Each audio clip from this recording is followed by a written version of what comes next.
4 elites on the right, but cannot use the gold. No cast, thank you for the good luck.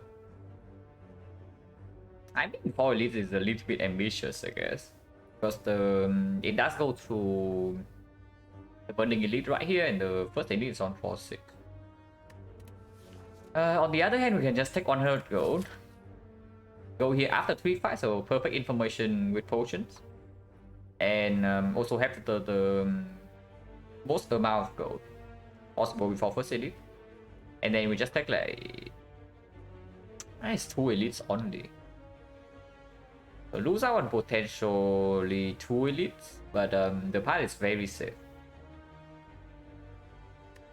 On the other hand, we can take like 15 damage for red card, but that probably also doesn't give this elite. So if we take the red card, it's most likely we go here and then fire upgrade into this. And then if the 15 damage is too much for us to actually take this, we only get 2 elites in the act. And then it's just weaker than 100 gold. Yeah, there's no path that can use 100 gold that still goes to 3 elites. But 15 damage for red card usually is still not strong enough for us to take this. Unless the card is exactly alchemized. Hello, Tormentor.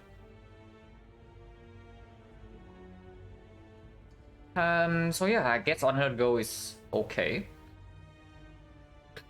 At least not that bad. And we, if we only take 2 elites with 100 gold start, we probably also get all 3 upgrades.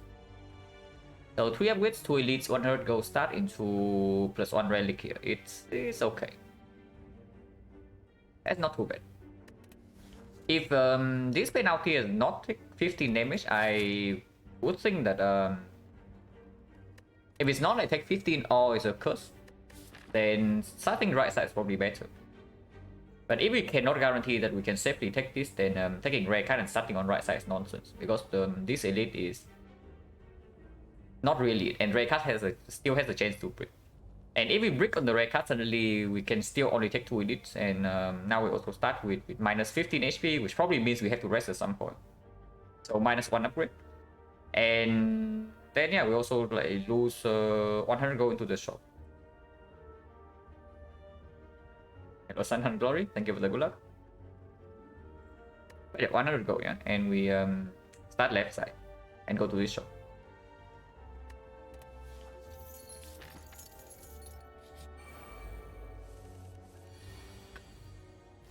Triple block is probably clear because next time if we draw survivor, we can just double strike, kill this, and full block this. If not, at most we take 2. No, we never take 2. We never take 2. So taking 2 is not by blocking twice. Taking 2 is when we draw this and bottom deck exactly this. So triple defense is clear. Because if we don't triple defense, we also take 3 immediately. At most we take 2 next turn. And honestly, this can go here or here, doesn't really matter. But this guy deals 8 damage, so he probably hit this here.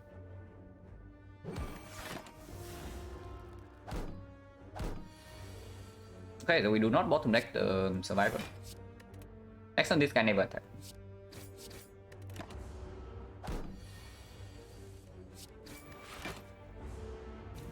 He always dies now. 15 gold, no potion.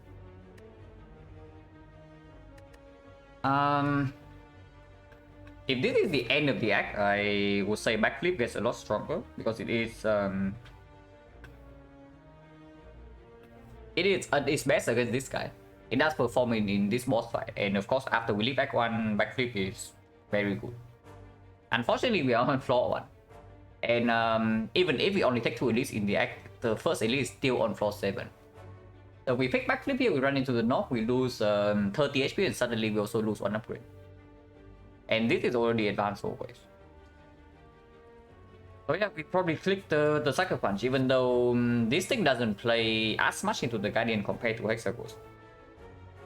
Into Slapper is like almost complete trash. Into the Hexaghost is actually a very good card. And into the Guardian, I guess, is so-so.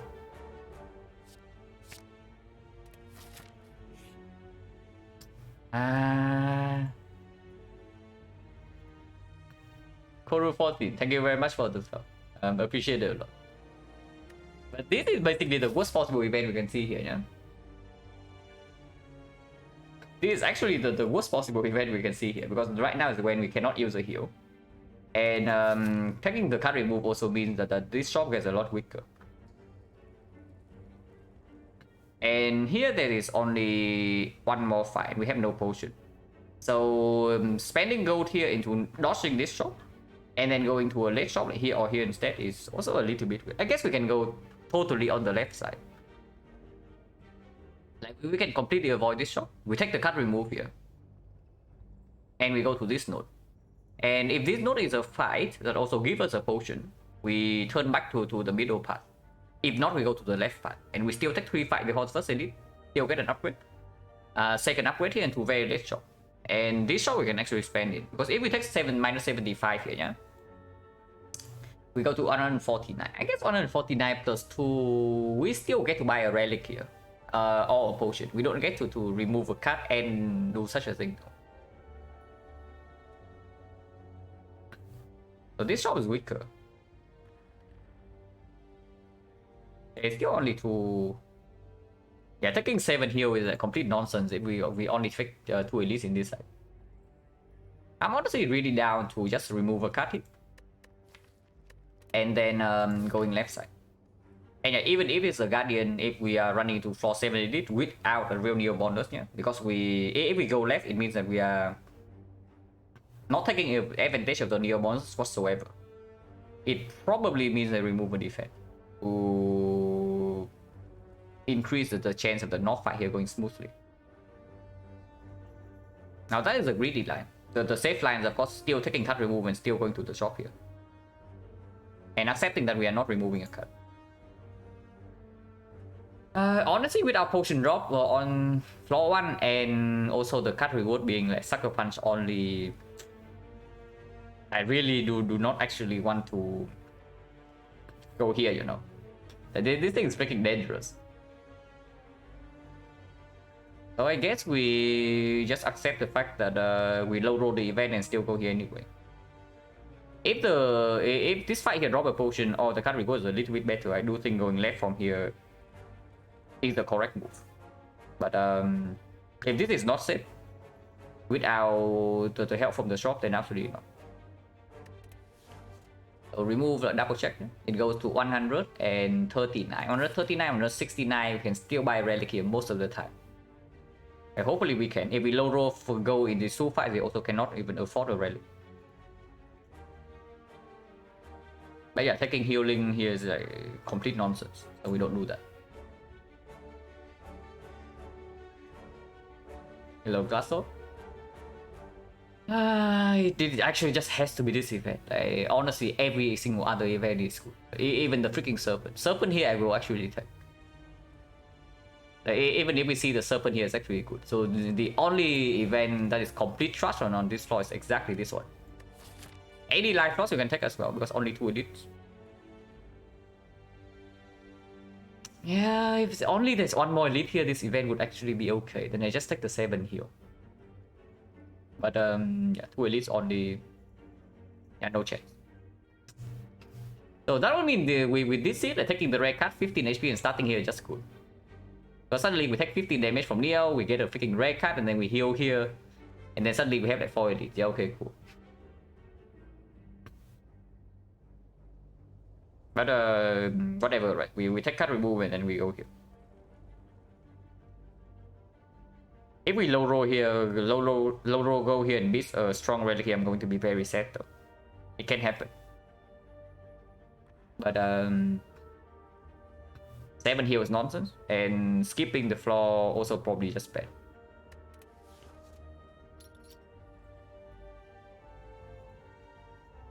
How much on point of HP was in goal at this point? I really do not know. I really dislike the thinking about the game like that. Like, I know Life Post does it a lot, but for me personally, I really dislike thinking about the early game in that way. That is like basically by definition, that's actually pattern play, you know. Like he talks so much about pattern play being bad, but quantifying these things as go is basically the definition of pattern play, and I really dislike it.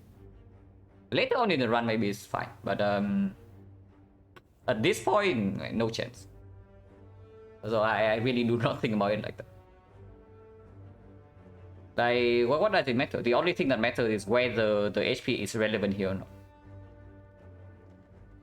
And I do not think that the HP here is ever relevant because we only take 2 elite. First remove is probably still defend, even if it's the Guardian. Removing a strike when the first card reward doesn't even give us damage when we have no potion, and now we cannot even buy a potion here. Means that we actually need the help against the knob here. And yeah, if we need help against the knob, then we absolutely do not remove strike over defense.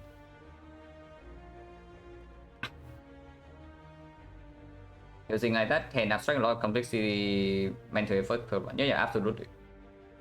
Of course, right. And it does work. It basically it works for a lot of things, but in a spot like this, I definitely don't think so. Especially when you are in XecnaR Silent, because XecnaR Silent you probably cannot actually think about average. Because the difference between like low rolling and early fight and high rolling and even the average point is like so extremely different. Like Jawworm alone, yeah? You think about the Jawworm average life loss in the Jawworm fight is probably something like 3 or 4. But if you low roll in the fight, you can easily take 20. And there's nothing you can do about it. So thinking about average is just killing you more often than usual. If you do that in XecnaR Silent. Like on, for example, Ironclad, you can definitely think about average because you have like 110 gold, 110 HP to spend in Act 1. So even if you low roll, super low roll a fight, like on average, like in the long run, it will even out, and you have enough HP. You don't die instantly as long as you low roll a fight. But Silent does not have the luxury. You low roll an advanced always, and your run is like basically almost over.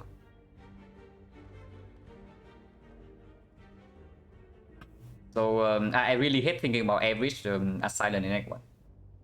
And that's why you also see me usually talking about like the lowest possible rolls, even though they happen not very often. But every time I step into an elite, if I'm actually playing well, I will always think about the lowest possible rolls before I actually step into the fight. Because yeah, you low roll one elite fight and suddenly like your pathing completely changes. And if you plan beforehand with the average, like it just doesn't work. But yeah, remove still on defense.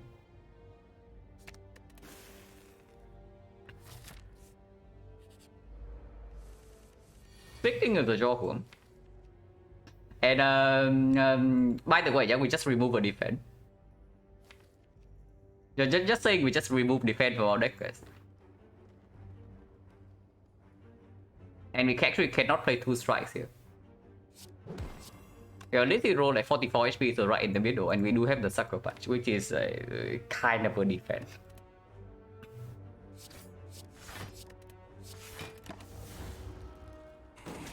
Oh my god, we are getting outplayed.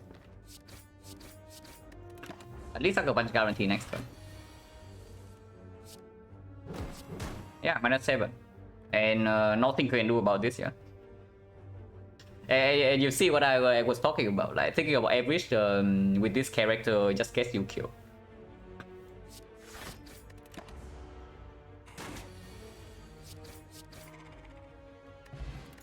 Oh, potion 13 goes, so we low roll. And low rolling goal like before the shop as well. And no potion drop, yeah? So if this fight again doesn't drop a potion, we actually have to spend gold on a potion here. So that is bad. That would be like very, very sad. Creeping Cloud value gets worse with weakness already in the deck. It does perform against Lagavulin, but against Lagavulin, of course, the weakness becomes irrelevant. So we have to sing an upgrade on this, and it still only performs against Lagavulin. Doesn't perform against Sentries, doesn't exactly perform against Nob, because Nob turn 3 will have weakness most of the time. And it's not even a good damage card against Nob, even if we draw a turn 1. Second Sucker Punch. Kind of weird. Hello Shuriken and Melee Sunny side. Would quite an early average sample size, yeah. Absolutely. Ironclad can do that. Ironclad can think about average. Which is why like the way life coach evaluates like Snecko on Ironclad, like he looks at the deck and he counts like +1, +2, -1 and whatnot. It works on the Ironclad. Because exactly the same point, yeah? Ironclad can afford to low roll a few fights. And in the long run it will be fine. As long as on average the outcome favors you. But on Silent you freaking low roll one fight with Snecko and then suddenly you are dead. So okay, cool. Starting bonus to remove the starting bonus was 100 gold. Hello, Anthea. But yeah, in this part, like second attack bunch nonsense. Creeping Cloud, we already say that it's not good. So there's only Flying Knee. Flying Knee, I guess that's perform with Knock and Lagavulin. Not exactly super good at Sentries, not exactly super good against the Guardian, but still better than Skip. And probably but just better than the other two. Right now we don't have an upgrade target here though, so if we pick Flying Knee, this doesn't give anything and we don't buy a card in the shop, this upgrade is going to be weird. But we already say, yeah, this upgrade doesn't really perform against the Sentries and the Knob. And I do think those are the it's not like we are super good against Lagavulin, but against Lagavulin we do have something to do. And it's not like this card is bad against Laga either, it's just way better against the other two.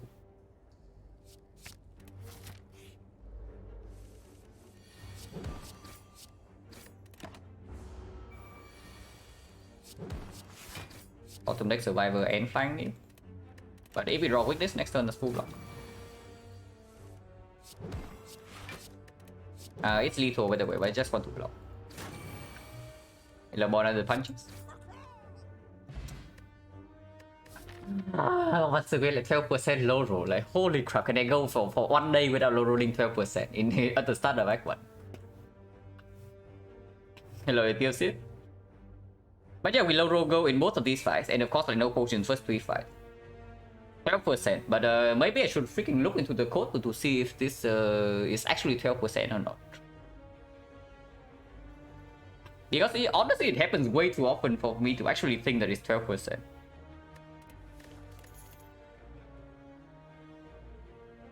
So 165 gold is not quite enough to always buy a relic, but now if we don't see a super strong relic, we just buy a potion over it, like pretty much always, because yeah, no potion. Agony is probably better than Slice in the sense that it's both better front load in the first cycle, and in the second cycle, the Agony also outperforms the Slice in the Guardian fight, because yeah, of course, like the Agony exhaust. And then Slice is not a positive card in the Guardian fight. So I think a kind of is 100 gold. But we saw Cleric fall too. So we saw the worst possible event here, and we also break on potion in the first 3 fights. Super strong relic, like Clockwork Soul, yeah. Then never again. Okay, maybe not never, but if we are not like overwhelmingly strong by the time we reach the shop, I do not buy the Clockwork in next one. It just makes sense. Like, how often do you see me buy something like pellets in early Act 1? Yeah, pretty much never, so why the hell would I even buy Clockwork Souvenir? Probably because in my mind I just like completely overrate the garbage. Hello, Harper. Now, something about the Agony is that it does make us I mean, it is a reasonable upgrade target actually. Upgrading Agony does give us immediately a Lagavulin solution. My entry for Lagavulin. Yeah, before I do that, I just take this and upgrade it. Unfortunately, most of these cards do not work well with this thing. And our deck right now is also very cheap, so we probably float a lot of energy. But I don't know, before the Guardian, removing 1 defense also means that maybe we pick up Backflip at some point. Or potentially even Acro. Neo was 100 gold. So I guess it's okay. We actually still need more cards to deal with this floor 780. No matter what it is. It is okay. Wait. The funnel deals 9 damage to knock. Force us to wake Lagavulin up on turn 1 and deal 10 damage to it. And complete trash against sentries. Not exactly super good against Guardian either, unless we pick up more poison. Expensive calipers. Yeah. It's normally like this. Rare Relic is I actually don't remember the exact range for Rare Relic, but it's around this price. Click the funnel. I mean, funnel is not a bad relic, yeah? Funnel is not a bad relic. But funnel also means that we don't get a potion. On the other hand, right now we have no upgrade targets. Now we don't have upgrade targets. And we also don't have potions. So I'm looking at Dramatic Entrance plus attack potion here. And I think that just by far stronger than this. Funnel is bad. It's not bad against Lagavulin, but it's not that good because it does force us to open turn 1. It's still 10 quote-unquote free damage, so even if you get an open that is like maybe 5 damage worth, it is still giving you 5 damage. And against the novice, it's just plus 9. But it's not good versus Guardian. I mean, of course it's good, but you really want to pay 114 gold on a card that's good against Guardian when we are more scared of this fight. Yeah, probably not, right? You don't really want to run into this fight with like no potion. And if you run into Lagavulin, you can be sure that we are popping Cultist potion if we buy it.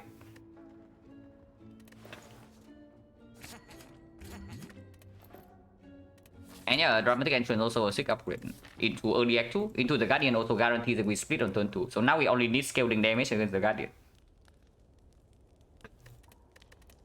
This upgrade is plus 4 against North. So equally as good as anything else. Completely insane against sentries. Against Lagavulin is definitely not as good as this upgrade. Yeah, this upgrade is also way better for Act 2. If we are just talking about Lagavulin fight and we are really scared of Lagavulin, which we probably should be, then this upgrade is the best. But it's not like we are super fine against the other two either. And this is also way better against the whole wave fights. And yeah, this can also be sentries. It's not. Okay, I am scared, guys. But we probably open next turn. Hopefully, we probably open next turn with like 4 energy. Hopefully we draw into if we don't draw into Agony, I hope we draw into 4 attack.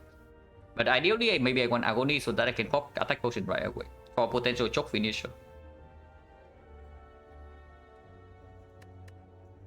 Opening this turn, float 1 energy, but we still have Sucker Punch and Survival in the deck, but that's probably quite bad.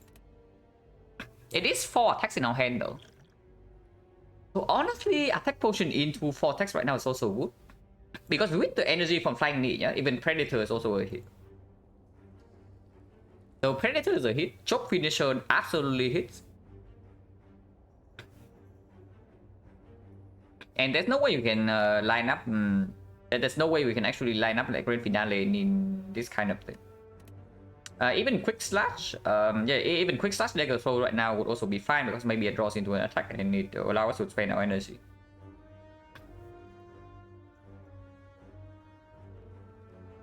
So we always pop attack potion before the shuffle, yeah. So either we pop attack potion right now and open, or we pop attack potion for next turn for potential dash. But we still open right now.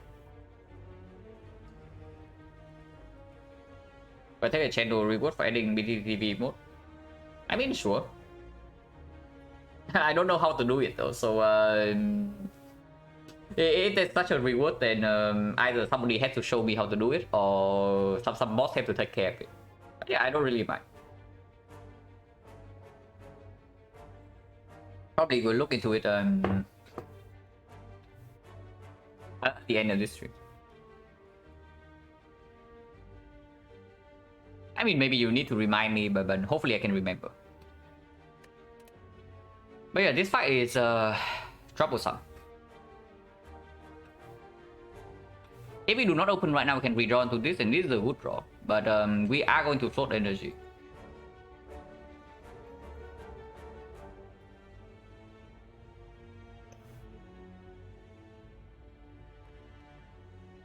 link BTTV? I mean, just click. I think I click one button in my OBS, like to enable BTTV and such. And I don't think I have done like anything else besides that.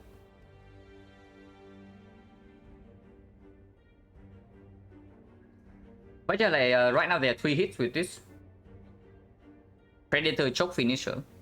If we open next turn, there are only 2 hits, still choke finisher, and that is only if we exactly draw into this.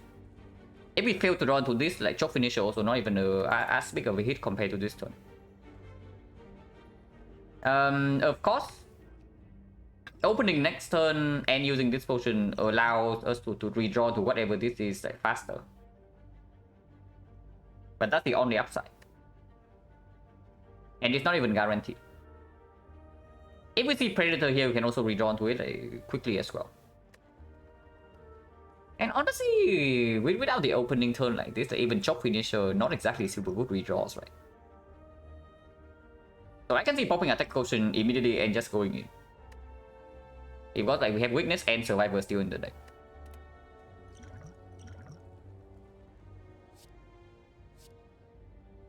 Is this card good in the deck? Like good enough in the deck that I will take it over 4 damage.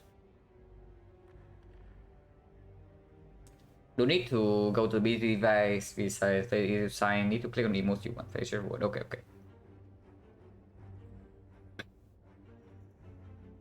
But yeah, is this card good enough in our deck? So that I would take it. Like, this turn is probably positive because otherwise we are also floating 1 energy.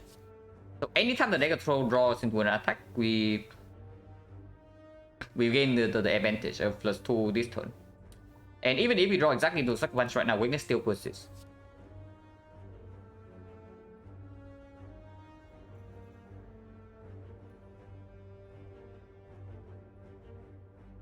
It's just better than die, yeah? And this is a good redraw as well because we are floating energy, and it does have synergy with the flying lead. Yeah, it's just dagger throw over die. And we open immediately. Freaking defend. We remove a defend by the way, guys.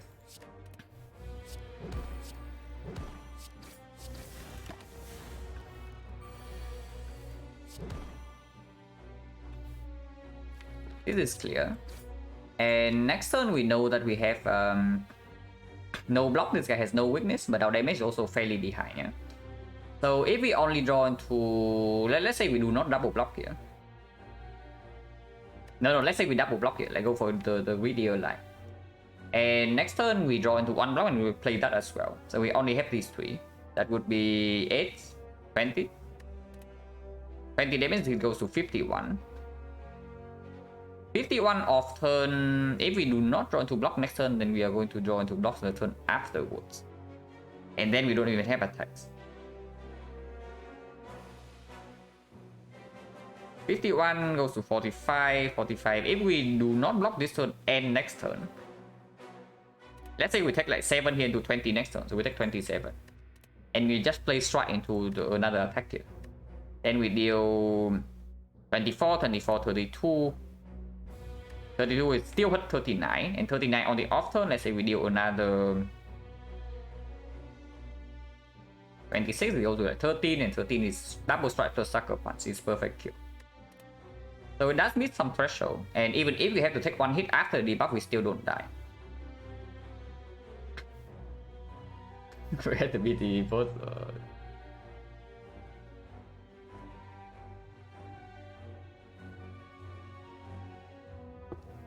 But yeah, this is scary, yeah. So double blocking this turn into blocking next turn means that we need to... If it costs us the kill, we also need to block for 10. And weakness blocks for 5 already. So it means we still need to draw into survivor, or we need to commit 2 energy on defense. And then we are 12 damage behind. With 1 energy after the buff, we can never put out 12 damage. Even with 2 energy, it's still impossible. And we only know that even if we attack this turn into full attack next turn, we are still going to barely kill. with a decent draw.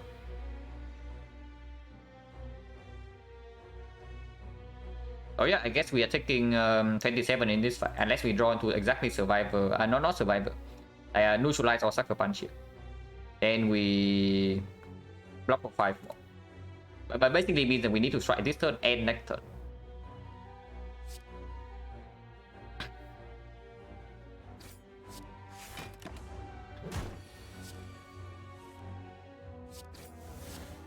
Unless we draw into this.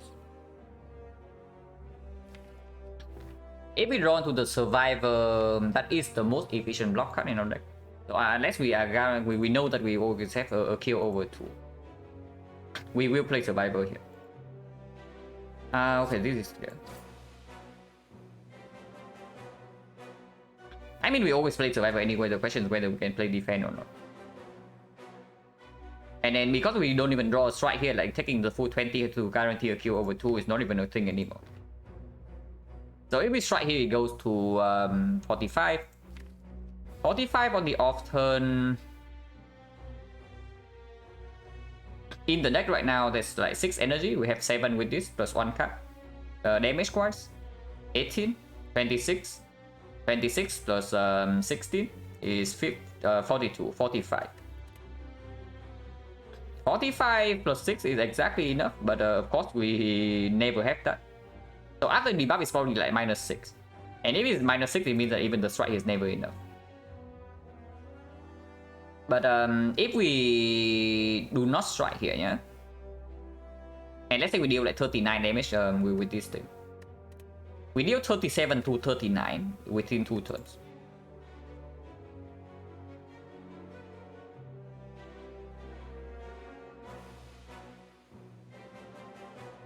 He's always weakened though. He's always weakened for the first attack, so we are only being attacked for 50. So first we play this. And we are playing this, so at least 3 energy.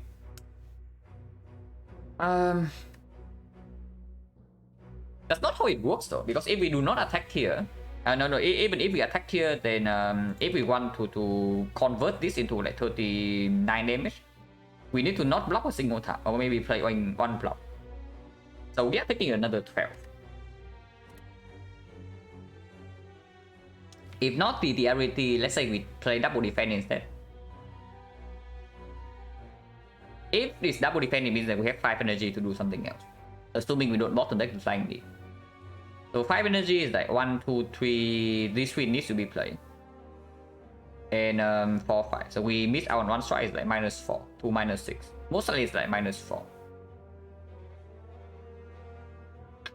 So we are actually only dealing like 35 with what's in the deck. 35 right now over 2 turns. If we do not strike here, it's just 16, and then we still never kill on turn 2. So we have to take the full next cycle. It doesn't work. And if we play the strike here, it goes to like 10 over the... It goes to 10 on the second attack after rebuff. And then we can kill. So we play strike here into survivor, take 12. Probably taking another 12 or 9 afterwards, and then we get out of here.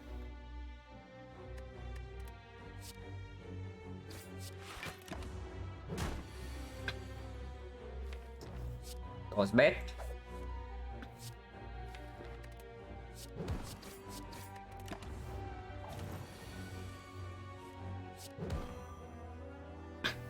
So I guess we actually take 12 then. Like flying D needs to be played here, yeah. Otherwise we never even have a kill next turn. But 4 energy with only 3 blocks in the deck, like the only draw that doesn't kill would be double strike neutralize. But even then, at most we are taking another 9 here. So we never have a chance of that. I block for 3. I mean, can I freaking not low roll for like 1 fight? Like, okay, I really should not call out bad draws. I should really stop doing it because it just kills me over anything. Like whenever I point out bad draws and it happens, it just like instantly make me mad. This is literally the only draw that doesn't kill, yeah? And also means that we don't full block. Yeah, we take another 9 damage without phase and we are on off. And drawing Survivor, we full block this turn. If we have double defense, drawing another strike, we kill. Drawing dagger throw, we always kill. Even drawing 3 strike without neutralize, we also kill. Oh, yeah, okay, cool. -9.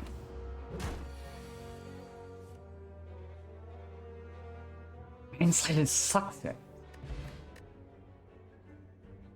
This character is such utter garbage. Like, why am I doing this to myself?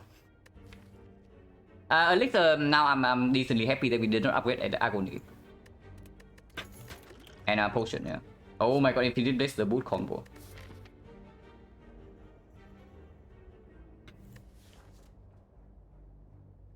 What's like, no.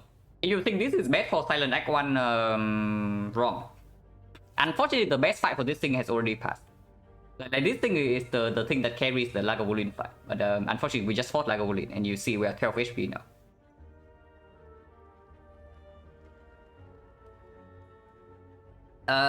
If this is honestly, if this is Slime Boss or the Hexagons, I would pick this. But it's not. This card, even if it deals like 5 damage to turn, is still terrible against the Guardian. So not really a thing, yeah. And we are resting at the next fire, so 1000 cards also not really a thing. This is okay against the Guardian. Not that good, but not that bad. Especially considering that we don't have like scaling defense at the moment. Scaling offense.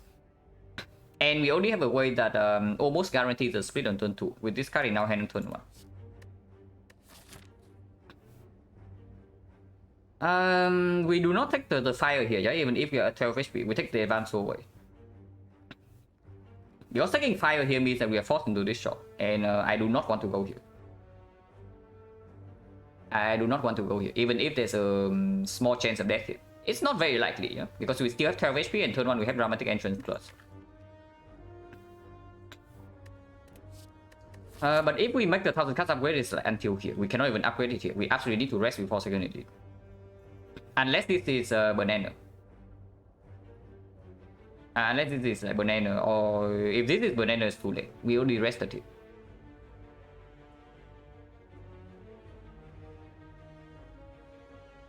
If this is gold, will I ever go to the shop? Probably not. Unless I lose no HP here into a wood potion. If we can absolutely make sure that we always kill the knob in 3 turns, and we lose like maybe 5 HP against sentries, then I can see this being go into pivoting lane. But this being go means that it has to be the serpent. I mean, wing statue also fine. With wing statue, we can also take the go and go here. If this is a big slime, we are dead, yeah. Okay, I should not call out the fight before it happens. Gremlin gang, we are fine. Slime gang, we are fine. Slaver +1, we are probably dead. Single slaver, we are probably fine. Single thief, we are fine. But yeah, big slime, we are dead. Does that mean I actually need to go here and rest immediately then? Because this fight was like so freaking bad.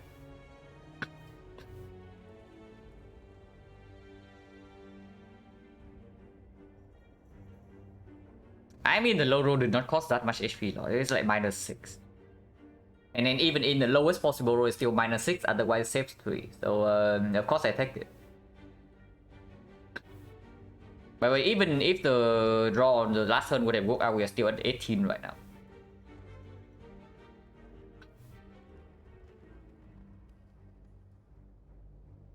Yeah, whatever, double shopping, fine.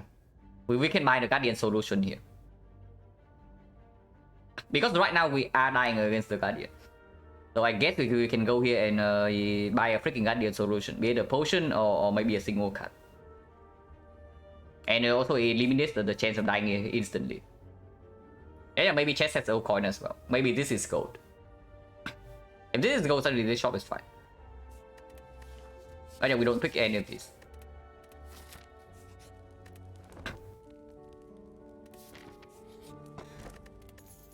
Chest has gold. We have 5 strikes and the blood vial, which means that if this is serpent, we actually take it, yeah. Because now strike remove also has less value.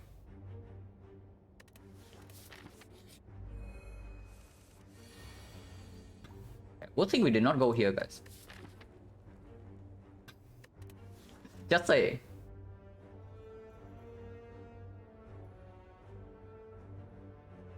So we face one of the it would be the same fight. I think so. I think it would be the same fight. So we are facing one of the nastiest like advanced always in Act 1. When take the full 12, we can just full block in and take 4. If you're not fail and already dealing 12 AoE with both weakness or still in the deck, you can probably triple block. Because no other line actually makes sense.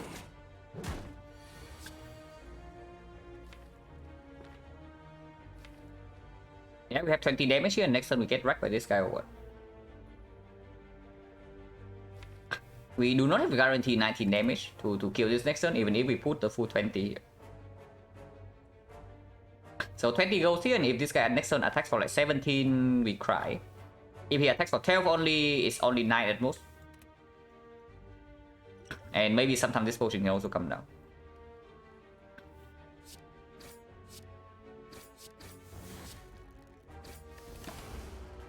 Sure, it's more than that because of the boot. Like 7. I do not potion for 7.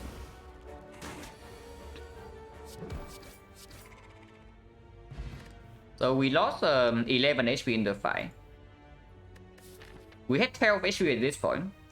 So if we had taken this fight, we will to 1. So we are still alive, yeah? And then we get Blood Vial here into this question mark. No potion, yeah, no potion. And yeah, and they talk about backflip. We can still face the knob, but against the knob now we also have sweep potion to mitigate, and backflip is also good against Guardian. Right now we have like an awful Guardian fight. Against Sentries, the backflip is definitely positive. Knob damage wise, this is 10, so this is 15, 15, 27. We can play everything, yeah, absolutely, 7. And we have like 10 energy. So 15, 27, 27, 57, 57, 62, 64, 72.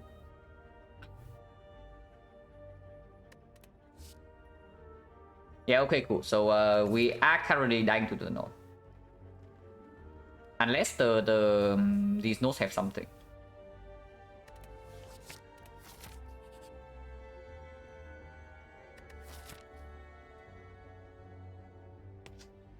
Oh my god, this freaking act. I mean, of course, you cannot take this. Unless you tell me that 4 HP is good enough against whatever the hell this is, and also the Guardian. None of upgrades are good anyway. Honestly, none of these upgrades actually help. This upgrade is useless, it's only +1. This upgrade is +1 weakness, but no damage. Defense upgrades are okay, but they also don't win against the Guardian. Say goodbye to the card.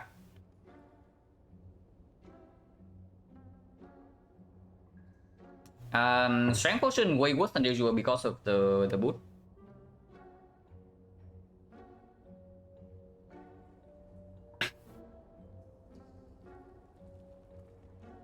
There is nothing in here that actually says kill the Guardian, by the way, yeah. This guy is very good against the elite, but it doesn't help in this fight. Backstab help to the knob, yeah, backstab help to the knob. Goodbye, membership card. We say goodbye to this, but we don't even buy this anyway. We are in no position to actually buy this right now. Backstab against the knob, it means that it gives us another 12, 11 damage. So 11 damage, we know that we have like 72, so now we have 83. But we can always still use this potion, and we float energy like crazy. So with this potion and the backflip, we can probably kill the knob in time with the backstab buy. Trip, would I take a terror? I mean, of course I would take the terror, but Trip, if you think Trip is anywhere close to the terror, you are like very wrong. And the Trip definitely does not actually kill the Guardian for us. while also potentially being not so good against the elite compared to the backstab. We have 2 fights. So potion chance at the moment 1, 2, 3, 4, 5 fights on potion. 70%, yeah. So 70 into 80. The chance that we miss a potion in both fights will be 12%.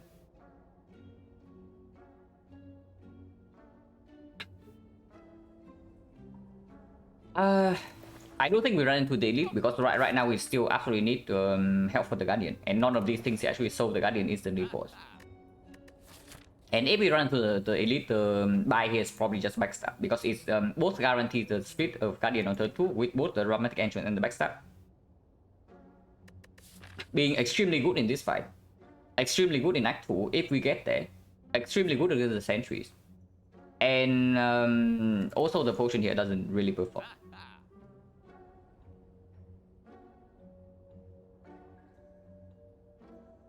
Being AoE, no, we are never wasting an upgrade on this crap. Like, do not spend an upgrade on this, guys. I do not. You can buy this sometimes, but you do not upgrade it. This upgrade is not worth your effort. If you have this as your best upgrade, like something has gone very wrong with your deck, is what I would say. It's a good card, but the upgrade is terrible.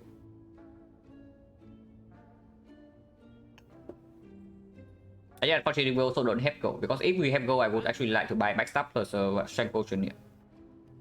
Even if this doesn't solve the Guardian, it does help like a little bit.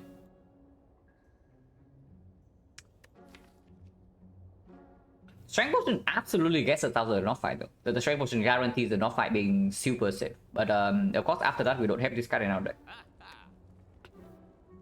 And against the North, we actually have to pop this potion, so we cannot even save it for the Guardian. Yeah, like we are behind enough that I probably just take the thing that is stronger. The thing that is stronger in Act 2, yeah. If we get out of here, because this thing doesn't even increase the chance that we get out of this side.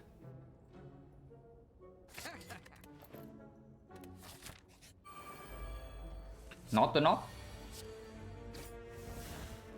And yeah, the backstab way better than strength potion in this fight. So this is 15 damage. 15 is 26, so exactly on off here, it means that we kill this guy. Actually, no. It means that we do double agony plus the strike here, that is 16, and then backstab perfectly kill this, and then neutralize strip like artifact here. So that we can actually sucker punch next turn. Knob will be better or worse. Knob is way worse than this. Because Knob probably means that we have to potion here. Our deck does not have enough the damage needed to kill Knob in 3, unless we play the backflip, but backflip also has a risk.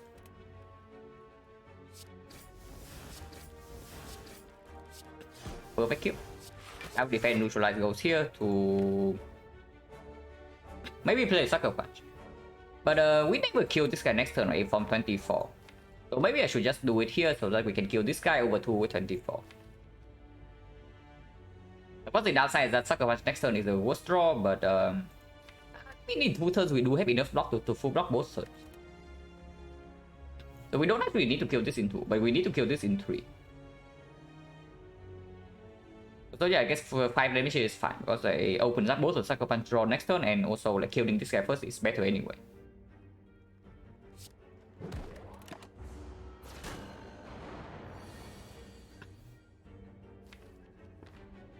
Yeah, if this is a draw, of course we full block. Next turn we have like flying knee defense backflip. So we still need 10 damage on this guy afterwards. Probably means I take 2 here then. On the other hand, we can also do 12 damage here for 17 and 17. We do have a kill next turn guarantee, but we also have like basically full block.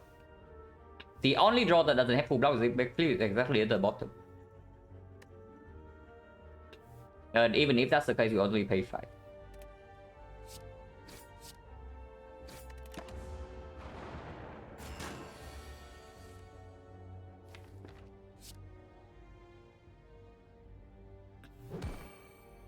I want to shuffle in the defense.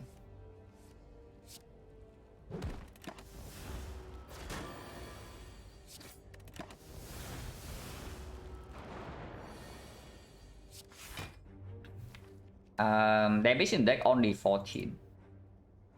So if we want to guarantee a kill over 2, we need to take another 2 damage here.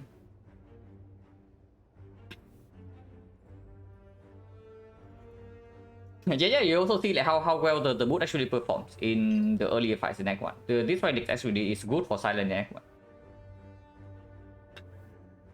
Like whenever we had the boot in Act 1, Silent it always performs.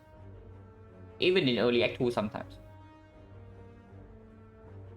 So do I pay 2 HP or do I go into one turn draw blind? Like to hope to draw 1 block or 1 defense? To 1 block or 1 attack?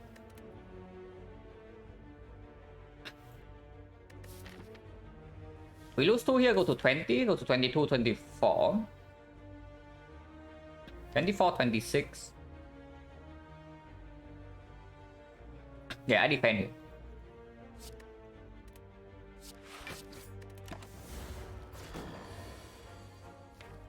We draw all 3 defenses, so we only did 1 strike, yeah.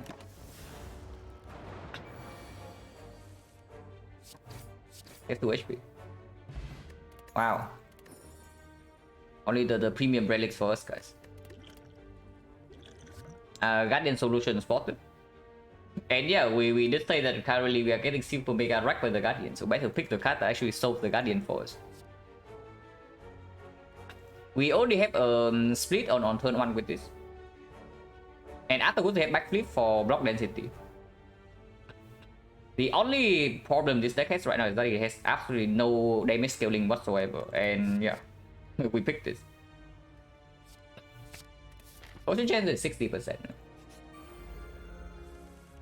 I think it's not that bad. Like we do have Blood Vial on 5 strikes. So maybe this can give us like buy straight neck 2 and suddenly it's good immediately.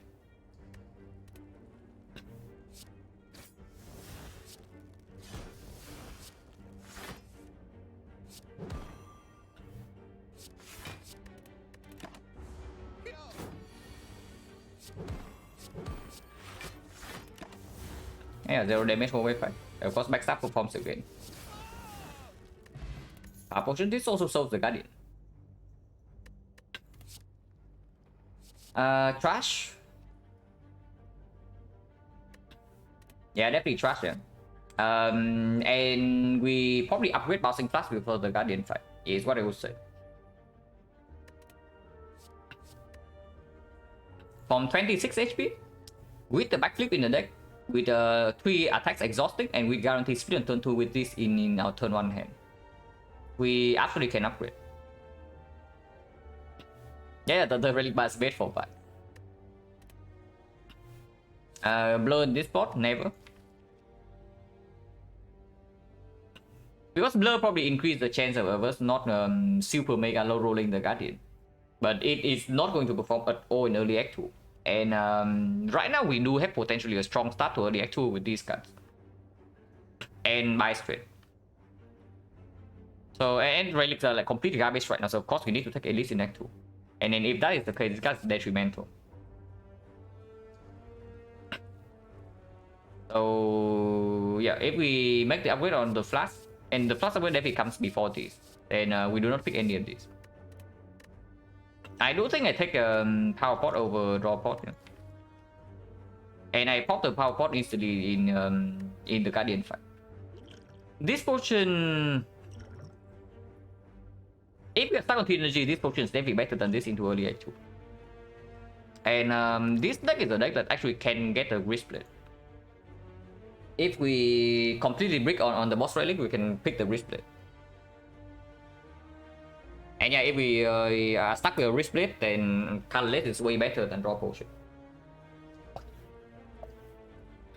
Draw Potion is only good in the Guardian. I mean, Draw Potion is actually okay in the Guardian fight. But if we pop Power Potion, of course, we don't need it, yeah. Hello, Hamjit. And what's the chance of Power Potion giving something good? Because they're very high. Like Violet Pants is very good. Food Ghost very good. Noxus Film is good. After Image is also very good. Pull the Trade also premium. So on top of my head, that's already 5 of them. Even 1,000 cards is not that bad. And there are only 14 potions, so the chance you get a hit from the Power Potion is extremely high.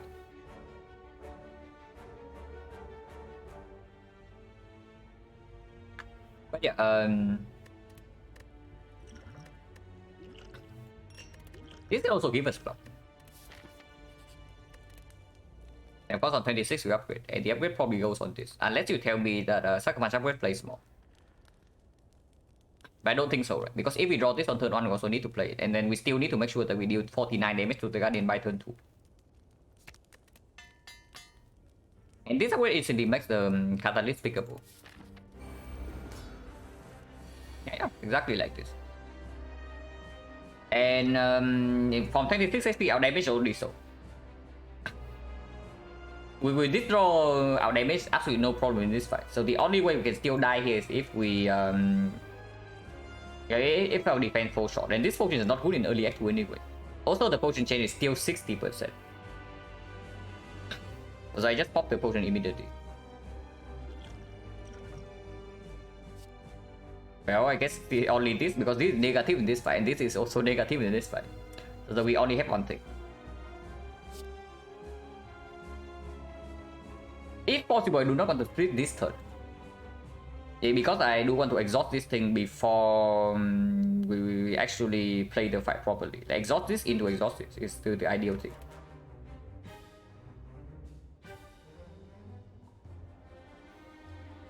We cannot split this turn either way, yeah, because this is only 12.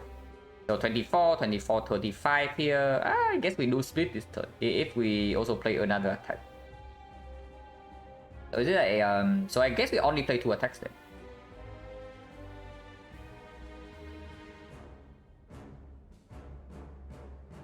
Bouncing Plus should be good enough. Yeah, Bouncing Plus is good enough. I'm not potioning for offense.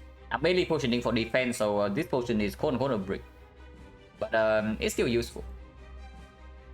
Like our damage with this kind of turn 1 is already so. But I'm scared of taking like enough chips that we lose 26 here. So I wanted to potion for like after image, Violet Plans, footwork, and then pull the trade and whatnot. We do not open this turn, and any 2 attacks we play would split. Because the boss we play these 2. And if that's the case, then we just end Venom, play 2 attacks into Bouncing Flash, and then end turn.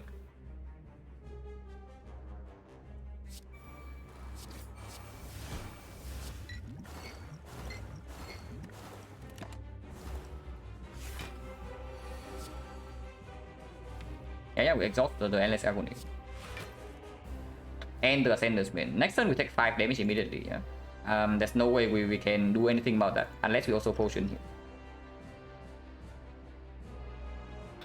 How scared am I of this fight?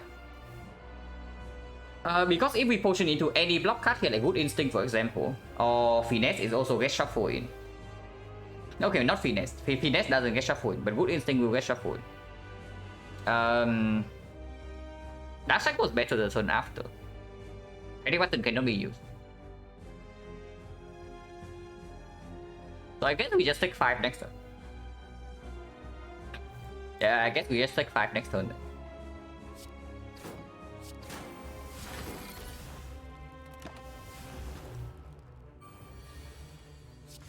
If we take another big hit, I potion. But not this turn.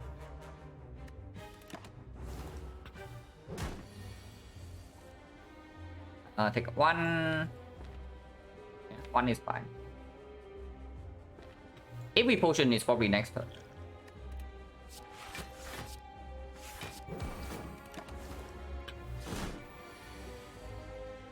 It's only 4. We don't get to reapply Bouncing Flash, but 14 poison is actually just enough.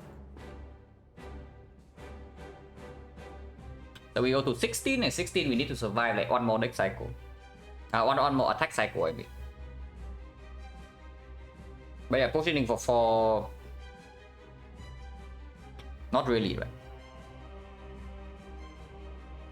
And unless this potion is like Panic Button or Dark Shackle also doesn't mean that we can play the Bouncing Flash this turn. Apotheosis. Apotheosis later can also save, yeah. 16 is still enough to play this fight.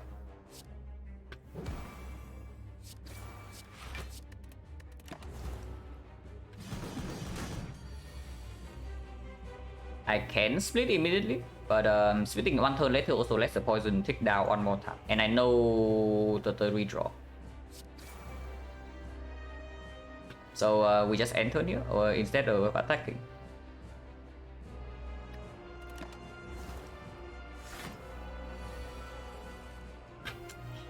Drawing to 3 block cards. But I don't like that. I really hate that actually. But that basically means we have to start with backflip. Okay, at least we draw into 2 strikes. It's a death soon, but we still need to survive this cycle.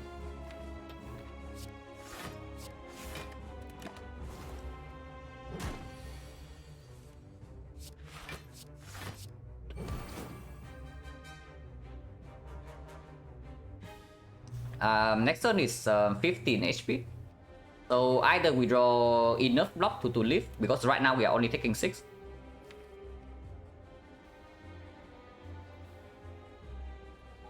Yeah, either we draw 3 blocks or we draw 3 attacks, and 3 attacks always kill. And this is worth 2 strikes. So we do not never need to potion here to live.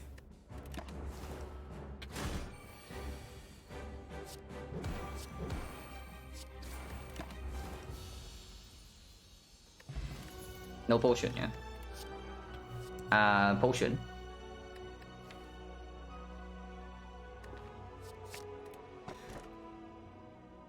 Pyramid, Astrolabe.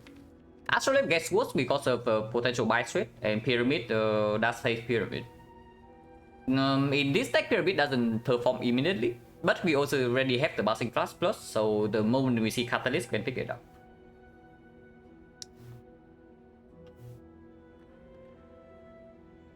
Honestly, if we don't have like Blood Fire or Juju Bracelets, I can consider Astrolabe a little bit more. But this also means that Apparition is more likely. And yeah, suddenly we have the Apparition Pyramid.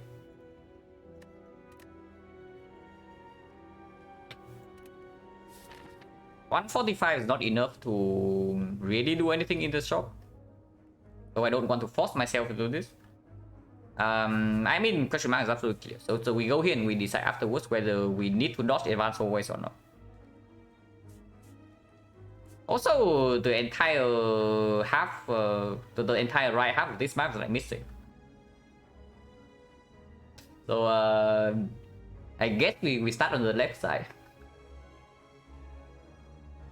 But yeah, it's always here. Kado.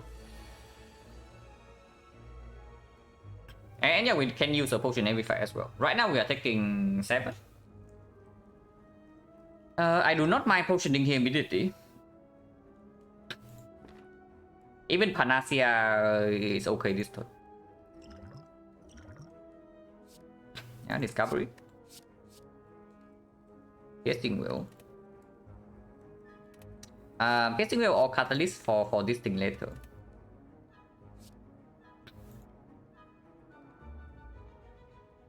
You ever seen single pass that once? I saw a single pass that on one of my offline runs recently. It's pretty funny. And on stream there was a run that had like one end pass, a single node at the end.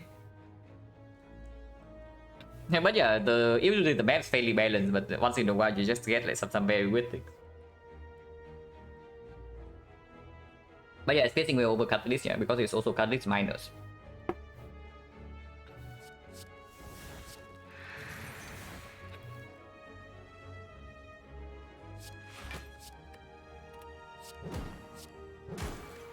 Boot. Can save this for boot value later, but also can play now when he doesn't have plated. And also reduce plated by 2. So of course we attack now.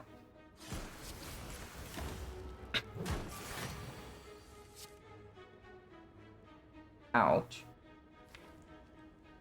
They're not drawn to neutralize our backflip.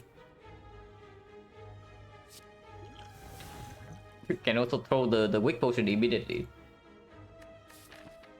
Weak potion is better here compared to the other fight. But losing HP not really a thing anymore in early act 2, because we know that only apparition costs us HP.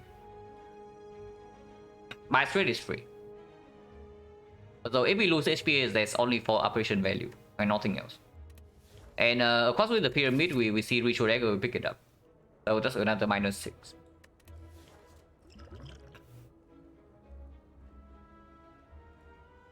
With bouncing plus not being down this turn, it also means that this fight is not actually going to end that quickly. I mean, that's not true, yeah? Because this turn we are dealing double attack here, deals like 15 damage. So he's at 27 and only 8 plated. But we still need to block for at least 2 more turns. So the weak value will play almost fully. Almost, I say almost because the neutralize does come in next turn or the turn after. But yeah, like honestly, the weak potion doesn't get more value in the easy hallway fights compared to this fight. Maybe against the Chosen. But against Chosen, we also need to land a bad attack pattern for it to be more valuable than here.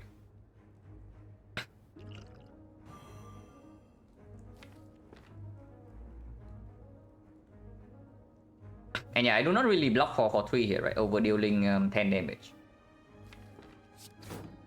The boot.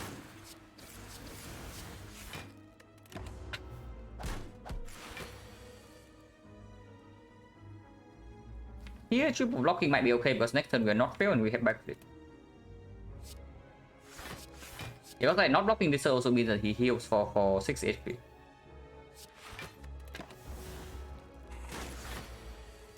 Really attacks big.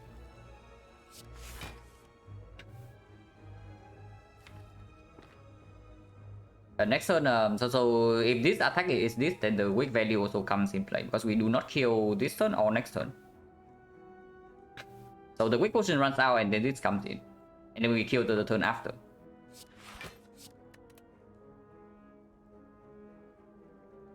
Unless you tell me we trade 2 HP here for 5 damage. Which I can see, because otherwise we have failed again next turn. And this value being 8 means that Flying Knee doesn't, Flying Knee alone doesn't pierce to the armor. And we need to play neutralize next turn, regardless. I'm struggling because our deck isn't very good. I mean, we have like 1 relic that actually plays. And yes, this relic does play. And our deck doesn't really like block super well.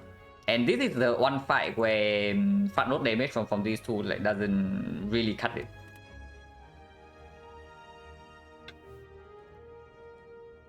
So yeah, we get good value again and trade for 2. Because this turn we probably need to block again. And I do think like we take another 4 here to get Flying Knee in play, otherwise this fight never ends. If we try to triple block here, next turn he's not weakened, so we need to play this, but then we have no block in hand. So if he deals the 21 again, we are crying. But if we Flying Knee right now, we have lethal next turn. Unfortunately, we don't have lethal this turn. We are 4 damage off. But next turn we can kill.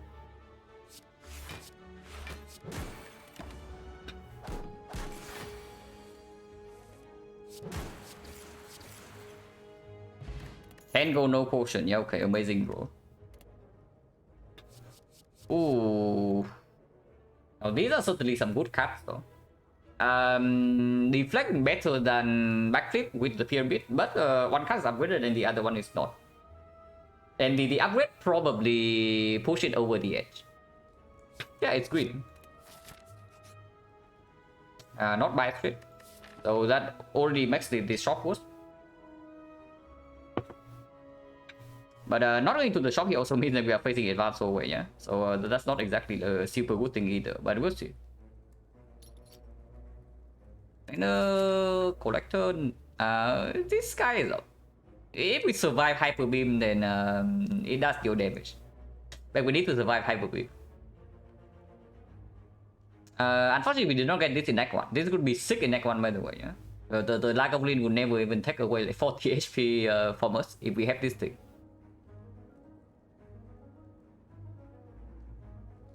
But this probably doesn't do much in Act 2, unfortunately. Maybe against a leader I can play. But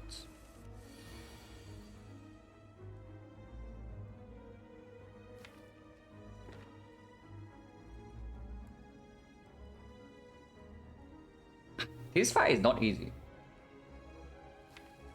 And I do think we save both of these to down this burst next turn.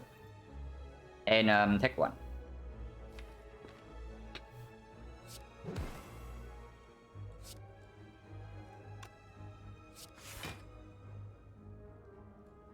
If we want to down this burst next turn either way, then damage maybe should go here. Because with the boot, we can also just kill this guy without downing him.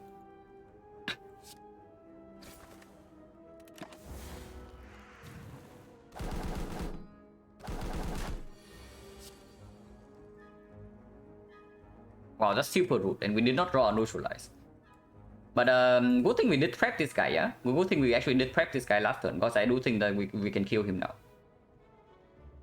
And we only need to block for 6 here. Yeah, 2 hits here will kill. Like, we ping this guy. Like 3 hits. And I guess we have to take 6. For not burst attack 3, yeah, it's the FPS. 200 FPS, that's increased to the animation speed.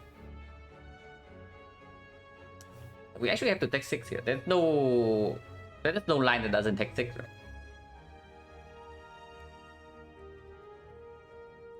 Yeah, there's just no line that doesn't take 6. So we take 6.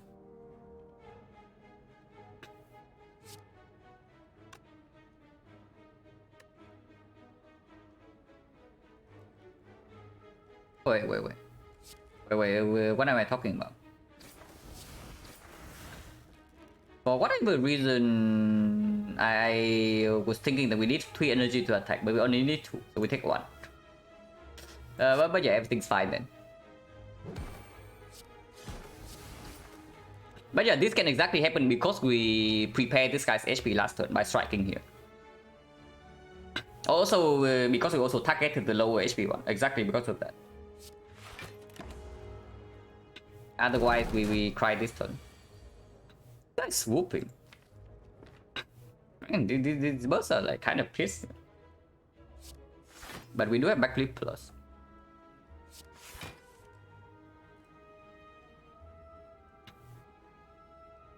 Uh, 18, so we can block here into 1 attack. Or we can just do this. 1 attack and then on strike here. Honestly, this guy never attack next turn, though. I would probably like to keep the neutralize in hand in case this guy decides to be annoying again.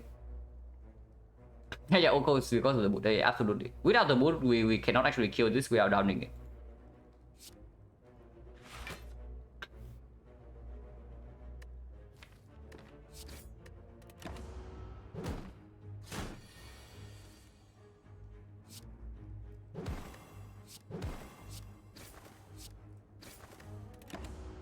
Need to make sure that I freaking play Alchemize before the calendar kills them all. But should be easy. This version is quite bad.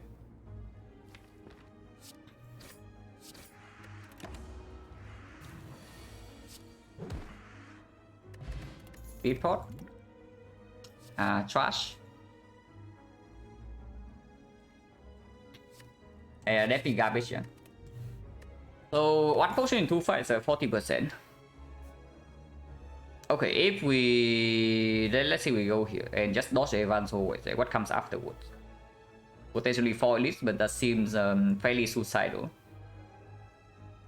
So most likely we take this into here, and then from here we can decide whether we're strong enough for this or not. If not, we can still go here and then take this elite into potential second elite, potentially here. Late question mark Act 2 with Juzu Bracelet, usually quite good.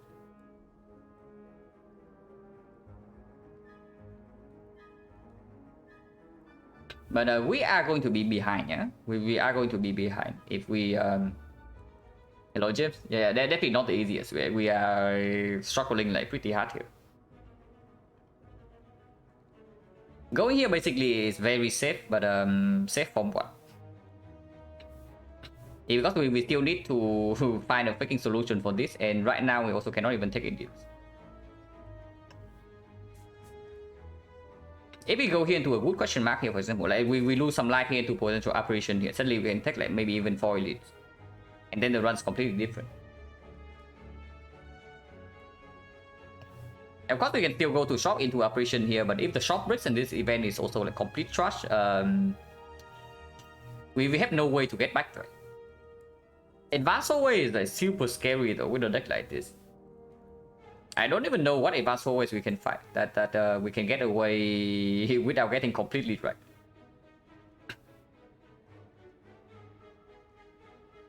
But maybe this potion can save a little bit. And maybe you can draw this turn 1 against something that doesn't attack. Maybe Snake Ball. Okay, I'm not wishing for Snake Ball by the way, yeah? But let's say we beat the Snake Ball turn 1, we draw into this, and hopefully maybe we can do something. But not taking, like, going to the shop here with 88 gold also doesn't really do anything for it. It's just bad. It's a Red Mystic. Well, easy fight, but unfortunately we got 18% yet again. So yeah, 18%. Yeah. I think I'm pretty sure it is 18 and not 80, but we also attack turn 1 fairly often. So currently we are losing 15. Use this potion, we lose 10. If we use both potions, maybe we lose 0. And we do have Alchemize here with potion drop being 40% still. This potion also not exactly the best with the pyramid. This potion in particular, like this potion is okay, but with the pyramid it's better than usual, but it's still fairly crap. Yeah, I'm willing to do just popping. I'm willing to just like use 2 potions here. And if we draw into backflip plus weakness, naturally we don't even need to use this. Okay, should I play this first? Maybe not. Redrawing into this is not exactly super bad. But yeah, here we potion for exactly 10, and I do that.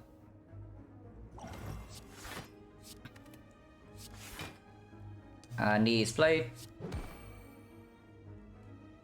No reason to save this for later, right? So we can play it now.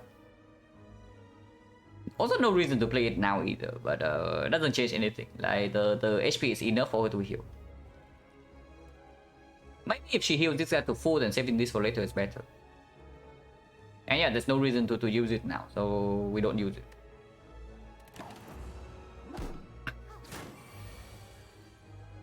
Hit again, but with backflip plus, we can full block this hit.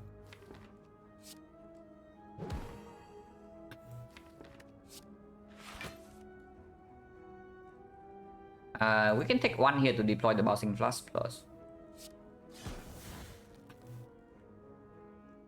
Otherwise, we are frail again next turn. And we go this guy to like 28, actually 48. Bouncing Flash doesn't actually do a lot here, to be honest. Probably just double block into Alchemize. And then we wait for the calendar to hopefully kill them. Because even if she heals right now, this guy is still 60, so she can heal again next turn.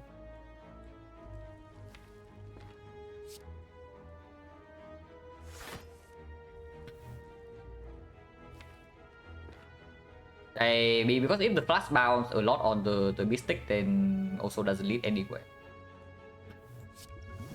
Export, it's okay. But of course, if we see apparition here, then more life loss is also acceptable, and it's not like it can do anything this turn. So maybe we can use it next turn, but not this turn. And yeah, I think I deal 6 over blocking for 1 here, but I don't know, maybe that's wrong. We do still have this card redraw for 10 damage, and this is for 5 for free. So we have like 15 for 0. This guy is 60. We put him down to 54. 39 with this is 32. She doesn't heal for 1 turn. You cannot actually kill this. Yeah, we actually cannot kill this, like, even if we strike here. By getting strike out of the hand and make sure that we have defense next turn in case the triple attack is so the double attack is also a thing. She doesn't attack though. So at most is this guy again for like 10. And we do need to play sacrifice for 1 energy, so we already have 2 defense in hand. Yeah, we can defend. We can defend.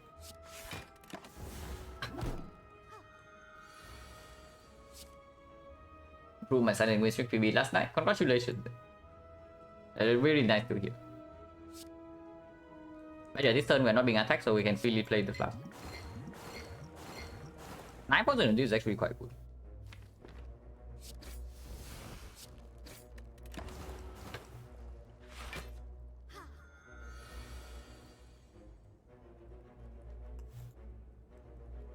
Yes, 4 now still the best trick I ever had. I mean, 4 is not bad. 4 is not bad at all. Like, my defect PB right now is also like, I think it's like 4 or 5. And I can tell you, it's definitely not is super easy to get like beyond that.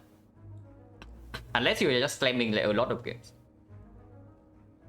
So it's still like very good. It's very good. And yeah, I can only go up from here, right? Already a very good start, and then there's still like so much more to go. So very nice.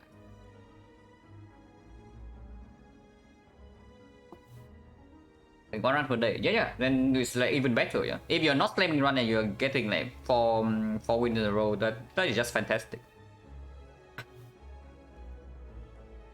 Like, let's say you play like 100 runs in a day and then you get 4 wins streak, then it's probably slightly bad.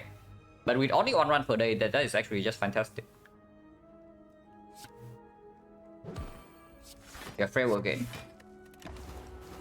At least they have no strength left, and Stone Calendar is coming in hot.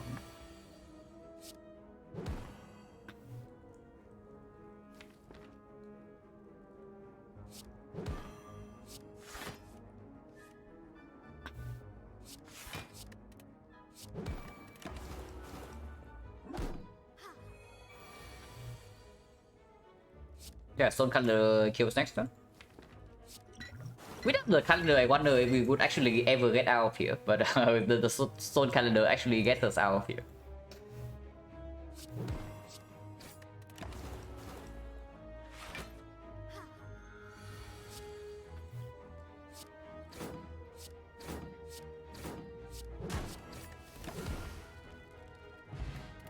Snack core, yeah, perfect potion for us. I didn't talk about it, right? Like, this card allows us to pick up Catalyst instantly, and of course we have the Pyramid. At the moment also no upgrade target, besides maybe this. So it's good.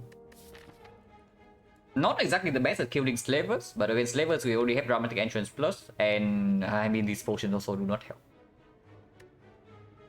But of course we pick this over the other crap.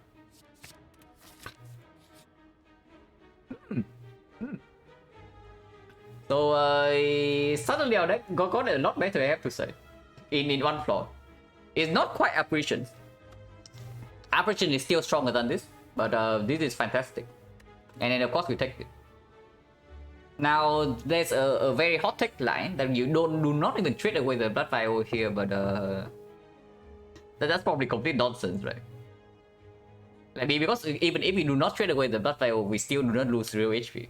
That's just probably just complete nonsense. Unfortunately, we just passed the fight where we can heal to full in Act 2 already. But it's still going to provide like quite a lot of value. And yeah, upgrade goes on Catalyst.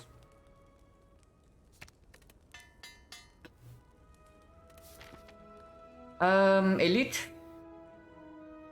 Taking Elite immediately after we do have a red side into potentially another red side.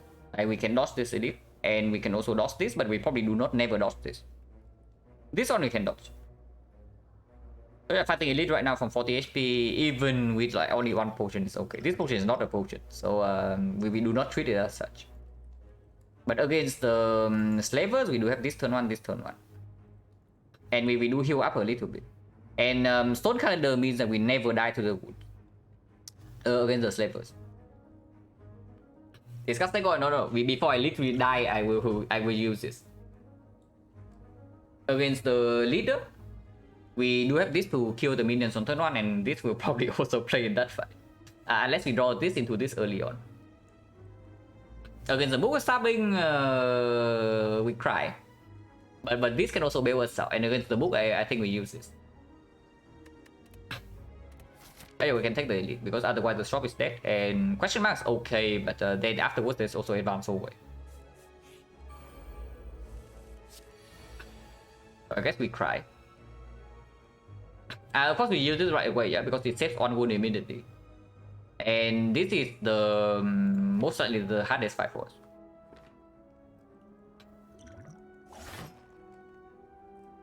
And we just play hand.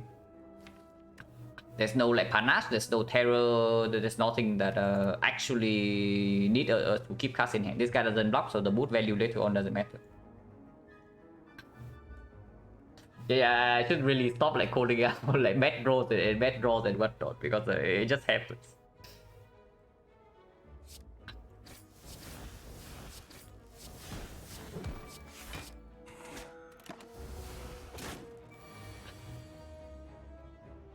But yeah, we full lock this. Bottom decking the Bouncing Plus is very scary, so I'm actually thinking of using XecnaR right now. We do have 4 energy. And yeah, like if we do not XecnaR here, this fight is going to get out of hand like very soon. When it hits us for 35, it is going to be 25 only, but we can preserve weakness. But yeah, like 25 not exactly super easy to block either. And the turn after that it becomes 30. And 30 is not blockable. And yeah, because we do have 4 energy this turn, I can see XecnaR.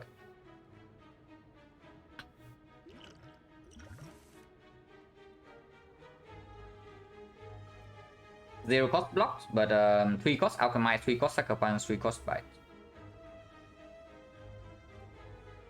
Oh, not too bad, but we still bottom deck both the flask and the catalyst, so we need to maybe draw into it right now.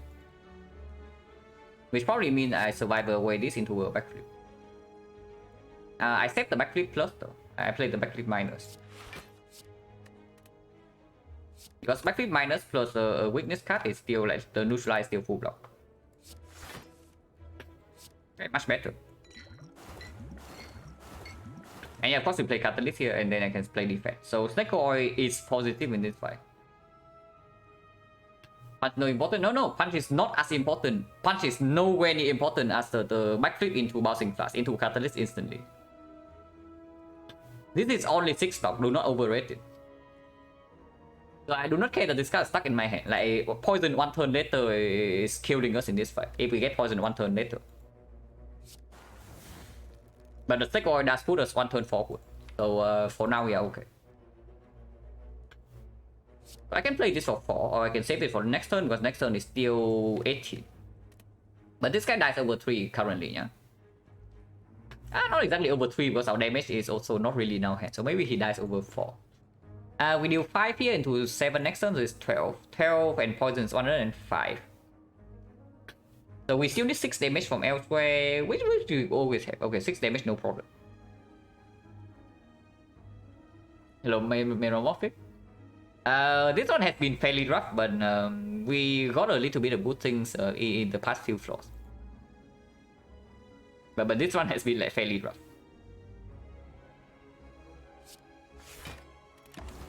Also, yeah, playing it now also allows us to redraw into it. If we always kill next turn, I play neutralize here. If not, we save neutralize for next turn. And damage wise, we need 80. Yeah, we always kill next turn. We always kill next turn. Also now we can play some bites. And next turn is like alchemize alone, yeah. Wait a second, is that enough? We play double bites here. 69 plus 14, yeah, is enough.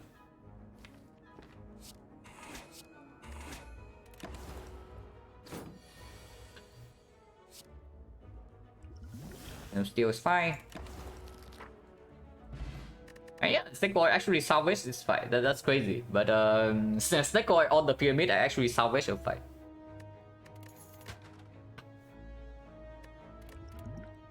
We pair plus with the pyramid. Now, that's a card that maybe I would like to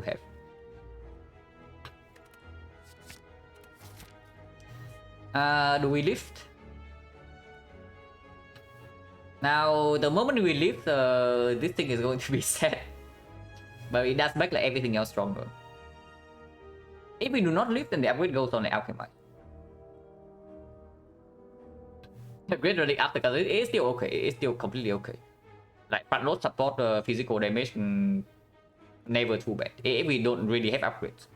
And right now the upgrade for us is what? It's only this. And before I upgrade this, I probably still take the lift because lift that we place fully on both this card and also autobites into slavers into the leader. And I can lift right now.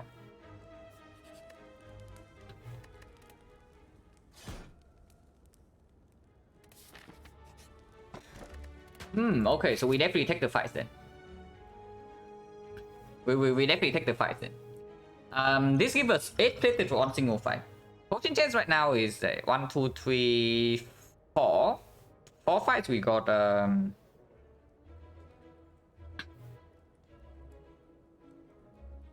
fights we got how much? We got 1 essence of steel, yeah? We got 1 snake oil. And that's it, right? The others come from alchemy, so it's like 40%.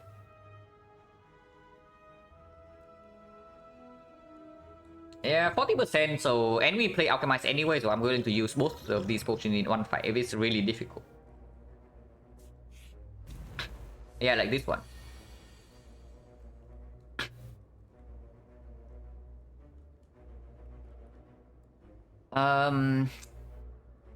Probably start with backflip first and then observe.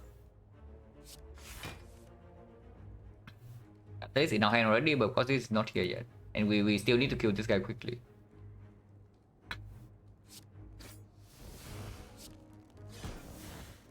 We are on bite off from killing this, so next turn. If we just defend here without potion use, we are facing 21. Oh, that's quite a lot. Thank you for the rainbow. And yeah, Murmur is not bad here. What's up? This one has been fairly rough, but Act 2 has been okay. The relics in Act 2 and the events have been quite decent. But missing here is the Blood Vial as well. So Act 1 we low roll the elite fights like crazy. And also we did not get any actual relics. But now things are looking up a little bit. Of course we are still getting kind of wrecked in this fight. But so far okay. And yeah, I'm also looking forward to the next 100 that comes after these 6 games.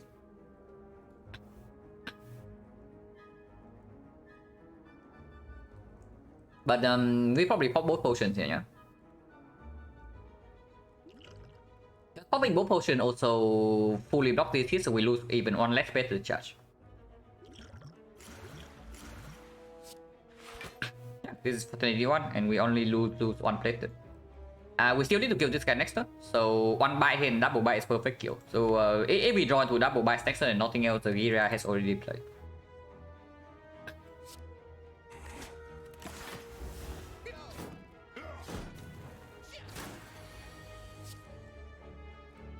And a really rough and attack one to kill was unable to take max elite, managed to turn around with Brimstone Apps. Yeah, really nice. Yeah, comeback runs are always super nice to play. And then hopefully we are doing such a run right now. But of course with the Pyramid and the Catalyst and the Mid and the Bone, if we live long enough, good things will happen. Right now we are still mega dead to Automaton by the way, yeah? So that's why we're also fighting Elites instead of taking the safe path, even with these relics. If we are winning with Automaton, then of course we can also take less risk. But currently we are super dead to Automaton. Brimstone, yeah, Brimstone is like super sick. So at least I only... The boot is set now, but it has done its job.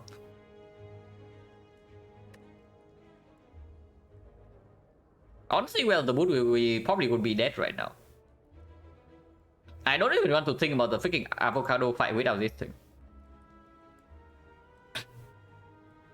That's for trying to play faster. Yeah, absolutely. You either win fast or you just lose fast. And losing fast doesn't even mean that you lose early on. It just means that the fights are so freaking fast. The fight lasts like 1 or 2 turns, so it takes like 40 minutes to get to the hut. But yeah, I want to preserve plated if possible. Doesn't seem possible though. We cannot actually play 2 blocks, and we need to kill this guy this turn. Waste a little bit of damage here, but I do not think I should play 2 bites. I do think I want to backflip. Yeah, if this is, then we can actually if this, then we can actually save our plated armor. And frankly, I do think it's more important to play even if it goes 1 damage. And now the neutralize can go here or here. Then we still lose 2 HP though if I do not play Survivor, but I mean 2 is fine. Losing 2 HP and 1 plated is fine because I also get to play the Alchemize. Play Alchemize over Bites, or maybe I should just play Bites and then let this guy die to the freaking calendar. And we play this thing later. Yeah, that's just better.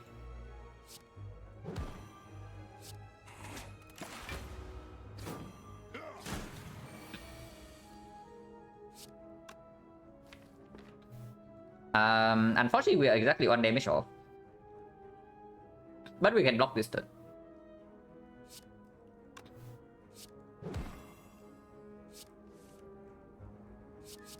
There's actually no need to ever play Catalyst here.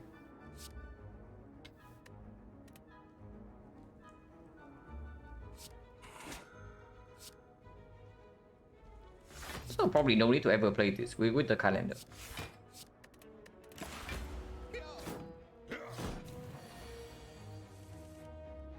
We are still 1 damage off. So we take another 4. That's fine. We heal 6 and take another 4, so we heal by 2, and heal by 2 means that we're at 32. And 32 is perfect.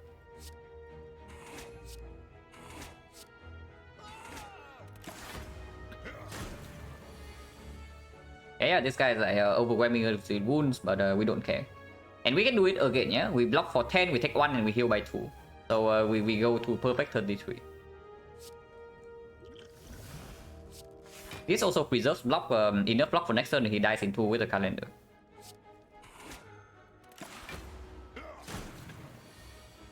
Yeah, like wounded doesn't matter. I talk about this thing means that we never die to the Slaver's wounds. And then here it plays.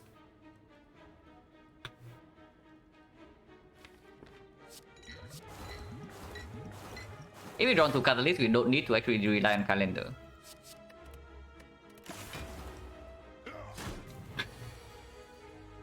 We can kill normally anyway, but I let the calendar have its moment.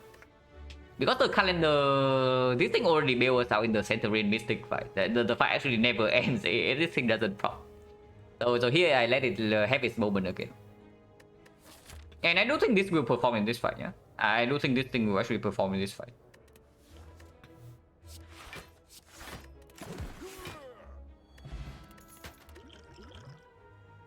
Okay. Automaton is close to dying. But it also means that we lose 1 potion slot. Orichalcum is okay. It's not the best, but it's okay. None of these cards are good. I don't know even worse than usual with the Orichalcum, so no.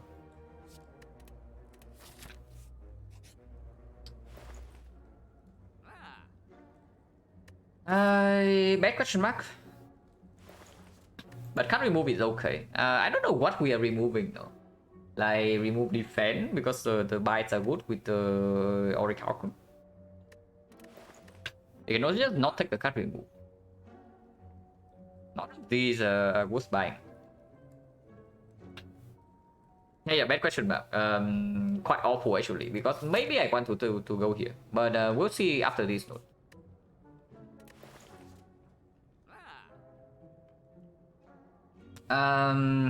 Deflect with Orichalcum is a little bit weird, but we cannot actually only rely on Orichalcum to block Automaton. Killing the minions in the Automaton fight also like quite a big pain by the way. Acro right now doesn't even, it's not even positive for our deck is the main thing. I don't even know whether I should pick up this card for free or not. In the current spot. It will be good if we see 4 energy after we leave this deck, but right now it's definitely negative. And I don't know how good we are in this fight yet, because we, at the moment, I do not think we can kill the minions. And if we cannot kill the minions, our one poison card also doesn't land on the automaton. And if that is so, the catalyst is also useless. I'm considering this thing. Or this thing. Yeah, I know I trash talked the trip a little bit the next one. But without artifact trip in the automaton fight, we get nowhere. Without the artifact trip in the automaton fight, we get nowhere. And this thing also can help us kill the minions. Of course, we don't upgrade it, even if the upgrade does play in the automaton fight. We are lifting. But yeah, AoE terror. But yeah, right now I'm like scared of the automaton. And if we have a rematch against the bull stabbing here and we both deck of poison, the fight is also not going like super well. And with the Gira plus 3 strength, this card can perform even later on in the run. And remove's not that urgent right now. Like removing defense, of course defense are bad with the Orichalcum, but against the automaton, this alone is not enough now. And we still need to survive the freaking Hydro Beam somehow. And yeah, like if we see a footwork, for example, and suddenly we want this card. And removing by it's not worth the goal. So I can see just buying this. And even after buying this, we cannot actually afford anything else except this thing. I guess we can buy it and then leave. And yeah, I do think this is necessary. Unfortunately.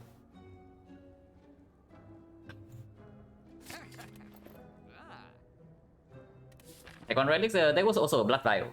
There was also a Blood Vial that we traded for bites. But of course it's still fairly bad.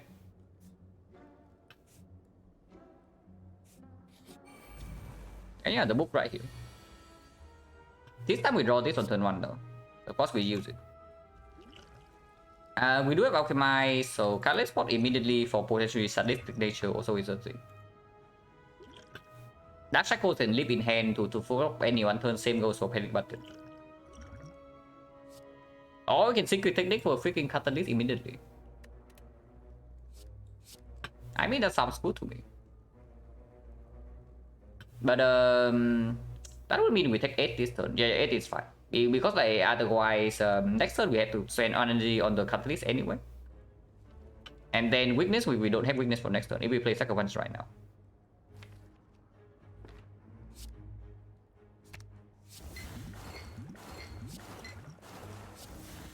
And we can play 1 card but not 2.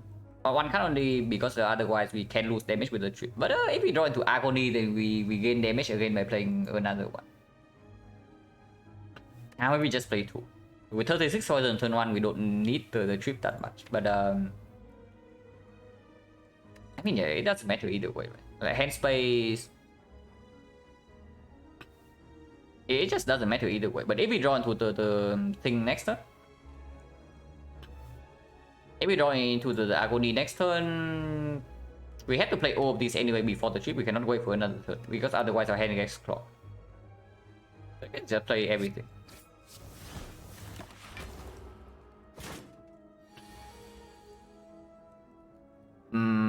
Bad pattern, yeah. This guy decides to 15%ers, but we do have a bit on the bone. If we Sucker Punch, Flying Knee, Bite here and take 12, we go to 27. And this guy is currently at 41 HP. If we play triple attack, we always kill next turn. Not drawing into Alchemize yet, but guaranteeing a kill next turn while still proccing me on the board is probably just good. So we lose 12 this turn and we heal by 6. So we actually lose 6 and lose 6 is 31, 31 still perfect. Let's do that.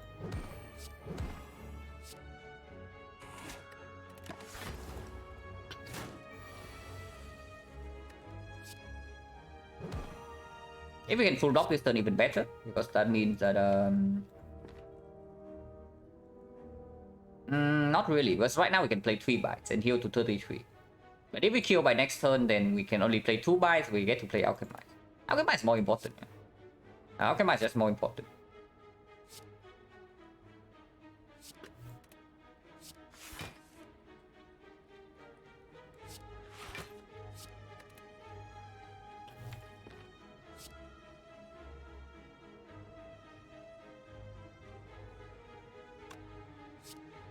Yeah, we accept 31 HP, so -2 for a potion. Has to be worth.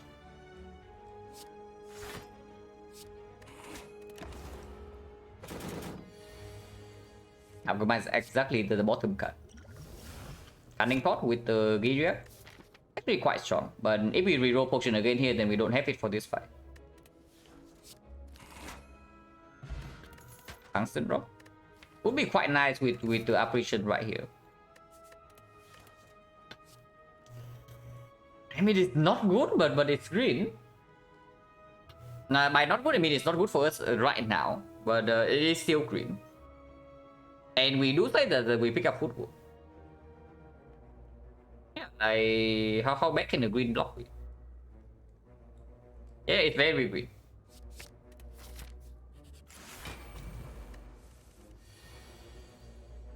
Elite 5. This time we are probably a little bit stronger than the last time we saw this thing. I wonder about this potion now, because this potion, this fight is either the leader or the slaver, yeah? And against slaver, this potion is like completely insane. Okay, maybe not completely insane, but it is 21 damage. And 21 damage, like pinpointed against burning slaver, has to be very good.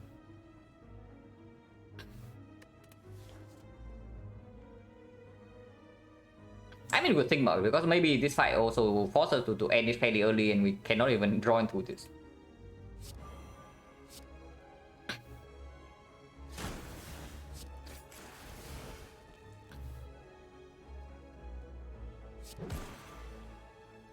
I mean, you can kill it right away actually with the cunning potion.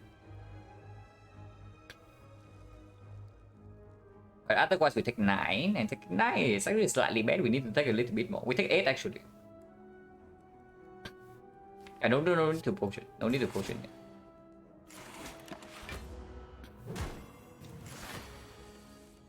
Need to take 6 somehow, and this side cannot actually deal 6 to us.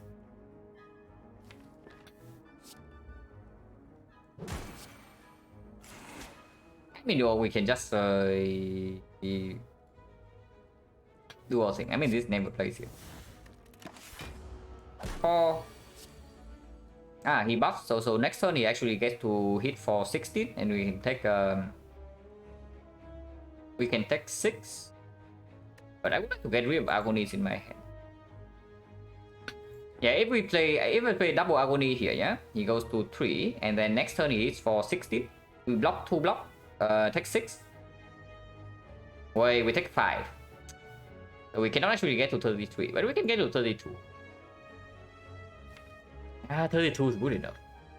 Unless you tell me Neutralize is better. Neutralize goes to 12, and 12 means that we can take again 5 damage.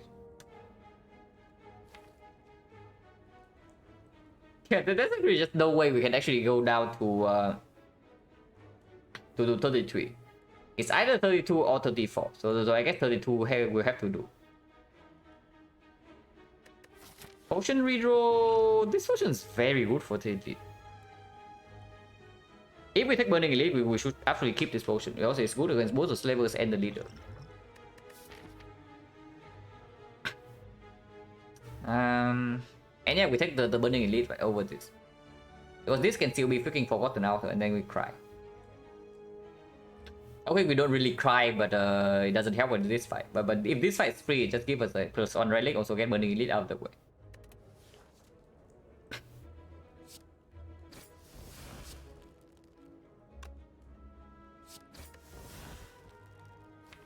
We leave this in hand because we might need to use it to kill 2 turns from now, because we cannot use bite to kill.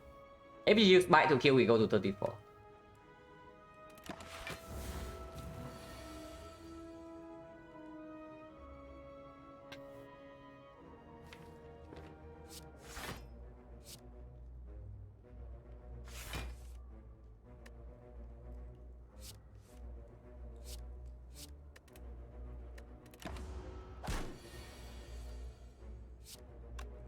But yeah, we will keep this potion, yeah, overusing this. And go no potion. Just pay 100 gold for the freaking trip. Did I really just pay 100 gold for the trip? I mean, this is not even good. The problem with this is it's not even good right now, so we probably don't even take it.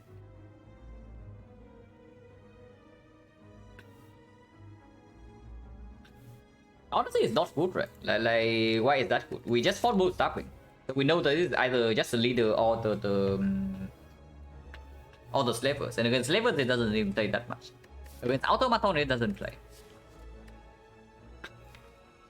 Does play against automaton, but we cannot upgrade it, yeah? We are lifting. It plays in the sense that we can trip a minion and then terror the others. And then we strip artifact on the main automaton and apply catalyst. Vulnerable is the poison? No. Well, vulnerable is only physical damage, but it does strip artifact. And this guy has like 3 layers.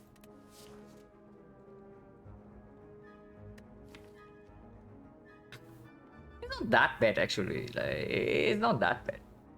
It's probably still okay to take because drawing it on turn 1 in any fight, like we draw 1 vulnerable source on turn 1 and I suddenly have like a lot of fun look. It's still good against Snake Lady, for example. Like we can trip to kill a minion and then we do this to kill. We do the terror on the main Snake Lady. And yeah, artifact shift with 1 poison card into catalyst is also, it's not that bad. Okay. And also vulnerable source works with this potion, so of course we take this, yeah. Rank leader. So attacking on turn 1 is actually good for us.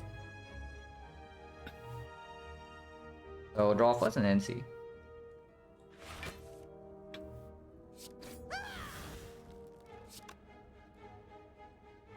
And save these for after terror, but I don't think we just attack right away and then play bouncing flash.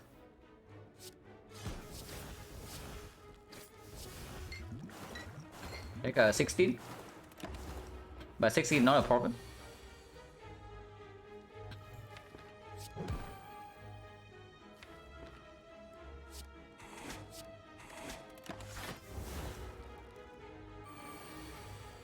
Because I need to play the catalyst as soon as possible.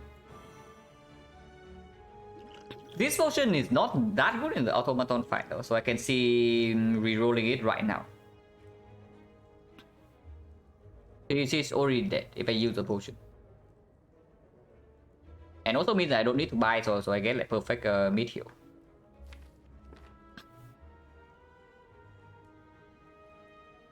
And this being buys in Icon Pedal. Yeah, we have like Zuzu and Blood Vial, so of course not removing strike is clear.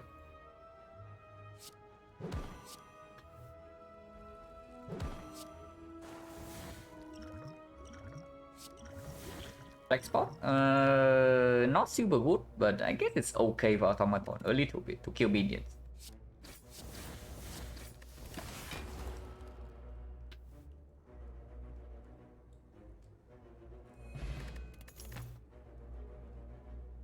Okay, what are we doing at 5? Are we still lifting or what?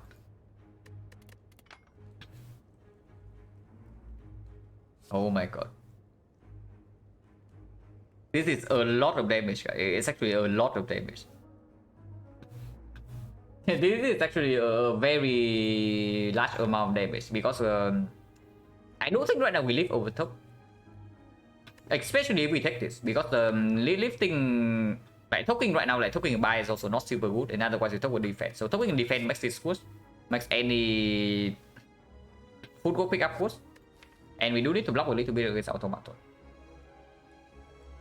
And yeah, on the other hand, lifting just makes this stronger, and then this is already the best damage card in our deck, besides the catalyst. And yeah, like suddenly we have like flex spot or flash sheds. And yeah, we're lifting.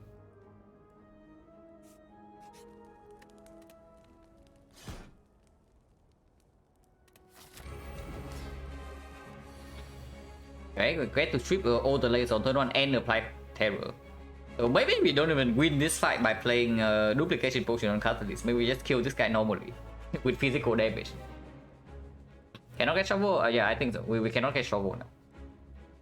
And that's good because shovel in this spot would be like complete trash.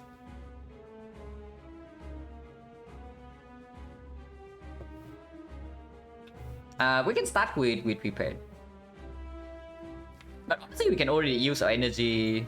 I probably just do it like fast hero here and then end turn. Maybe we can play backstab. Backstab when we play first because dramatic entrance definitely wants to wait. But backstab will probably most of the time goes here, and then playing backstab right now means that we also don't overdraw. We draw into agony next turn.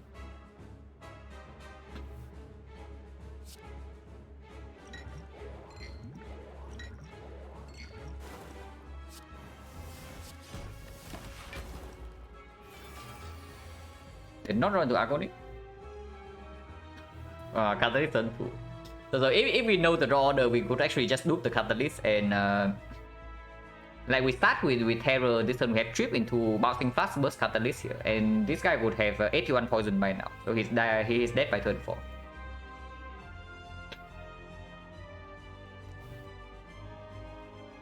Can start with prepare. It does overdraw though, so maybe we can play trip first. This guy's attacking, this guy's stealing what? Alchemize. Doesn't matter. So trip and go here.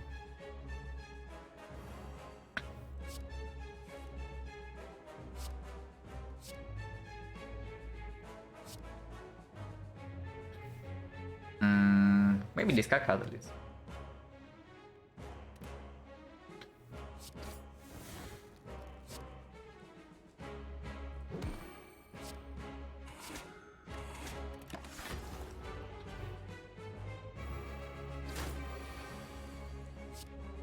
$36 could be way better next turn, so we can do that. But it does mean that we float energy. That's slightly weird. I don't want to float energy. I can see flex spot right now though, because we do get alchemize in hand immediately if I do that. I'll probably just do that and save all the block plus neutralize for next attack. And again, for Hyper Beam, we have weakness and we have like more than 40 HP, so we don't die.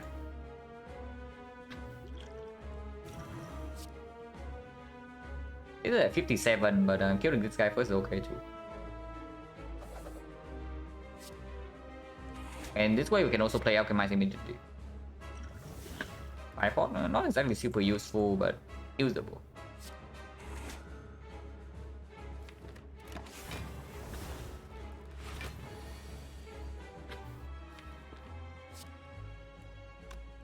This gets boot value, but we only have 2 energy to block if that's the case.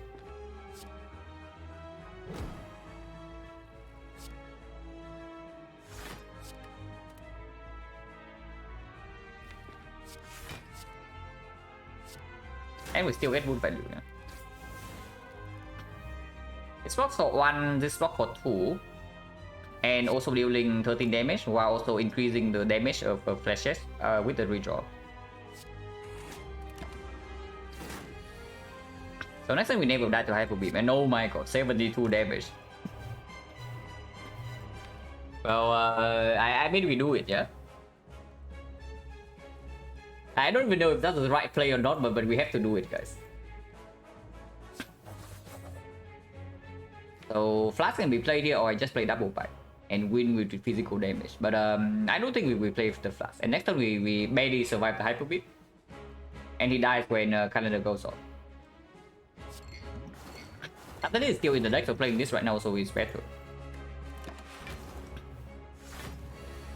And we will never die to this hit. The boot again. It is worthless, and so is this.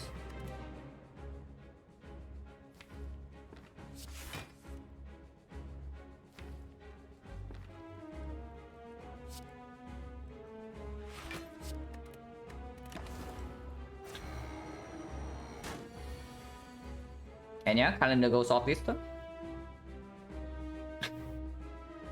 We cannot really survive the next hit, so we need to make sure this guy dies this turn, which we can with the 5 potion with the catalyst. We don't need to loop the catalyst. I mean, we can survive the next hit with weakness and with 4 energy. We absolutely can.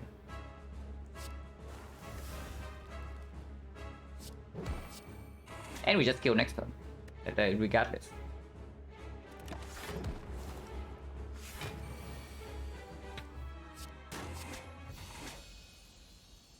Can we value? No potion. Second compromise is a little bit weird. After mid tungsten rod does mean that we take no damage from Beat of Death, but right now our deck doesn't use the AI that well. It is the first scaling defense that we have though. Because right now this deck has like absolutely no defense whatsoever. Like no footwork, no intangible, no piercing bill, not even a weak chain. And the adrenaline value also goes down a little bit with the pyramid. Not that much, but it does. It is less effective than usual. Yeah, it's fine. Because we also have sustain for both the mid and the buys to carry around the card that is slightly worse in whole wave fight. What's combination that not take enough defense? Yeah.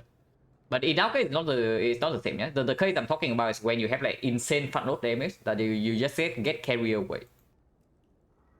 When you have insane front load damage into Act 2, you just get carried away and you bring the deck that deals like 150 damage on turn 1 into Act 4, and then you realize that that's not enough to actually win the run, and then you die to the heart.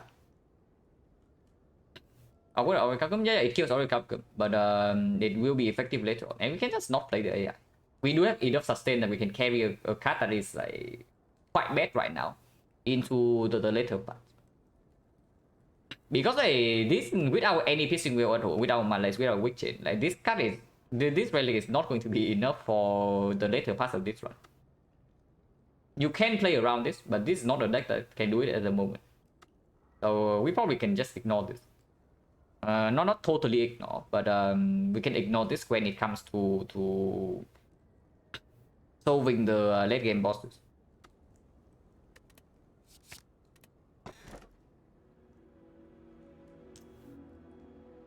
More energy would be nice. Unfortunately, we don't get to have 4 energy. Or are you telling me that we do have 4 energy here?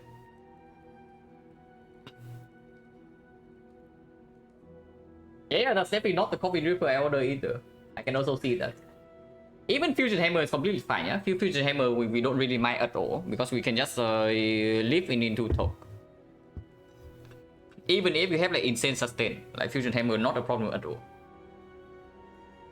So it's either the crown or the back, and it's back over bell because of the pyramid. We don't have a lot of discard to discard the curse, and we also have the alchemize.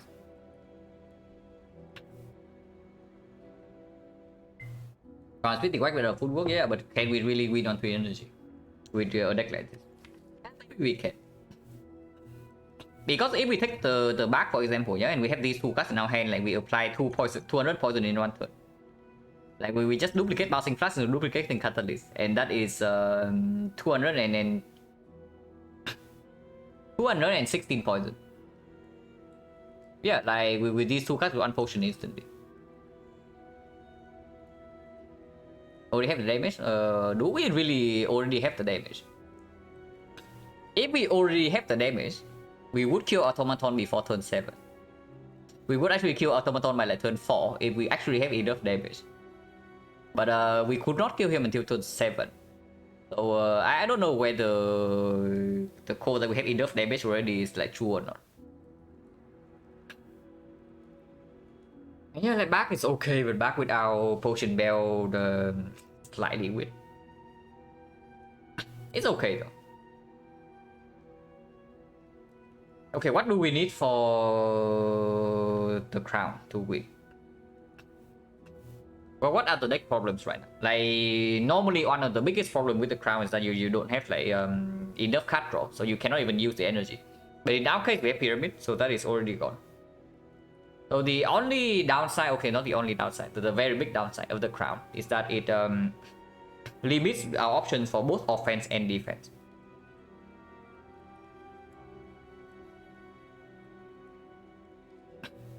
Main problem likely filling potion bell with hard solving pots don't have boss rage. Yeah, absolutely. That's exactly true.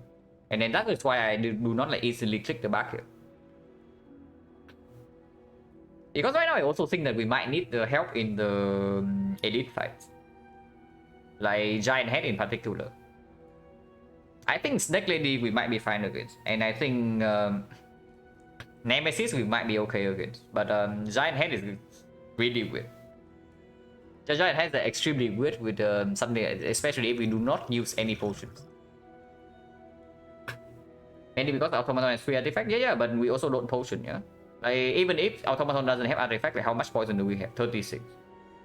And do you really think 36 poison is enough? 36 poison and our physical damage is good, but it's not like insanely powerful right now. Anyway, with Crown, I also think we can get away with Crown. And not because we can get away with Crown, but I do think that the back does kill us like fairly often in late Act 3. If you tell me that we immediately see energy source after picking up the back, like for example, Temptation Plus to go with our prepare, for example, Outmaneuver Plus, then we are probably fine, because then we can, as long as the fight is under control. Or even if we have any scaling relic, yeah, if we have a kunai here, I would easily click the back. Because kunai buys pyramid, outscale every single Act 3 boss. So we can just save potions for Act 4. But we just don't have scaling defense yet.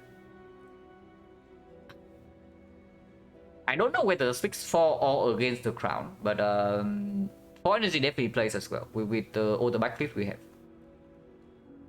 And I guess we can go to the shop to buy a potion. Not a potion, but a footwork, for example.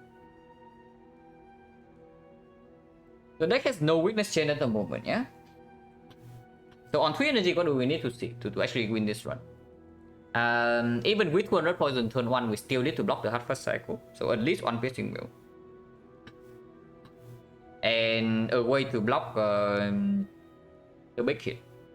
And if we want to have 200 poison, then we need duplication potion. Or maybe high roll burst or something. Nightmare on 3 energy actually does not play even with the pyramid. Unless you have setup or maneuver. Which right now we also don't have. So 1 potion needs to be saved for offense in the hard fight, and potentially another potion for defense. So basically we have to play spear and shield with our potion. Which is doable, because the moment the spear is dead, we can just bite the shield back up to full. Actually, bosses is a little bit weird though. Everything is uncertain right now because we simply don't have scaling. The defense scaling in our deck is non-existent right now. Okay, so what do we need for the crown to win? 1 footwork? And maybe 1 piercing will.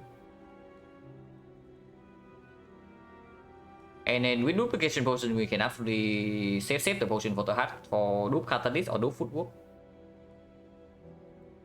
And that probably wins. Honestly, if that's the case, I think I just picked the freaking crown. Because footwork we can always find in the shop. If we don't find footwork, we can also maybe find a second after image and then we can loot that. We already have a potion that might potentially solve our defense, as long as we can find offense from elsewhere. And with 4 energy, you can actually play physical damage against the heart. Especially since we don't take damage from beat of death, like with the tungsten rod and the after image. Because otherwise, if we pick the back and we stay on 3 energy, our offense has to be the freaking catalyst duplication potion. And I don't see it working against the Act 3. And Act 4 Elite, if that matters. Of course, I don't want to pick the crown here. The chance that the crown actually ends up killing us is not small. But it's probably still better than the back, and it's most definitely better than the bell. But yeah, we pick this and we are set. Time meter. Right now we have no strength reset, so 4 energy also welcome if we do not want to blow our Act 4 potion. So shop gets better. No hallway fights get worse. And we have 3 pathing, so I would like 3 elites. Unfortunately, there is no path with 3 elites.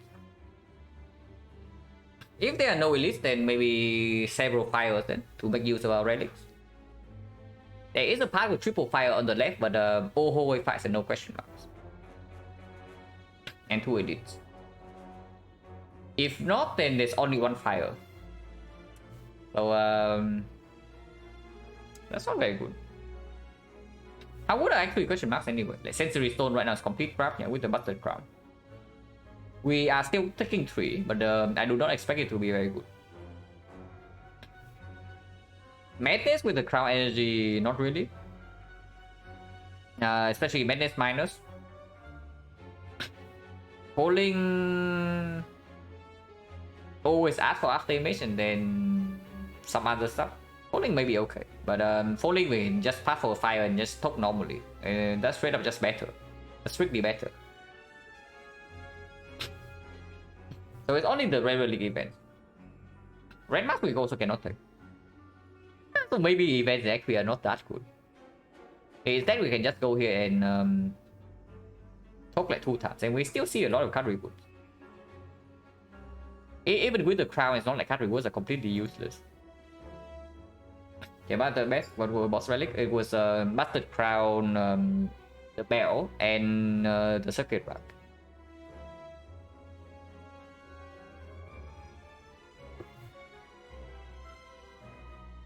Yeah, events are actually not that good. Fights are terrible though, and honestly, not strong at hooks really. I guess it's okay. We can talk 1 bite and then the second talk is like on the defense or something. I do not want to talk 2 defense. But talking 2 bites, talking 2 bites is okay too. But defense are like fairly trash, right? If we don't scale them up. Bad shot placement, yeah, the shot placement also not very good. But we still need to go to a shop. And yeah, if there's a Bulgo, I would like to upgrade it as well. So pathing for triple fire, not too bad. We can always start here. We start here and then we decide afterwards. But yeah, completely free pathing and all the paths are also quite bad. It's a little bit sad.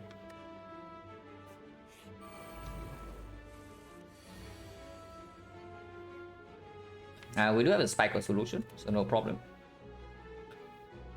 Cannot play this though.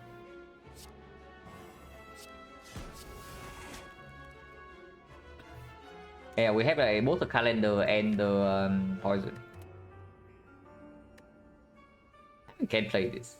Maybe I should. So that means that I wasted some damage here already, but doesn't matter too much.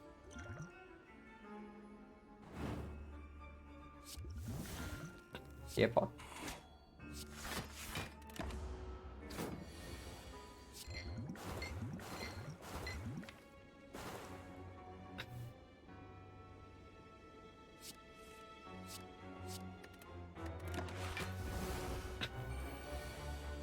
It really attacked. I was waiting for him not to attack so that I can bite myself up. I mean, we can still bite up.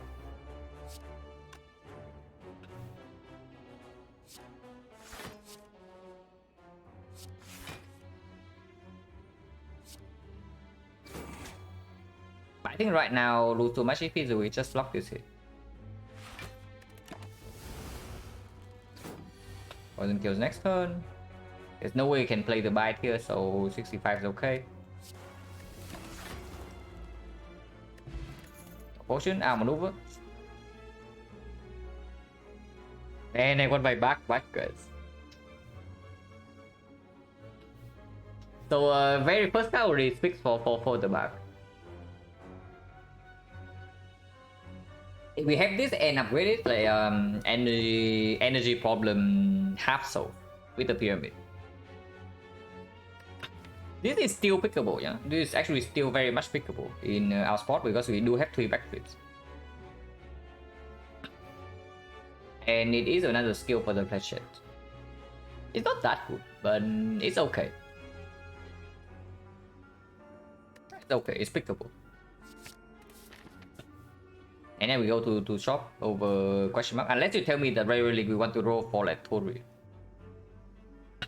We roll for Tori Tungsten and then we nullify the multi-attack. But giving up on 2 fires probably cannot be good, right? Because Crown competing against the back and the bell. 1000 gold we cannot take with the pyramid. Ah, wait, we have talk.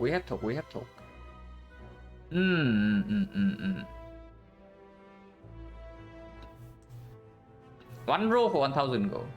But if we fail this roll, then suddenly the part is quite bad. Hitting 1000 gold is absolutely massive though. We remove a normality here, remove the second one here, we do not live. But we have 1000 gold to spend in 2 shops. If we miss, it's bad. If we miss, it's really bad. So we can commit to the left part and then accept the 3 fires into like a bunch of 4-wave fights. I mean, 4-wave fights that it's worse is still a potion reroll, so it's not that bad. But here there's only 1 chance for 1000 gold. There's not even like 2 or 3 chances. It's exactly 1 chance. Probably doesn't make sense. Yeah, it just doesn't make sense.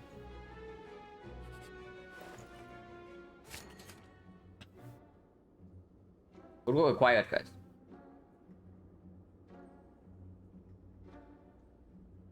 This shop really wants us to have a fire potion.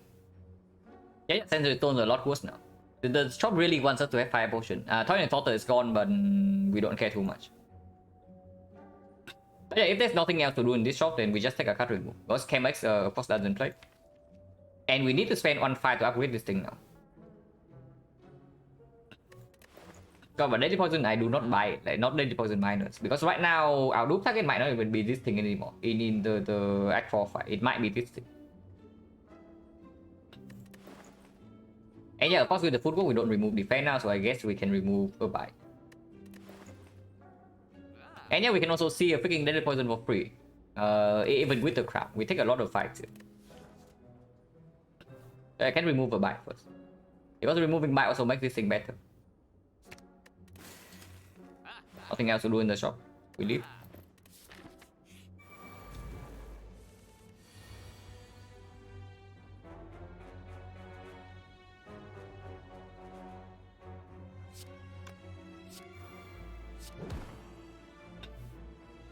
Probably leave the hand as is.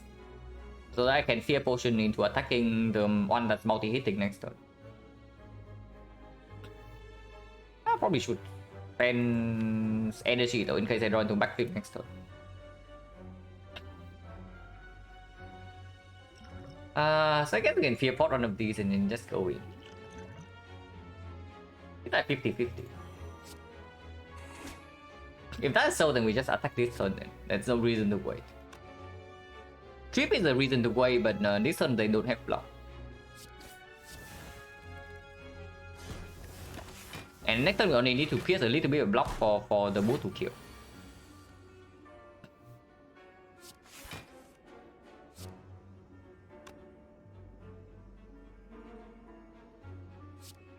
And yeah, the bull exactly killed it. Yeah.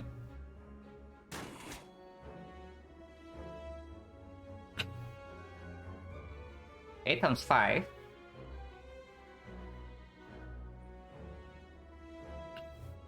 That's fine.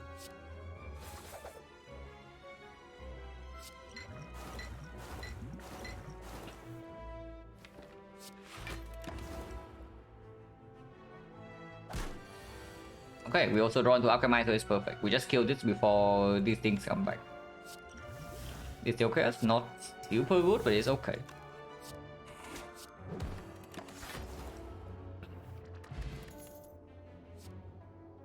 I mean, yes, we don't actually have a weak chain. And if we got to block with footwork and the hard fight, we need weakness. And this one comes upgraded.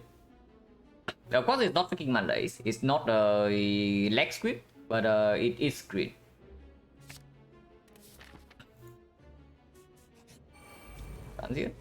That should not be too difficult. I hope so.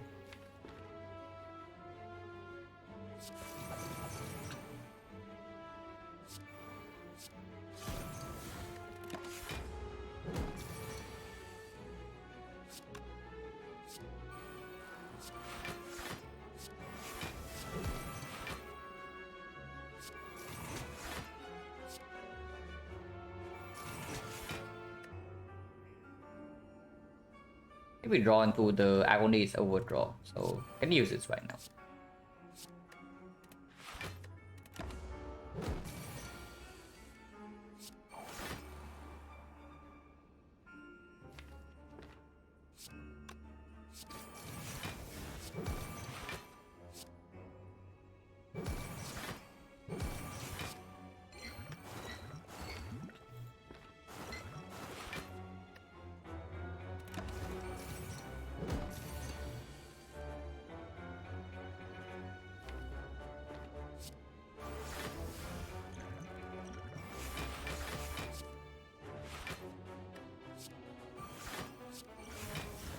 Export is actually quite good, but we probably keep re-rolling.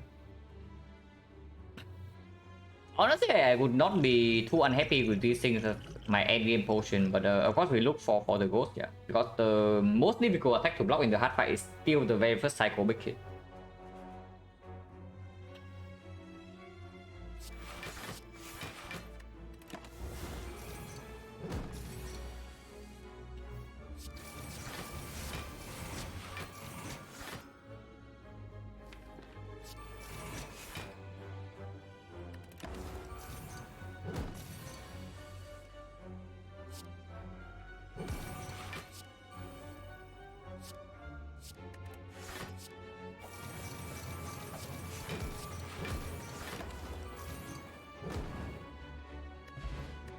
As long as I will held on to potion, Ghost Ninja somewhere from my one until the heart.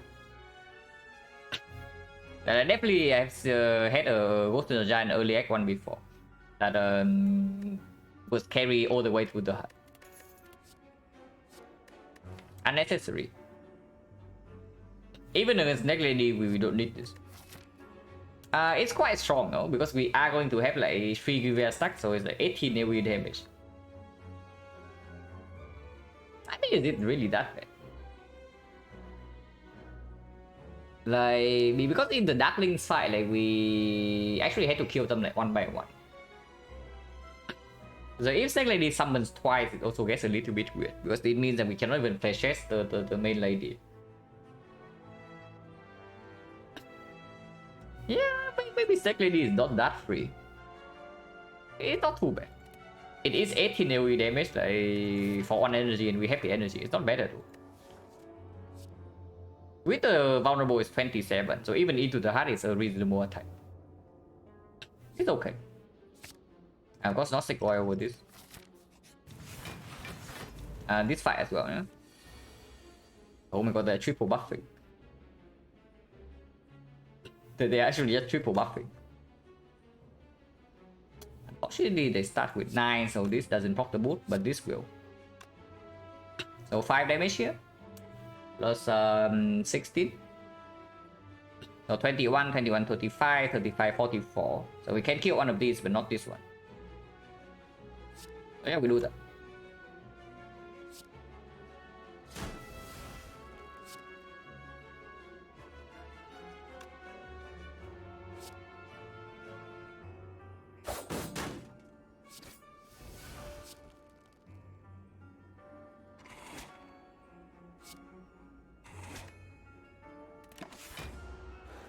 Maybe we should have used this. Yeah, so should have used this last turn.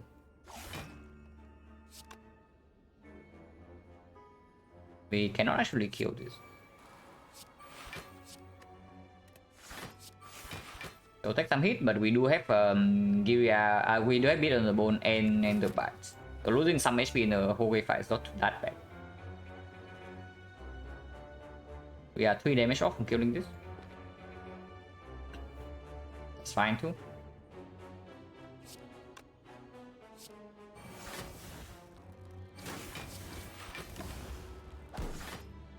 It's only minus 11, not that much.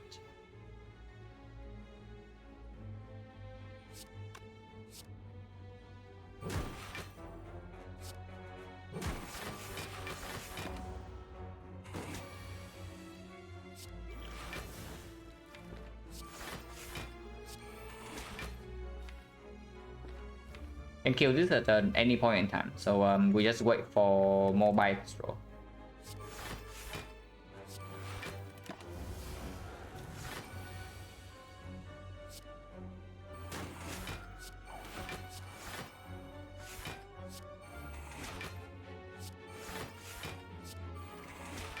not that bad.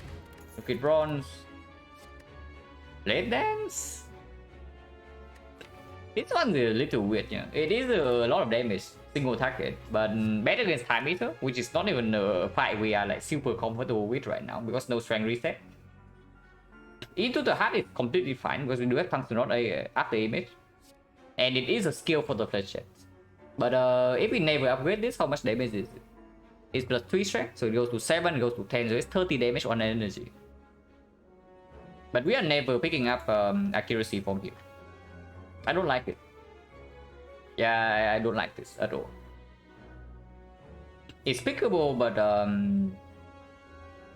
I don't think it actually improves any of the more difficult fights.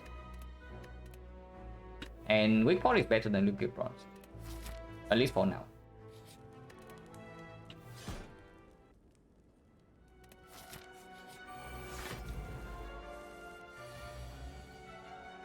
I times 1, that's disappointing.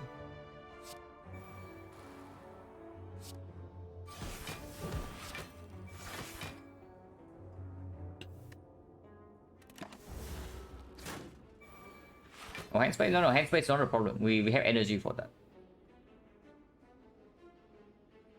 Times 3 is slightly better.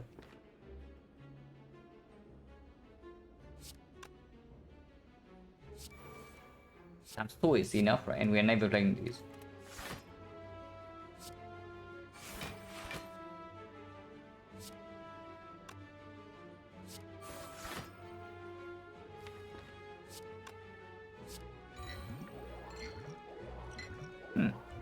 About 3 times on this, so we can weaken next turn, which is great.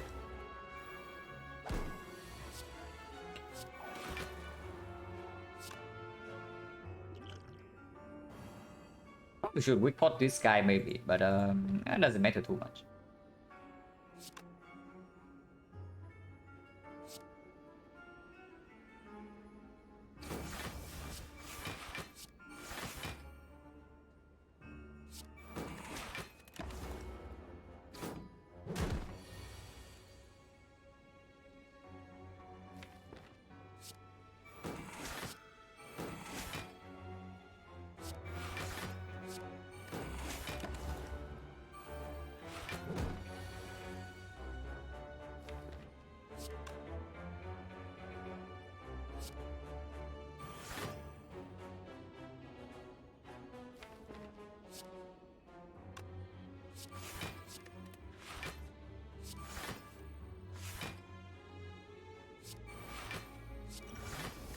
This push is not very good.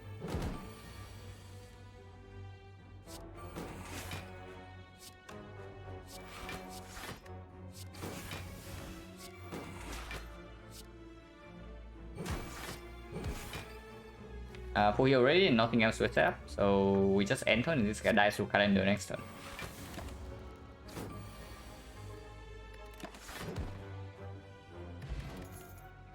Okay, minus is not it. The upgrade goes on this, and after this upgrade, we keep token, so we can never upgrade this.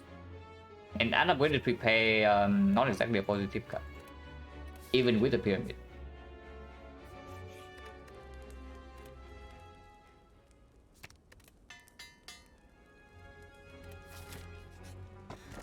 Like, those cards have been decent.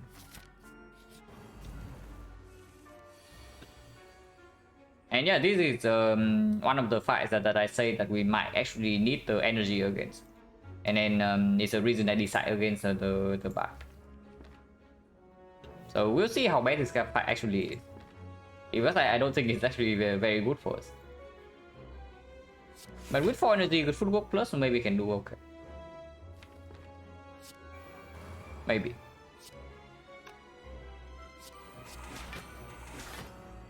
These are better after Longbow is down, but there's no guarantee that we draw into these quickly enough. And next one we have Weaken, and if we need to make hand space, we also need to play this. So playing right now is okay.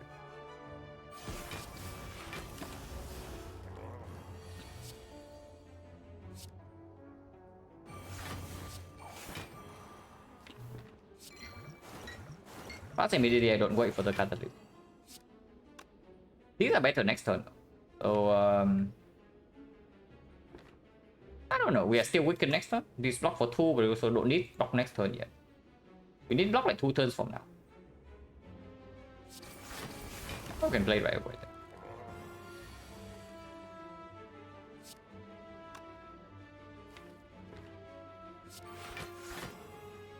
At least can be played right away.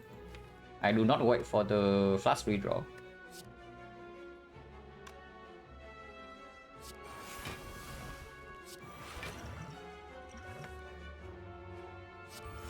This also can get out of my hand. This version is quite strong. In this fight, maybe we need it. Upgrading all our defense definitely helps a lot in this fight.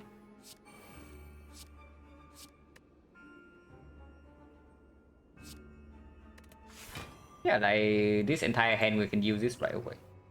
Upgrade on weakness, upgrade all the blocks, and upgrade the outmaneuver.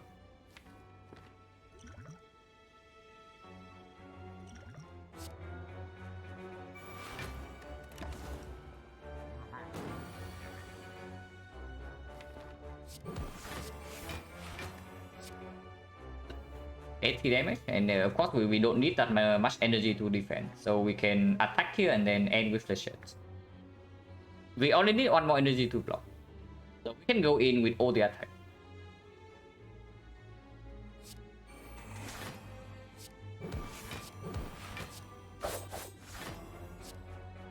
$105 damage, and this here is full block.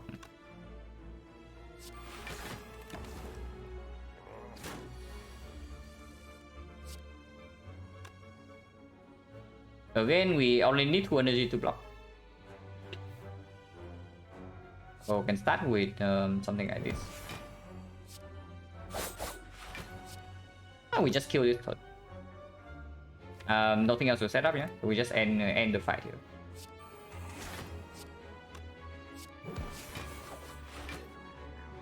Yeah, the 4 energy definitely plays in this fight. Power potion would be great if we have a potion bell. This potion is good against the heart. Distraction, not really. Yeah, no. It's okay, but with football duplication and a weak chain, maybe I don't think we're that bad that we need this. But this can. The only thing that actually wins the run here is like the maybe a second catalyst and then maybe a nightmare, maybe a burst. So 3 cards. Anything else, like even some mediocre blocks, that doesn't really help us that much. Card draw doesn't help us that much, and energy also doesn't help us that much. Tune in first time seeing Bastard Cow epic deck, terrible relic, terrible boss relic. Like, if I have an epic deck already, I also do not pick the crown, you know. If the deck is strong enough already, I just pick the thing that doesn't decrease my chance of winning. And that is almost never Busted Crown. We just brick on the boss relic.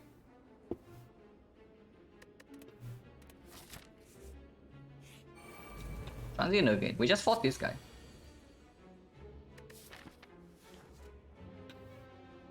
And yeah, we do still reroll Power Potion, yeah? Unless you tell me Power Potion is strong enough. But I still think we want to try for the ghost. We still have 1, 2, 3, 4 more rolls, potentially 5 to 6.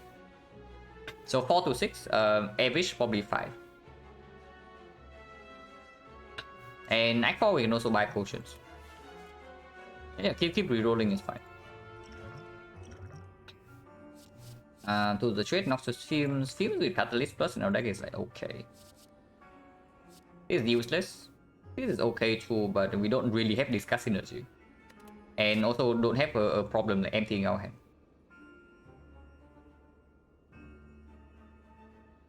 Believe in a vacuum, most deck by end of 2 is stronger worse with a Busted Crown. It just depends on your energy usage and what the icon boss relic is.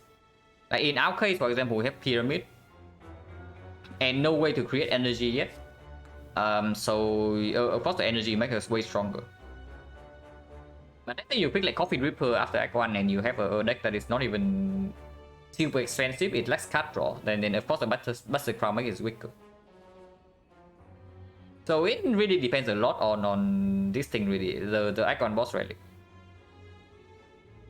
It's usually less because of your deck and more because of Icon Boss Relic, but of course your deck is also considered. I would say usually though, Master Crown makes your deck and back 2 stronger immediately, but it does maybe reduce the chance of winning the run overall. But the number of decks that do not get stronger like in the short term, even like in the middle of Act 3 or at the end of Act 3, before you step into Act 4, like usually energy just make you stronger. But that mean everything okay. But yeah, this thing, the downside of this thing usually comes in. If you pick it at the end of Act 2, usually the downside comes in by Act 4.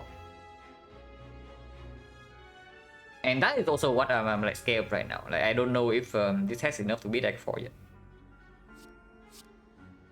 That is why I'm reloading potions. Because if the deck is strong enough already, just keep power potion, duplication potion, and that's fine.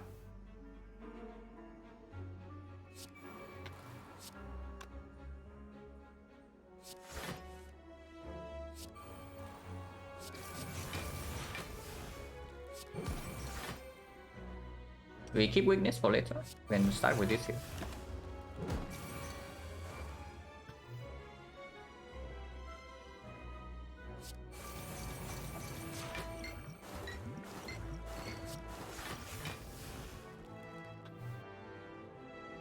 And we still keep weakness for later. Like this can be played. And this can be played as well. And so can this. It is worthless, yeah.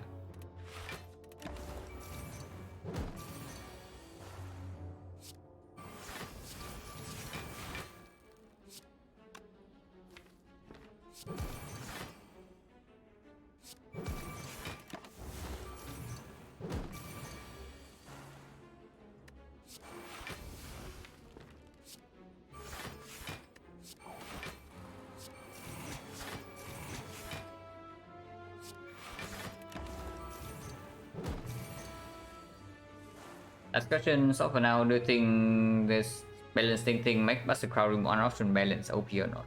One option is probably too strong. Like right now, this is a complete trust, but if it only removes an option, it's probably too strong. So I don't even know what this thing can be to make it like right in the middle.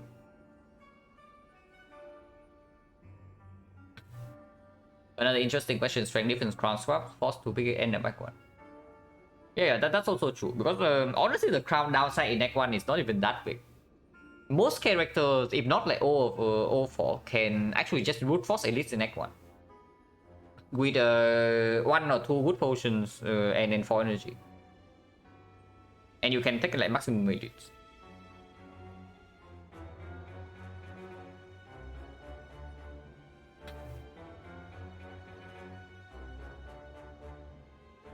Yeah, you get to brute force elite and then also get another relics. And honestly, if you run ends up with like 6 energy, even if your deck is crap, it can still win sometimes.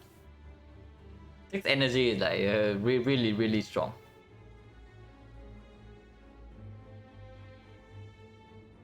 But yeah, weakness does persist, and I think we save this for next turn. This fight's no problem anyway.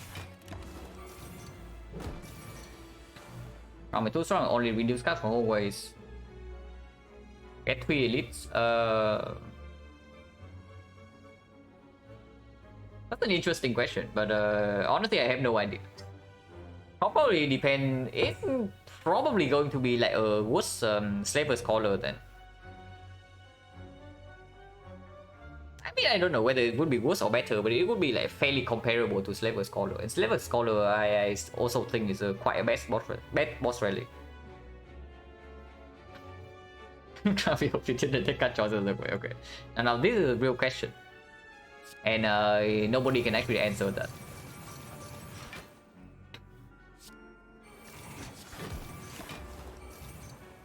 I mean, we deal like 500 damage to this guy in 5 turns, or in 6 turns. So do we really that damage? I paid 100 gold for this crap, and then I picked this crap. And here is this crap. I mean, we don't pick this, yeah? But I'm sad. Oh, yeah, we don't pick this. Artifact trip, we can only get from the trip and then this thing already. We go first. I don't know what would need to happen for me to not talk here though, but maybe we see a power that is good.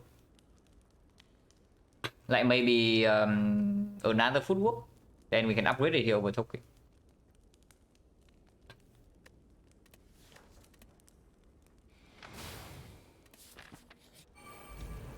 Snake Lady should not be a huge problem now that we have the Gremlin Horn, and I also pick up the Dagger Spray Plus.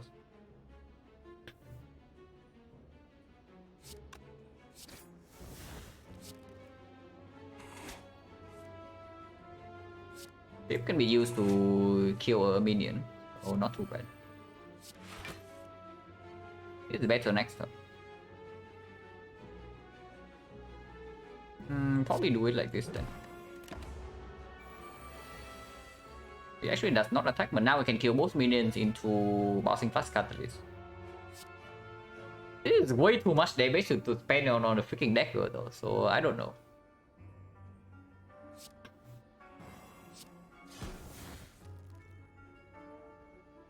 We badly don't have a kill here, but we will have a kill if I play neutralize.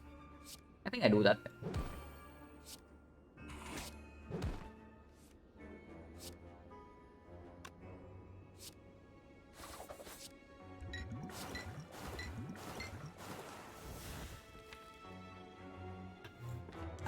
Honestly, probably save this in hand for the freaking daggers next turn. Because now she dies over 3, yeah? So we only need to kill the daggers one turn and then just block like whatever attack she hits us with next turn.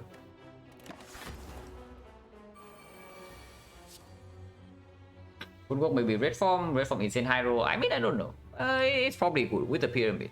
And if we say the Acqui bosses, no problem, then yeah, sure, red form would be super good. Maybe we just kill her this turn, but then there's freaking Alchemy.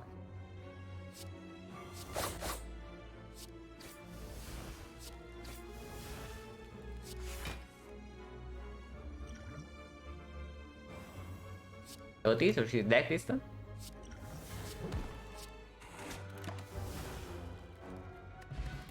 Mummified hand. Man, the back would have been like the back would actually be so fine here if we survive until this point, because now we have like outmaneuver some powers and then like Mummified hand. Wow, quick slash, exactly the card we need to upgrade. Exactly the card we need to upgrade, guys.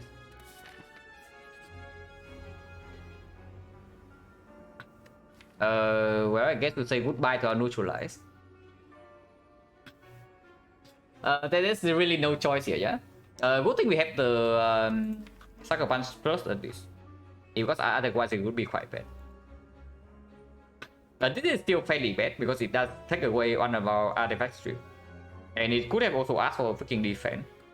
But it asked for Catalyst Plus. And I do think Catalyst Plus is still strong with this potion. Neutralize is like fairly strong in the time meter fight though, but what can you do? And yeah, we talk. Unless you say that after we lose neutralize we should upgrade this, but I don't see it. I think we talk when the talk here goes on. Is it buy or is it defend? It's probably defend actually. It's probably still defend. Because if we see the Awakened one in the next fight and we fail to kill the minions quickly, the fight gets out of control like, very fast. We do not have a single way to strength reset, yeah? So the Awakened one would also be fairly annoying, even if we have the bites. Maybe it's actually just Sucker Punch upgrade in this spot, like because the topping defense also is not even that good when we plan to duplicate footwork in the hard fight. And now we don't actually have a weak chain if I do not make this upgrade. because of falling. Lightning, yeah, lightning is still useful. Lightning is still useful. The energy definitely plays with pyramid. Yeah, maybe we just upgrade this. Sure thing, right?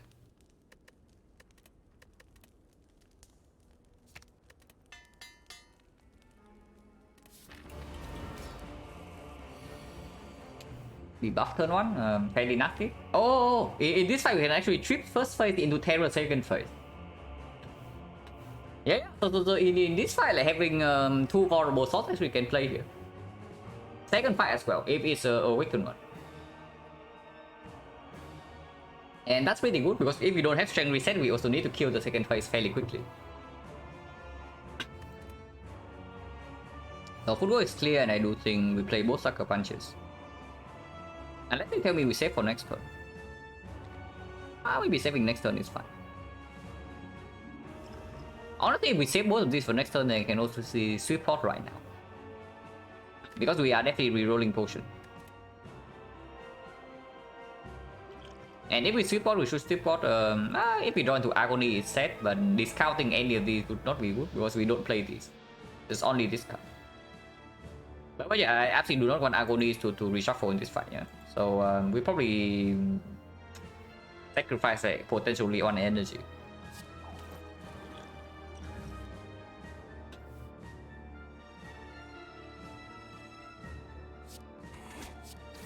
I'd wait for vulnerable, but I don't really want to.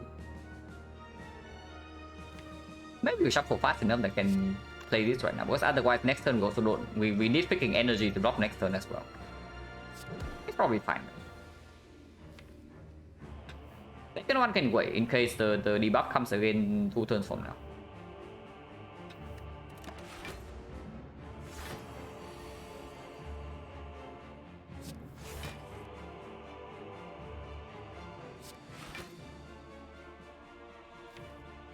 Next turn is going to be a massive pain because we only have 2 cards.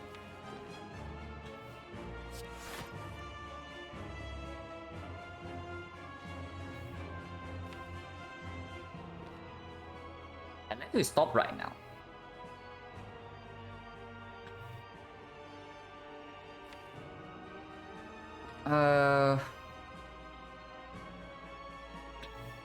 Stop right now. 3 cards for next turn can do sucker punch into double defense, for example. You need to play this at some point too.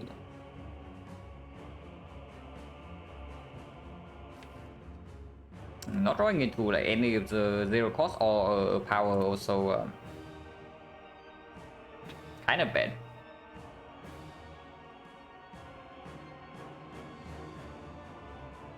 Yeah, this does full block, so we probably just can play this and next turn 2 cards. He might not even attack. That's attack. That's fine too. Multi-hit we can actually just attack with Orichalcum Tungsten Rod. And Alchemize over Bouncing Flash? No way, man. Bouncing Flash first.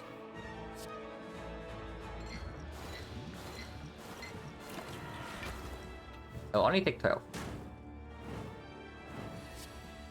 I'm gonna need reshuffle.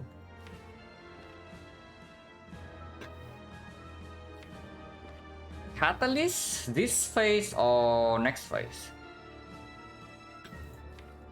Catalyst this phase means the terror next phase into flashes is a thing. And if we push damage right now, we also get to Stone Calendar after the purge.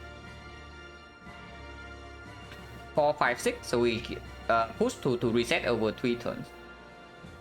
So we need to push to reset over 2. So 4, 5, and then it needs to reset, and then 6.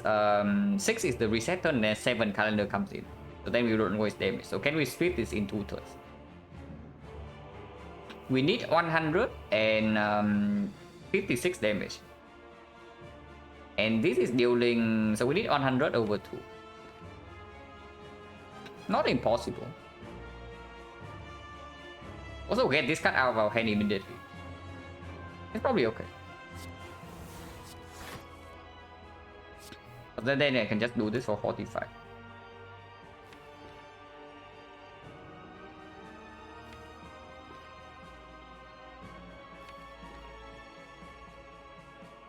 Unless you tell me the line here is actually after mesh flying knee, and then we go in with vulnerable flashes next turn.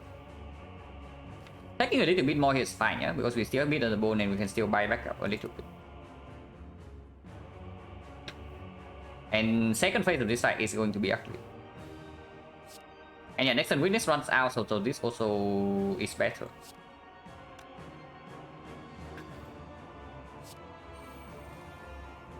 And yeah, if Mum Fat Hand is an attack, we can also play more cards.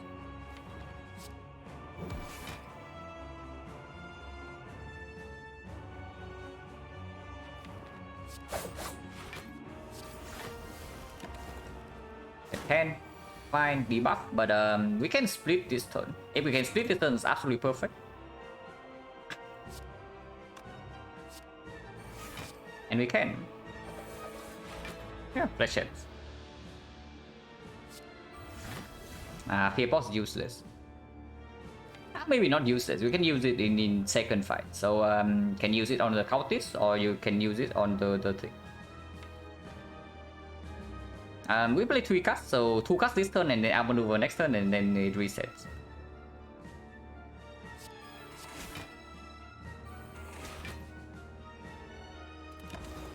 So yeah, this way we don't waste calendar damage, and we get like energy immediately after the debuff change. So we can play Terror into Slime into maybe this thing immediately into backflips.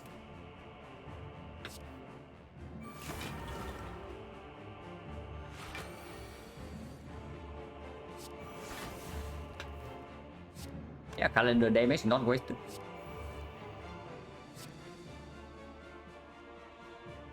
I think I actually care about playing this.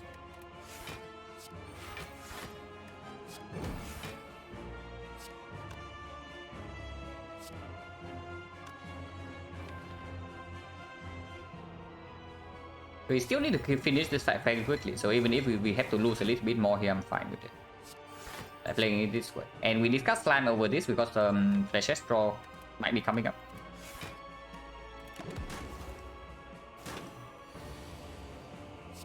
Yeah, 65 damage, yeah.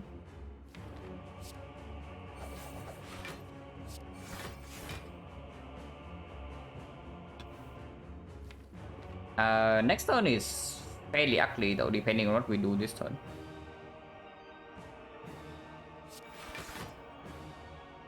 Two cards next turn, and this needs to be one of them. So I guess we can play this first because it's also like fairly big damage.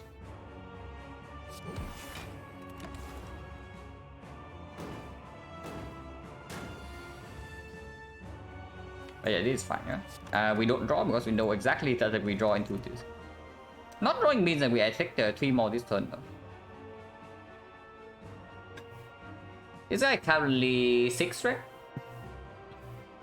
With 6 strength, the base is 38, and 38 minus 10 is 28. 28? If we play 2 bites, we go to, no, Oracle breaks. So we play 2 defense, we go to 18, we take 10, and 10 is exactly back. So defense by is just better, yeah. Defense by we block for 10, so we take 18. But here by 2, so we take 16, we go to 28. And 28 means that we can play double bite next turn, go to 32. And then we kill with Flying Knee Agony. Yeah, but that's way better, right? We perfectly use mid on the board.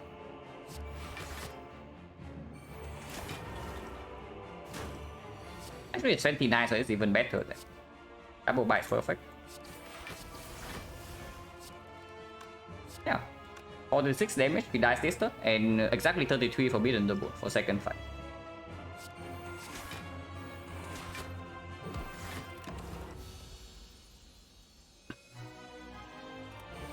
Donut.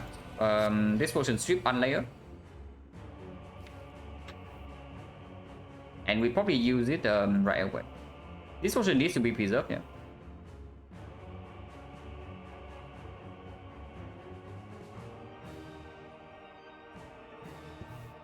So we always start with footwork and then backflip and then we observe.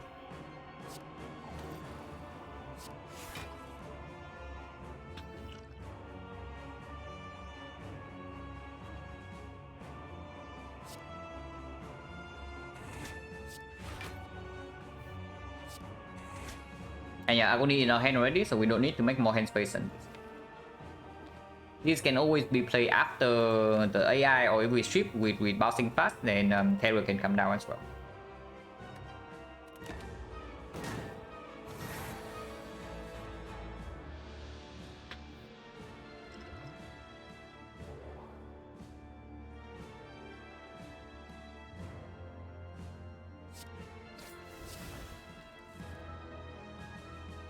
Chance good, Cutlass never play. But we have no block in our hand this turn, so I probably do not play after image and just use Oracle. But this will hurt, yeah. Can discard Agony? Yeah, we can discard Agony, and I'm probably doing that. But this can be exhausted. I sure hope we don't die next turn, or 2 turns from now, but it can happen.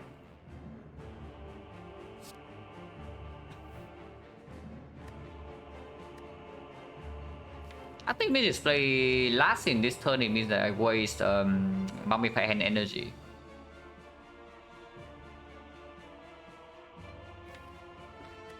And I guess we have to do it.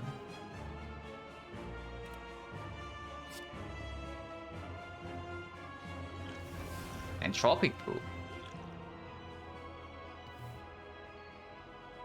This thing is very weird because now I suddenly have a reason to use my freaking duplication potion. Because I am actually fairly scared of dying here. Right now we block for 6, so we are facing 22, so we go to 23. Next turn another 22, but actually it is potentially more than that because we do play after image, but any defense would do. And Vulnerable is not down here yet. We also have not strip artifact for potential weakness.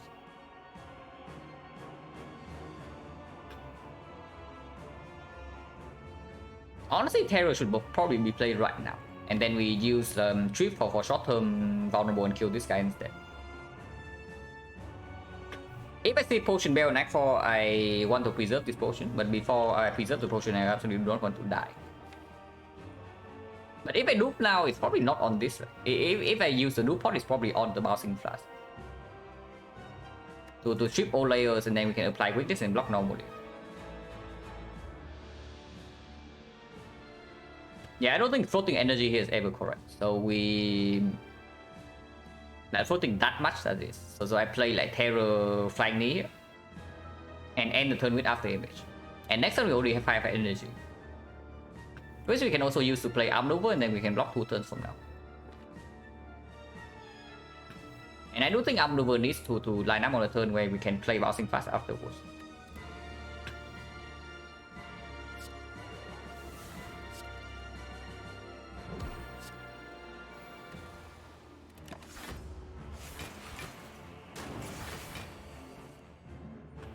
Okay. So, do I duplicate right now?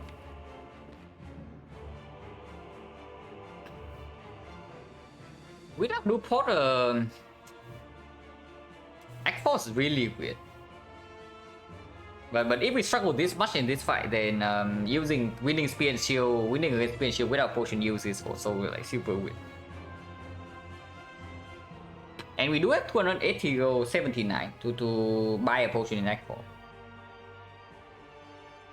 So yeah, before I die, I should just potion.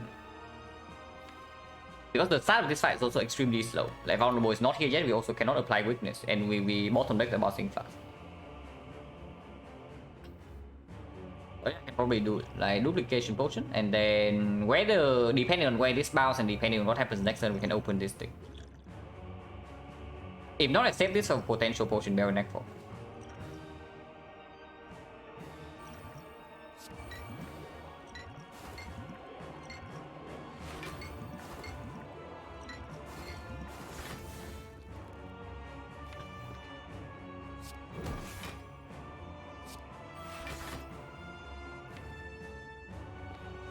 And honestly, it's just outmaneuver and take a little bit more damage.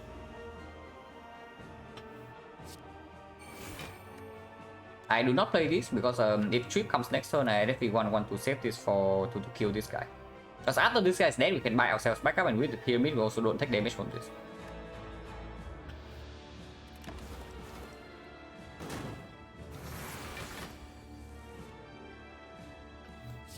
If it's not here yet, he'll always play. And I do not want to underdraw. I sacrifice a little bit of damage for that. We both make both backflip plus end the ship. But that's not good. That's definitely not good because now we next turn we need to block this as well, and these guys are not nearly dead yet. It's only 9 times 3 right now. If we play all the attacks here and have these in hand next turn, it's not, I guess it's not that bad. It's not that bad, it's not that bad.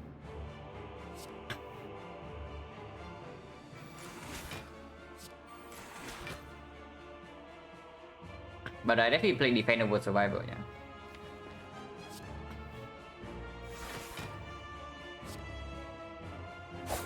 And spend all the energy. Like another 3.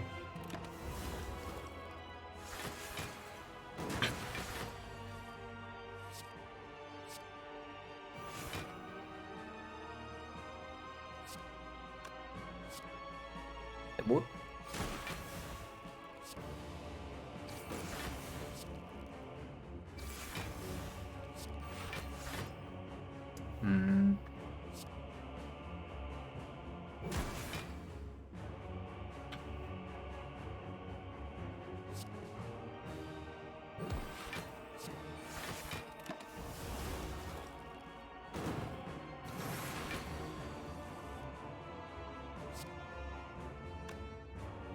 $52.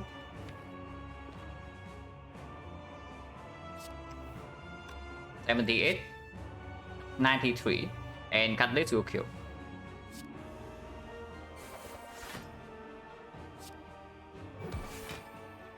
Exact as well, yeah.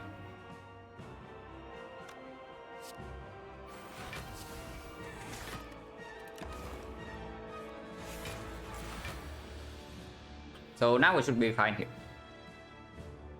If we leave this turn, what do we probably do?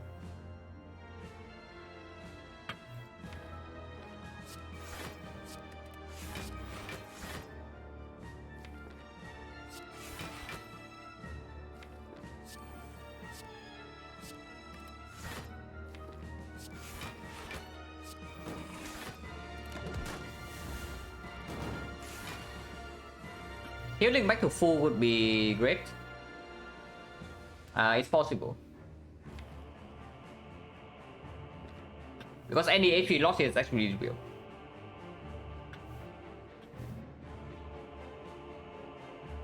And yeah, like we actually need to do one bouncing fast as well. Because if the bouncing fast has failed to strip artifact on both of them, we would be dead right now. And we had exactly to on the Donu on that one turn, so it was just necessary, unfortunately.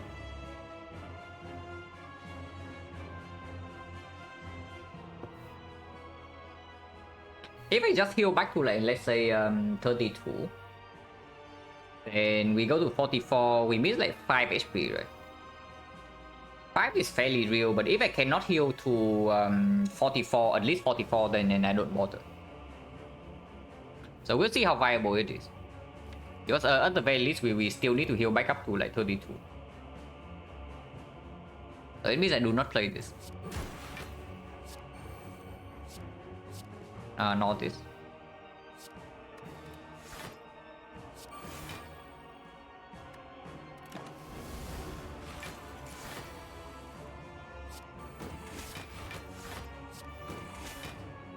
Probably very viable.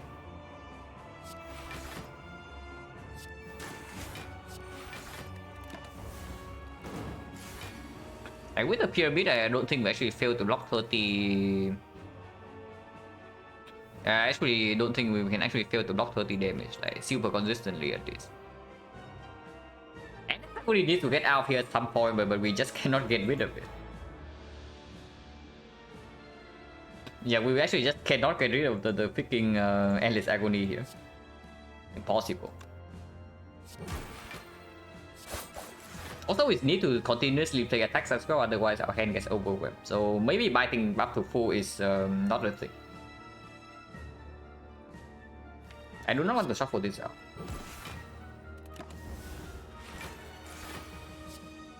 Okay, we can finally get rid of this crap.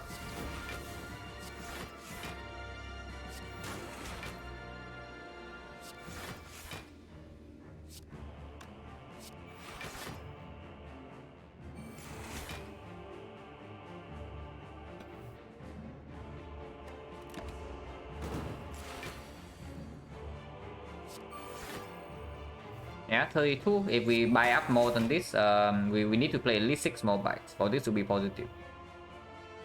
You can very easily do that.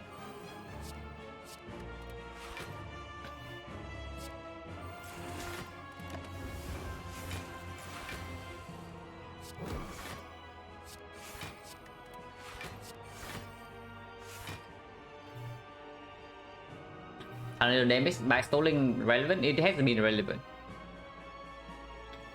Every single relic in our bar right now has been used.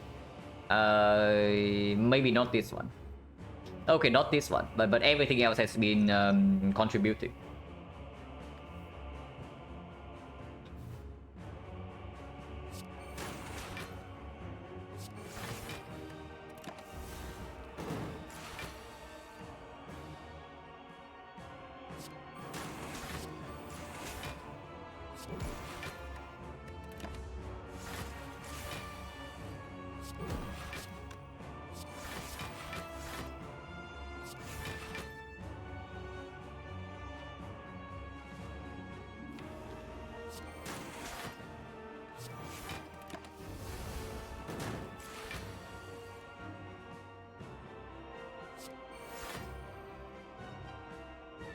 Yeah, Anton.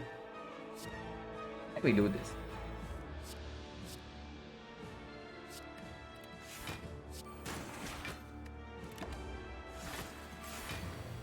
Deck basically complete? No. We are not favor against Act 4 right now. I just completely brick on the boss relic.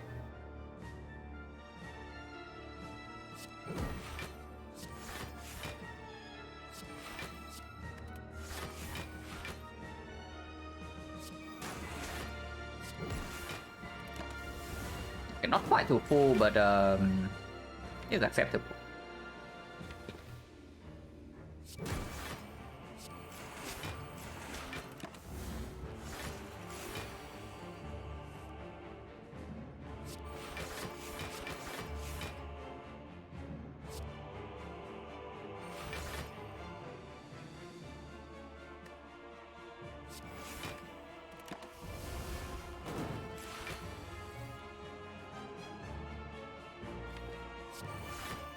We can wait for this guy Plated Armor to stack up, yeah. We still don't take damage next turn.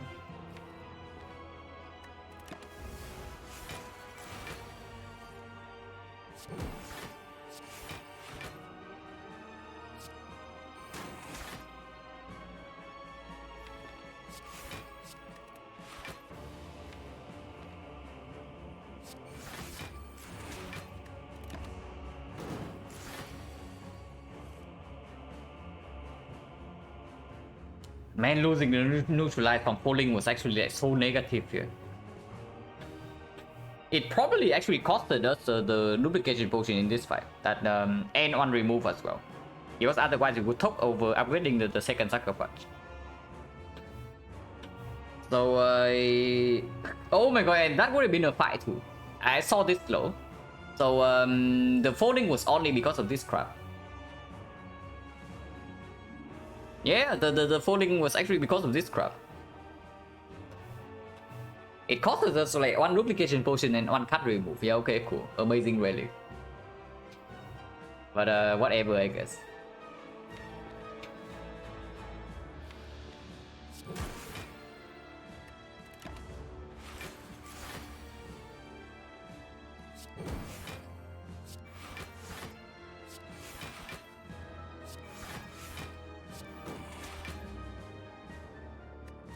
Probably nuclear over 2 now.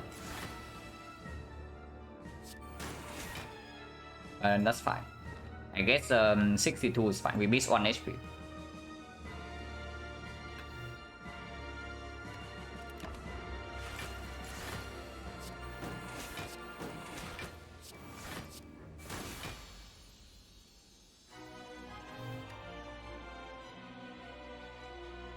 Might not have the buy. No. We have relic stats, so we know exactly what this thing did. Like with relic stats, we know exactly what this thing did. Like, so it did not give us the bites.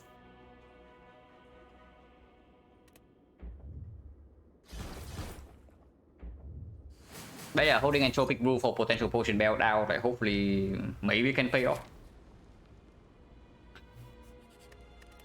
No upgrades worth the talk, right? So we talk, but what are we talking? Unless you tell me that trip upgrade is actually good now, because otherwise you cannot strip artifact.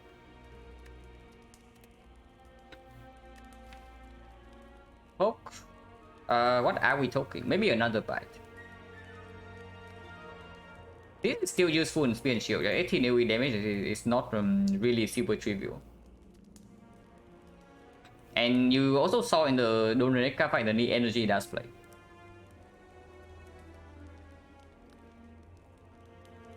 Maybe another buy is fine. Like we if we can store the shield, we also don't need 4 copies.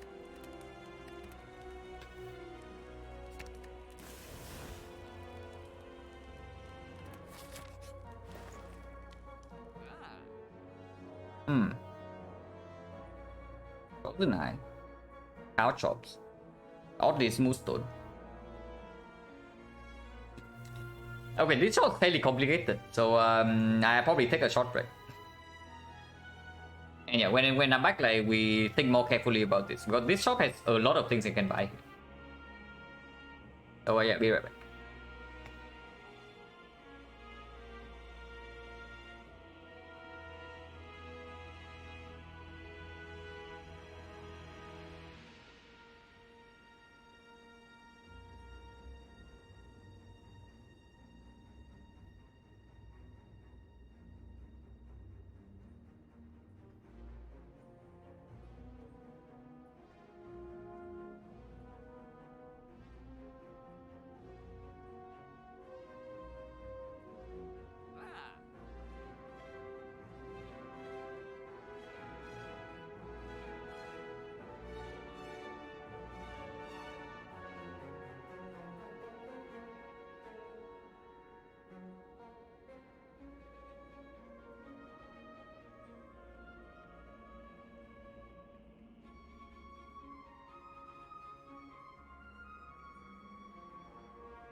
Okay, so something absolutely clear, yeah?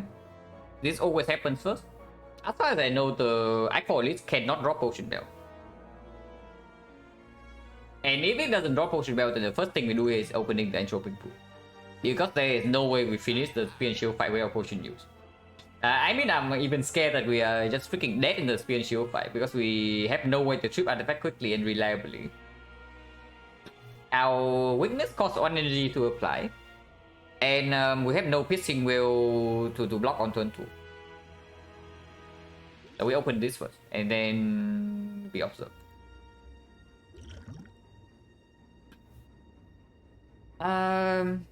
These might actually give us a kill on spear and shield.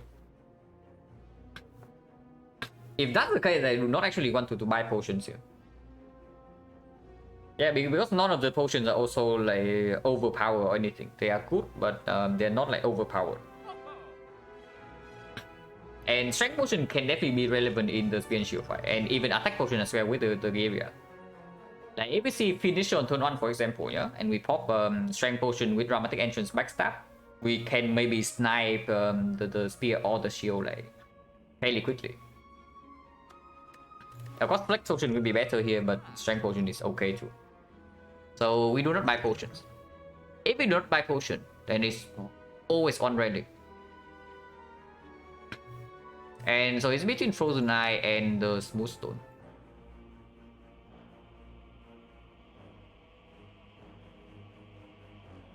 Frozen Eye and the Smooth Stone. We do not actually have that many deck manipulation, and the backflips are basically our best lock cards as well. If that is the case, then we don't get to choose when to play the backflips. The only thing the Frozen Eye is good for is to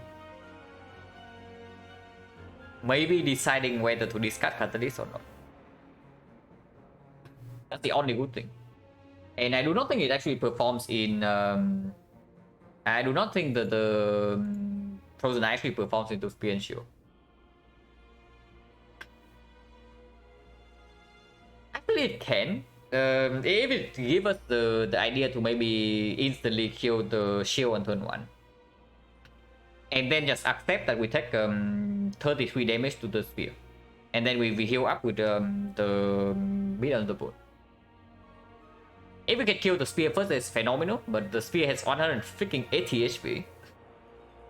And we cannot apply vulnerable.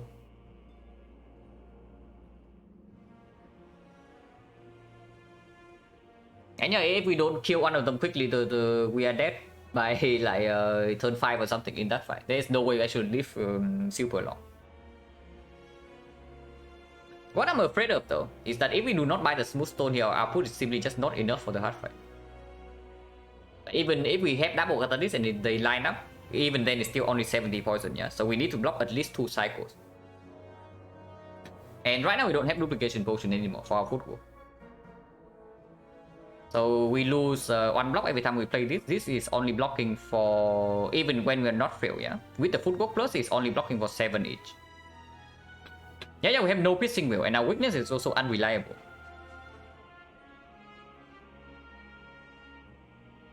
So I am scared. And if we don't have enough output against the heart, no matter what, then Frozen Eye doesn't do anything. Yeah, and then the Smooth Stone does maybe give us a small chance. What is count against? Back and Bell. And our deck at the time was up until here.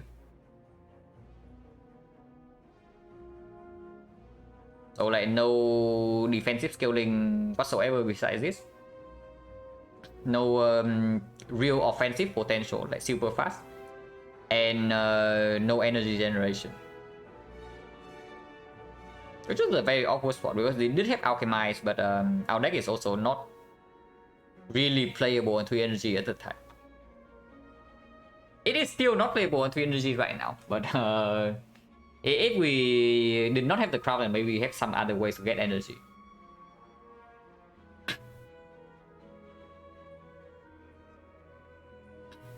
But yeah, Frozen Eye doesn't really cut it. Right? The Frozen Eye just doesn't cut it. If that's the case, then it's just Smooth Stone. And after Smooth Stone, there's something else to do. And we're taking back to actually win the run. I mean, there are definitely spots that the back can win the run. But I don't think this would be one of them. On the back, I mean, maybe. Because the very first card we see after we pick the crown was our maneuver. So our maneuver plus maybe can play with 3 energy. And I mean, I don't know. We have mummified hand now. So there's always a chance that without the crown, we would have that nightmare red form right now in our deck. With the mummified head and the tungsten rod. And then 3 energy is irrelevant. So like, who knows?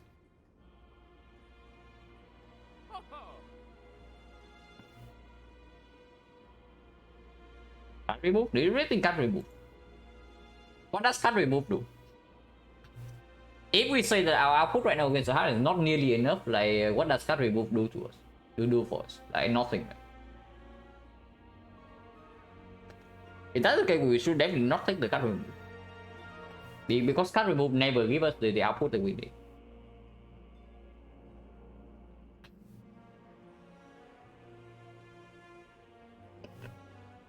Looking at the card, I'm looking at it. It's probably positive in the hard fight, but not that much. But and in the sphere, shield fight is a burden. And I am terrified of Spear and Shield at the moment. Of course, the heart also most of the time kills us. But if we see, for example, yeah, if the Spear and Shield drops to the freaking Tori, suddenly we are probably favored against the heart. So I don't know about taking a card that is only good against the heart, but also doesn't even solve the fight. That is also bad against the Spear and Shield because it's only catalyst minus, and we don't have anything that can multiply it. And we have literally 1 poison card now. Like, that does not even play against Spear and Shield because we are using it to strip artifact.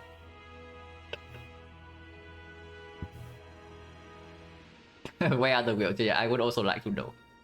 Like, of course, with Pyramid Act 1, I click every single wheel in Act 2. But we just have not seen any.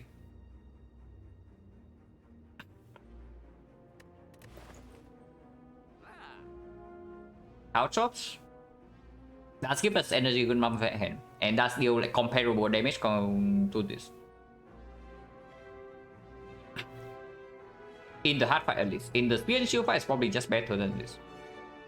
Not super effective, but it is better.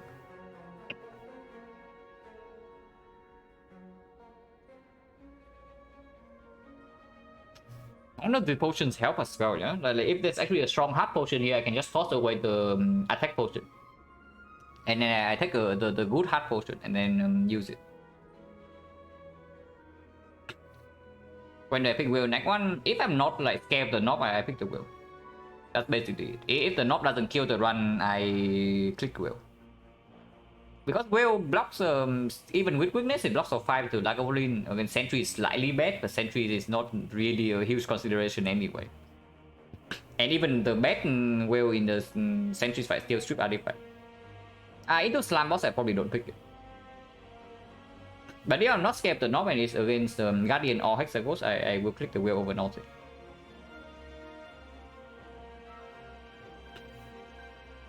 Remove by better, I'm getting AI, yeah, absolutely. If we are not favored, we always play around the high roll. And the high roll here is we get after image in our hand in first turn in the hard fight. Because these guys not even positive turn 1 against Spear and Shield. Against Spear and Shield, we want to be able to maybe snipe them. With the flashettes and dramatic entrance and backstab.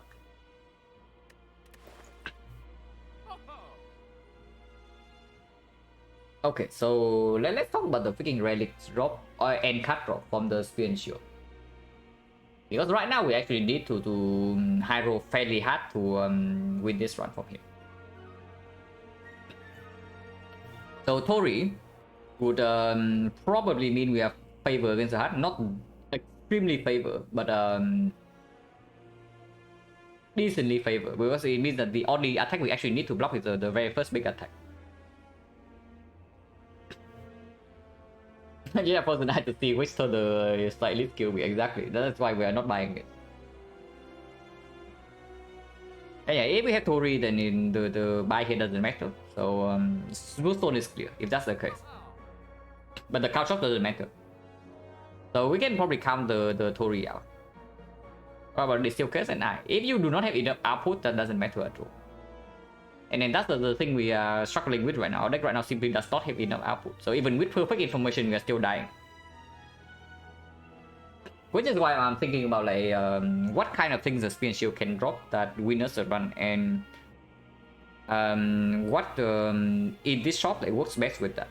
So Totori doesn't matter, yeah. Lizard Tail. Lizard Tail probably means that Caltrops is very good.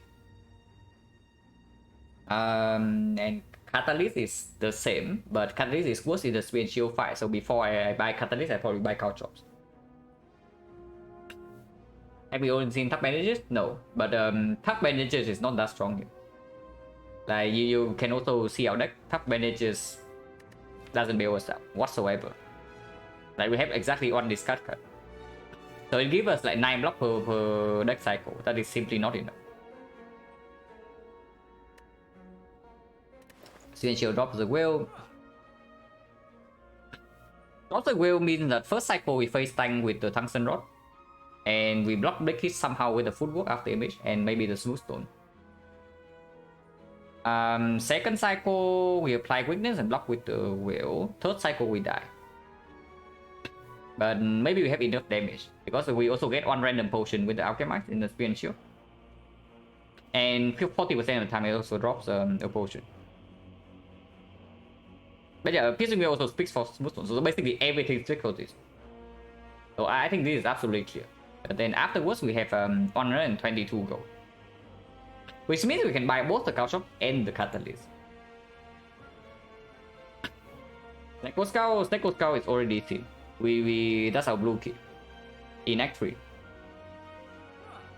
Metamorphosis into T dashes. Maybe it doesn't cost me a smooth stone. Honestly, I have looked at this. This is also one of the things that I was looking at in the shop. But it costs us this thing, so cannot be. They should fix it within 2 cycles. Not really, because you need to draw into the Bouncing Flask first, and then you need to draw into the Catalyst before the artifact comes in.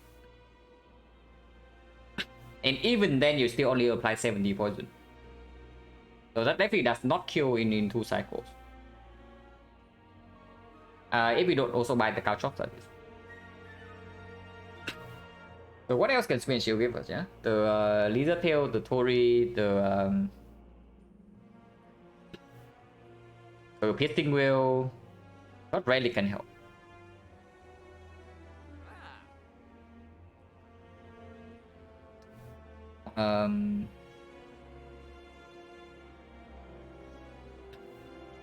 Is Bronze Scale Threshold?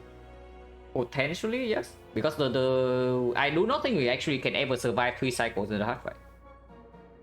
Unless Tori or Lizard Tail comes in. Third cycle in the hard fight we always die.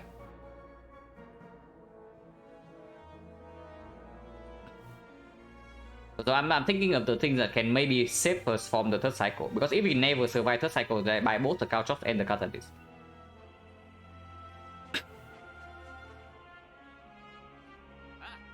Yeah, I know Caltrops Catalyst Smooth Stone is 278.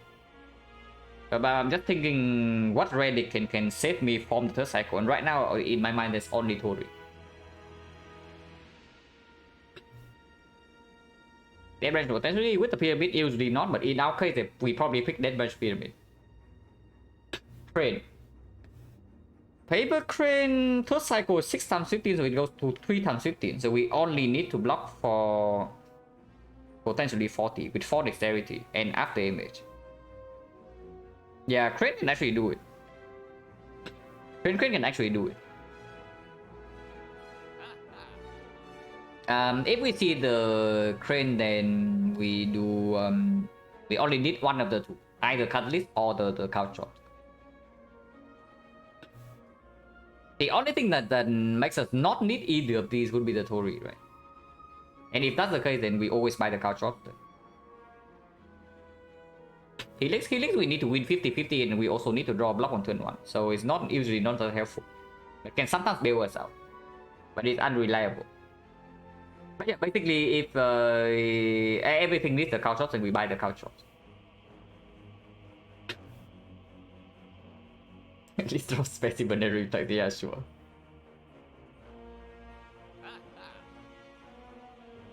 Oh yeah, if everything needs a culture, then you die in the culture.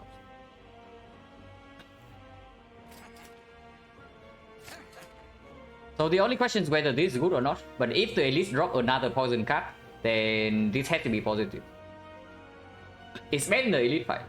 But apparently we are bad enough in the hard fight that we need to hope that the elite fight goes like super well somehow. No, Gremlin Horn is already here. The elite cannot get us from with the Gremlin Horn, but they can still give us the white piece. Burn on zero is okay, but it is a little bit weird because it does proc on second cycle, and the cycle we cannot block with the third one. But yeah, I guess we can buy it. It's good in the hard fight, and usually it's good in the hard fight. And then if we are like very bad against the hard currently, then we need this.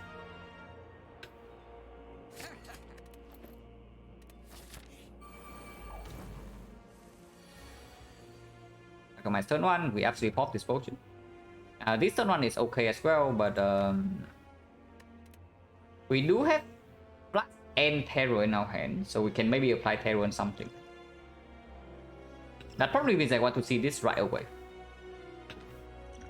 If it's Predator, I want it right now. If it's Finisher, maybe right now it's okay, maybe next turn is good. If it's the choke, maybe I also want it right.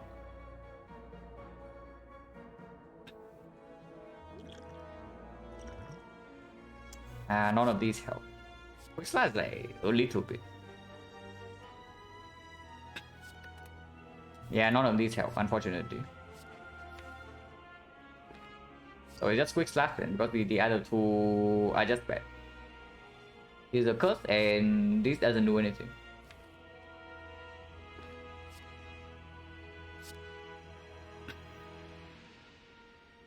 Start with plus.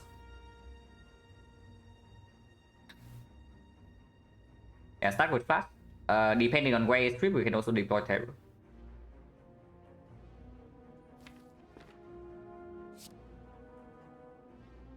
Because I'm not sure whether I want to play backflip or alchemize this turn.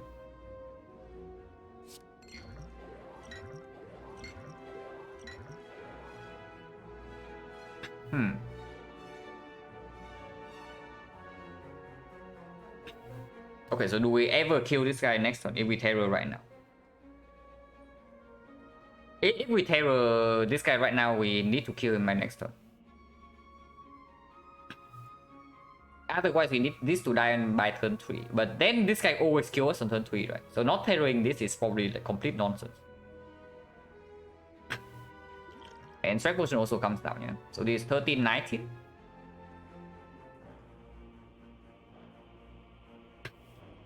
Yeah, strike potion also needs to come down, like always. We need to do 155. And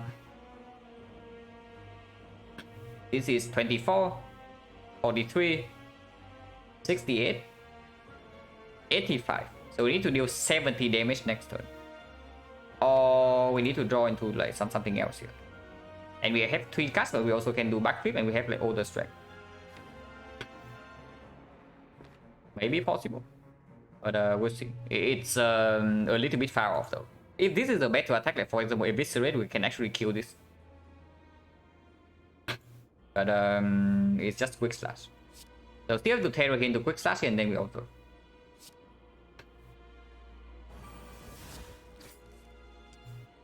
This is not good. But terror on shield, yeah, absolutely. We terror on shield. Like if we do not terror on shield, we die on turn 3. Because we can actually never block this hit after taking damage on turn 2.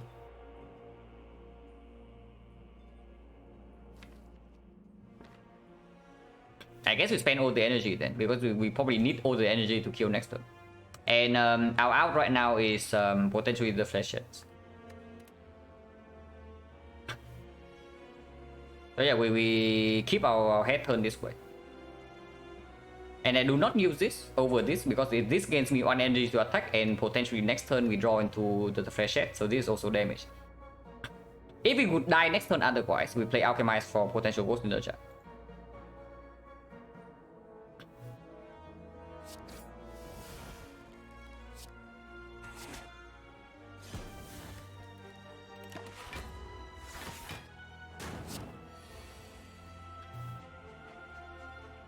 So right now we did 69 damage, yeah? Go first.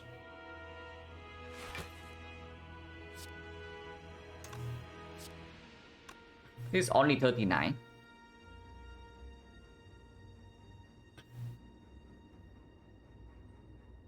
Only 2 skills in our hand as well, so even flashes doesn't do it. But at least Agony hand has 8 cards, so if we draw into Agony right now, we also get right.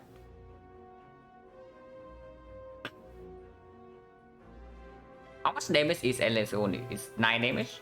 It's 13, 26. 26, 47, 65. So we would still be off. It means that we need to draw into Agony plus another wood attack.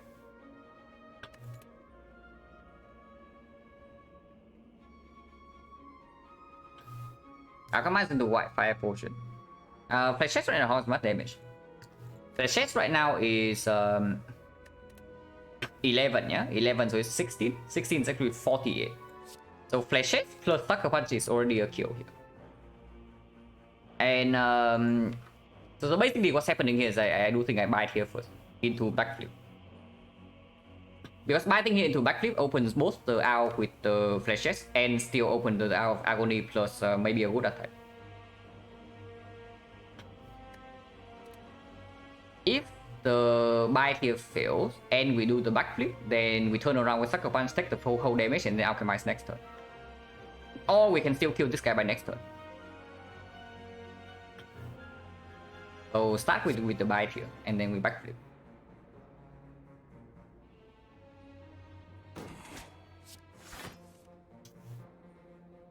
Well, I guess we take damage then.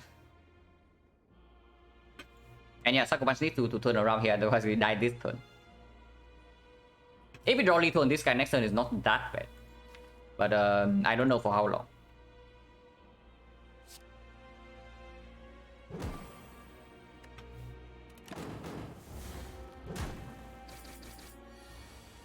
Flash check was like one card away. It kills this. So we do not die turn 3, but afterwards, like dealing with this guy is difficult as well. We can kill this with just Dagger Tray and Bite though, and then we can trip Flashette this. Double check, yeah. This is 30, and this kills this. So we can definitely trip this first.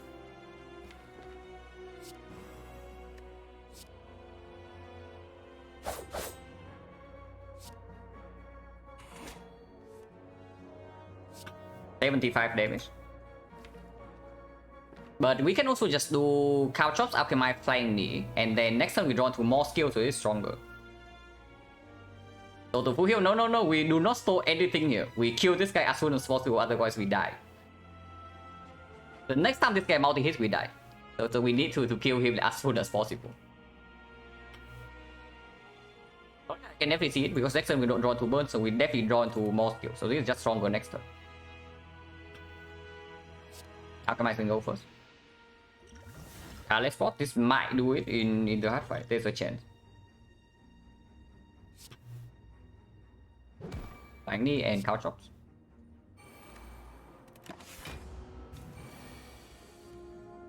Oh, I got 120, so this kills this immediately. And we cannot actually wait for the bite, so I just killed it and get out of here. Yeah, I just killed it and get out of here. There is no way we can wait to redraw into the bites. And we still get rid of the bone value. Wow. Exactly what we need, guys, for the hut.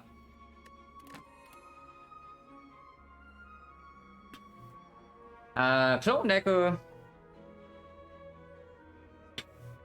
Clone Dagger actually is positive in the hard fight, especially if the Carlet Spot gives us something good, like magnetism. Because yeah, it is a skill, it works with this, it works with the footwork. And it is a skill, so it doesn't even decrease the damage from Flashets. It's pickable. I do think this does make our deck slightly better. Not that much though, but slightly better. We pop this turn one. We always pop this turn one in case it's freaking if it's discovery or magnetism or even apotheosis, I want to play turn one.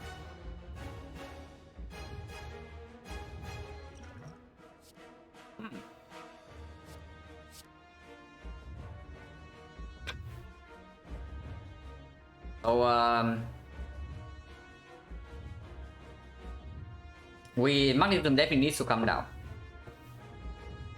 And I'm thinking whether how much fun how much bit of death I should take here. I mean we just play until 5 cards in hand, yeah, because then when we play into after image we don't take bit of death. And whether this comes down first or not is debatable. If we play this, you can still play 2 more cards afterwards, so it's magnetism, cow chops, and then alchemize. And then another card, so we lose 2 HP, go to 44. Alchemize first. I'm thinking whether I play defense first, but alchemize first is probably better, because we lose HP this turn no matter what. Ooh, okay, we live first cycle, guys. We live first cycle. First cycle will never kill us.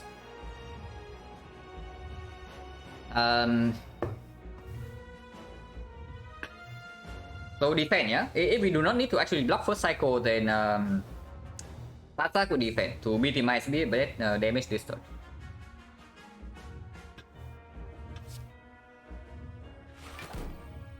Magnetism. Control. And we actually need to play 2 cards because magnetism gives us 1. And if that is so, then flying knee is probably better in case we draw to void and magnetism gives us an expensive card. And second card doesn't matter, but these are better after vulnerable is down, so it's probably agony. So we don't need to play any more cards, so we can end here. Yeah, we can end turn here.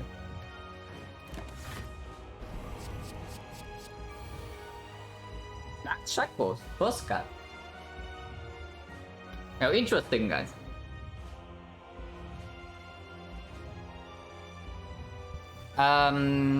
We are still very not favored, yeah. But for now, we know that we don't take damage first cycle. Also, or we just face tank the multi hit next turn. Ghost, yeah, absolutely. We don't ghost here, we die, so of course we ghost. We do not ghost here, we die. And trip can come down. Because we also want to play all the cards here. And we take no damage because of function drop. This is probably better next turn.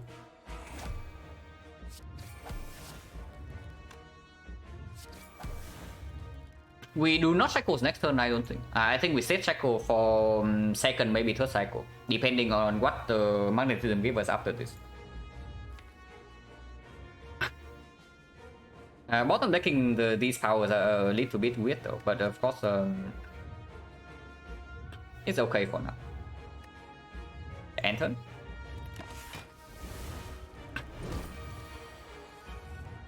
Master strategy. Okay, we definitely play after image first, and then we don't take damage to be a death anymore.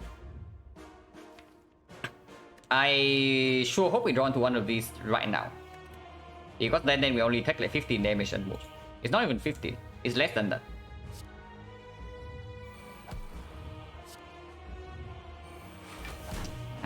Not yet. Backflip. That's not overdraw, so can always start with that. Did not draw into the thing.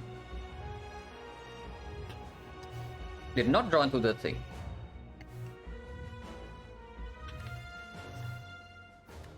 Pending Dark Shackles here.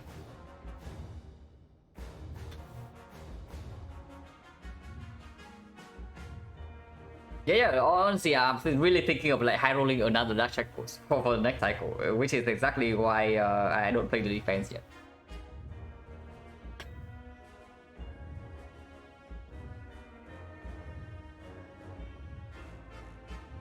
Honestly, that's just the line, right? Because otherwise, how much damage are we taking if I play all the defense and not it? Because playing all the defense also make the damage from this goes down. Otherwise, I can just flash chest here for like 50 and then dash goes afterwards. Flash chest first? No, no, no! Definitely not flash chest first. It's definitely not flash chest first. If I dash go this turn. Oh yeah, you say flash chest first. But I'm even still thinking like when if we do not play Shackle this turn and then how much damage we are taking. It's like weakness here 4, so it goes to 3. And we block another... We probably use this because otherwise we lose 1 hand space. So we block for 11, we go here, we go to 9, means we block 3 hits. And we take 24, we go to 21. 21 block next big hit. I do not think we actually have a huge problem with the next big hit if we draw into weakness next turn. If we don't have weakness second cycle, then it's very troublesome.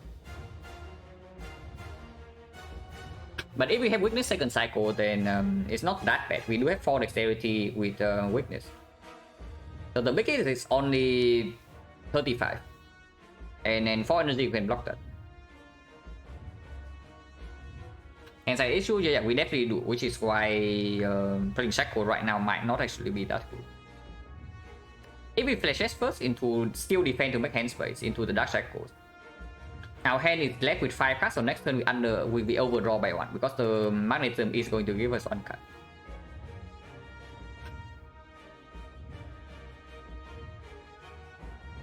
We only take 24 here, yeah? If I play double defend and preserve the Shackles.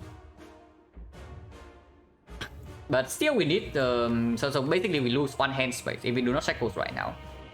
And we also need to wait with the bouncing plus to artifact strip second cycle if we want to multi-hit for this to block multi-hit. I don't like it. I think if we lose too many hand space here, we will just losing this fight no matter what. Because the more important cards are still not drawn yet. I don't like it at all. So I think the line is just flashes Dark Shackles defense.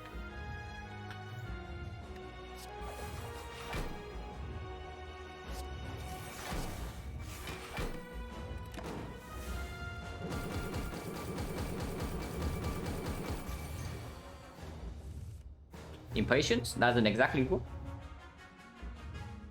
We already have a guarantee artifact strip next turn, but weakness is not here yet. Yeah.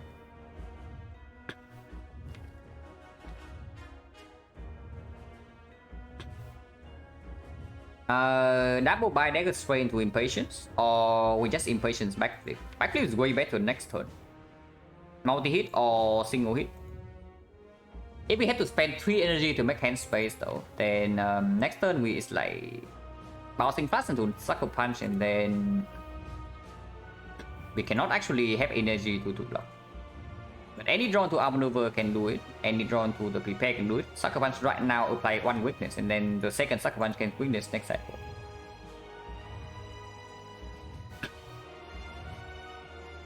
Yeah, like we both need to block from the backflip, and we also get stuck with these cards in our hand if we don't play them right now. So yeah, I can see double bite dagger straight into impatience.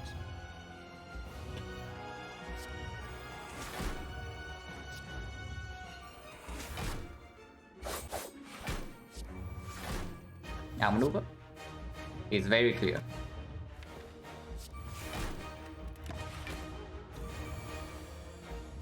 Let's try 47 first.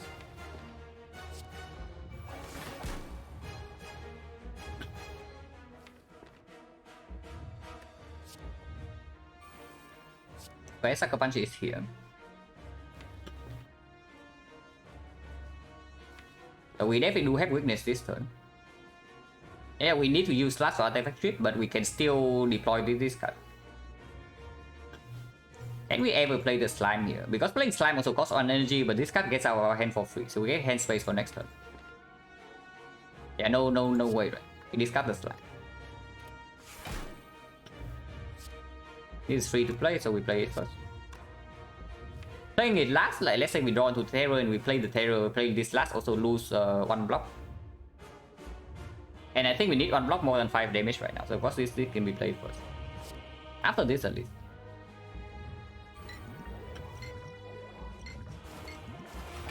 So this also needs to be played. So we can play it. 18 poison, yeah sure. I don't go with this. I do not go with this. Because it does cost 0 right now with Mummified Hand.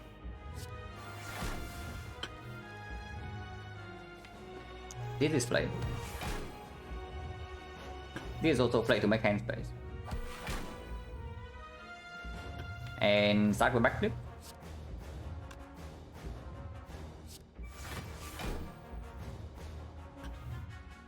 Second Catalyst does not actually need to be in our hand right now. So can survive either way. Unless you tell me Clone Nigger is good. But no way, yeah.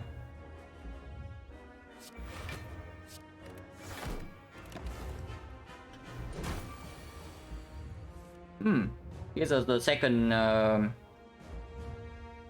Here's our Dark Shack Post, guys. Redrawn to the slime.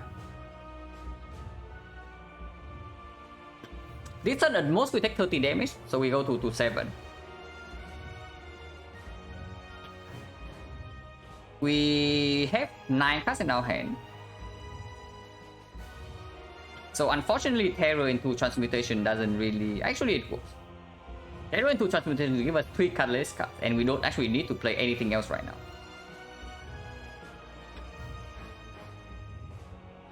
And I do think Terror wants to come down over Sucker Punch.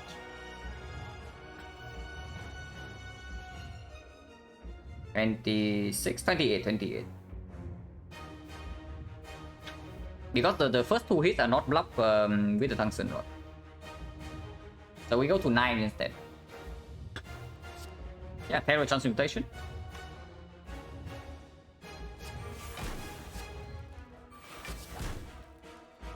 Any button. Apotheosis. Hang on, guys. Now wait a second, guys. I think these cards are like pretty good for us.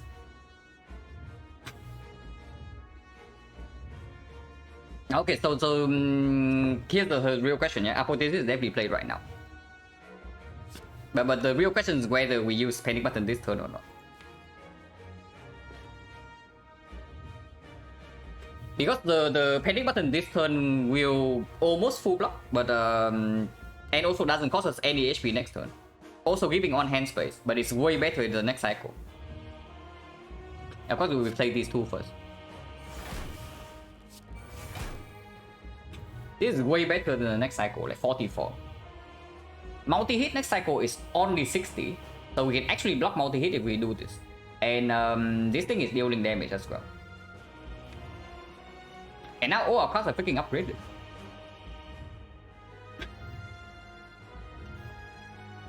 Next cycle looks better, could have another by then. If we do not have another by then, do we die? Because that's my next question. With Apotheosis on all these blocks right now, I think we always block the single big hit. So the only question is whether we can survive multi-hit or not. And the multi-hit is going to be 6 weakens to 4. So 4 times 15. 4 times 15... Yeah, we can block, right? If we block with this, we go to 43 and we take 1 damage from here. So we have 36 HP. If we never take damage from the next big hit, then we can always block the multi-hit even when it's 60. And also we get like 1 more card for next turn. And now the second card list also upgraded. So I want to redraw to this as fast as possible. Yeah, we just play Panic Button this turn.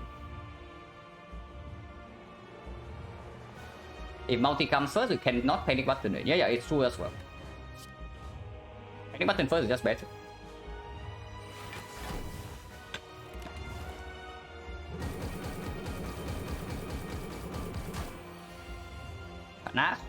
Not super useful, but we do not lose HP from being dead this turn, so we can just play. And yeah, power also means that Mummified Hand gets in.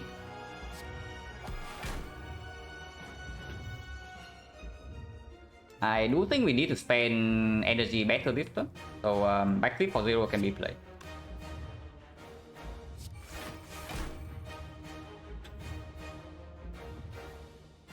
We do not play this backflip though. 3 HP because buys plus now.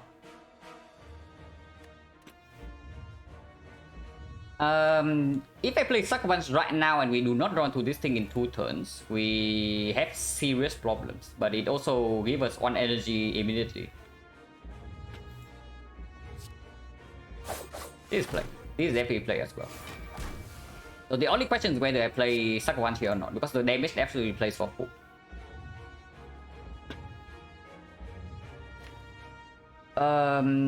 If Magnetism Weavers are blind, then they also plays. The Dark Cycle also plays. If multi-hit comes first, we also do not even need weakness to block the second hit.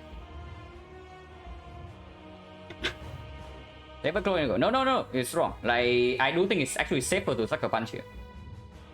Michael, thank you very much for the 5 sub. Appreciate it a lot.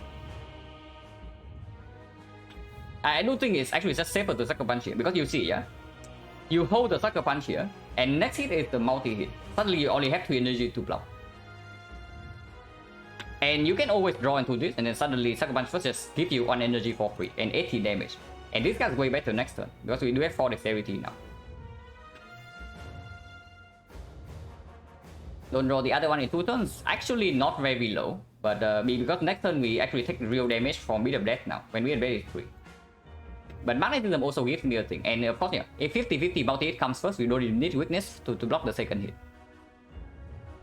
Too much damage? No. Poison is next turn damage, so right here we waste like 1 damage exactly. So this is 18. Actually it's 18 plus this, so we waste 3 damage. And your Sucker Punch right now is just safer.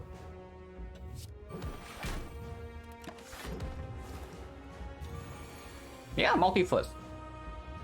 Exactly, guys. My multi comes first. So now we have like 1 more energy to block this hit, and we draw into the second Sucker Punch.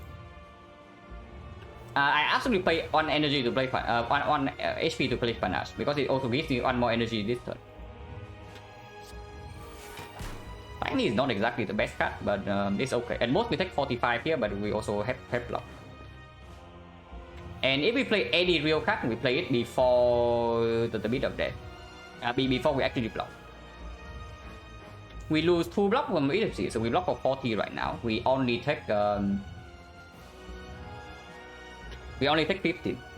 And next time we have weakness guarantee. Knee has to be worth it, yeah? Knee is absolutely worth it. Outmaneuver? If we play outmaneuver right now, we block for 30 and we take how much damage? We take block for 7 hits to 8 hits. We block for 2. So we take 1. And then we take 21 more, so we take 22 if we play outmaneuver here. That is okay, but honestly I think Tiny is enough, yeah? 5 energy is enough to block next turn with Sucker Punch plus 4 more blocks.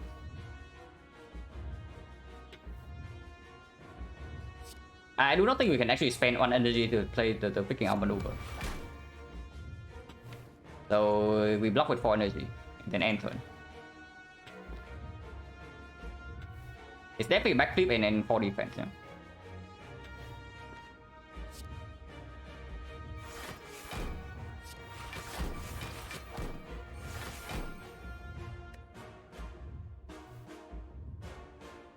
If I play AD card right now, it only costs me 1 HP. So prepare maybe can also be played for hand space. Burst block goes to 38. Block goes to 38. And 38 means that the first 9 hits are blocked, and the 1 hit we don't block only deals 1 damage. And prepare definitely makes the next hand better as well. I do not think that should be played by, but I think outmaneuver will be played. Second catalyst can be kept as well, because redrawing into this, and then on the off turn, it's going to be 13 poison. With this, it's going to be 25, 75 poison with the catalyst plus.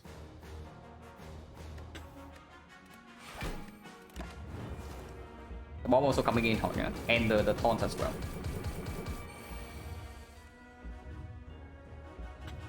And yeah, definitely play the real card first.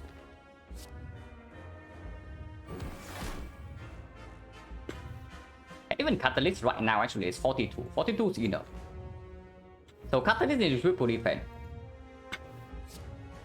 Yeah, catalyst into triple defense and then we win.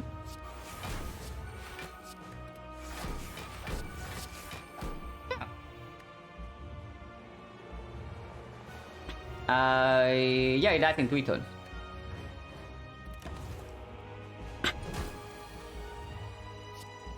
It dies in 1 turn.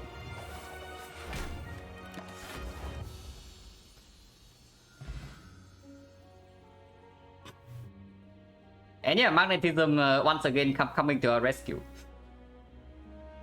I mean, I talked about this before, yeah? But when you have no other way to win colorless cards, is the way.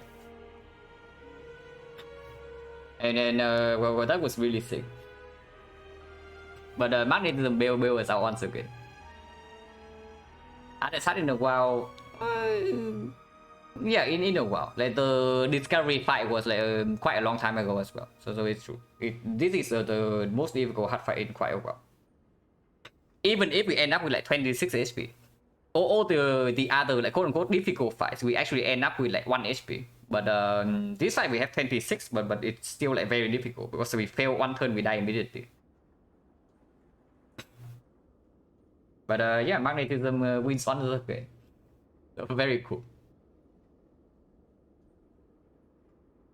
Wait, Twitch is lagging. Actually, we cannot change the stream title. Well, that was stressful. And yeah, the decision to keep both potions in the like strength potion into attack potion in the spear and shield fight also play, because otherwise we would not have enough damage for the spear while still killing the shield by turn 3. Cloak and Dagger was okay. We would also have won without the card, but it was not negative. For our run, honestly, 4 hours is not enough time for this run. If this is if I am playing this run like let's say 3 or 4 months ago, this run was probably be like 6 hours. Like the 4 hours doesn't actually reflect the difficulty of this run. But yeah, like I do think like all the calls we made in Act 4, even from the shop, were completely correct, and that was sick. And yeah, I guess it's true. The crown does make actually a lot faster, because after we decided on the pathing, we just click like skip every card screen. But this one is super sick. And magnetism into transmutation. Like, the transmutation was completely insane. Like, holy crap, the transmutation is probably the best transmutation I will ever see. And let me tell you, I have bought transmutation several times before with the Chemex, hoping for it to deliver. But this is the very first time it actually delivered.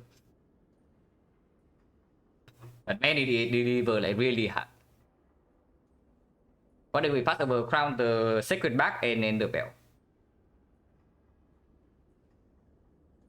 Why do I think would I spend more time previously? It's just speed to some stuff this one. Yeah, like nowadays I just like easier the earlier card choices. Yeah, I don't take that much time, and then the pathing in like Act 2 and Act 3 also don't take as much time, and the card choices in between also don't take as much time. Playing 2 fights, I would say I probably take around the same time, like playing 2 the fights themselves. But the smaller decision, I actually do not take as much time as before.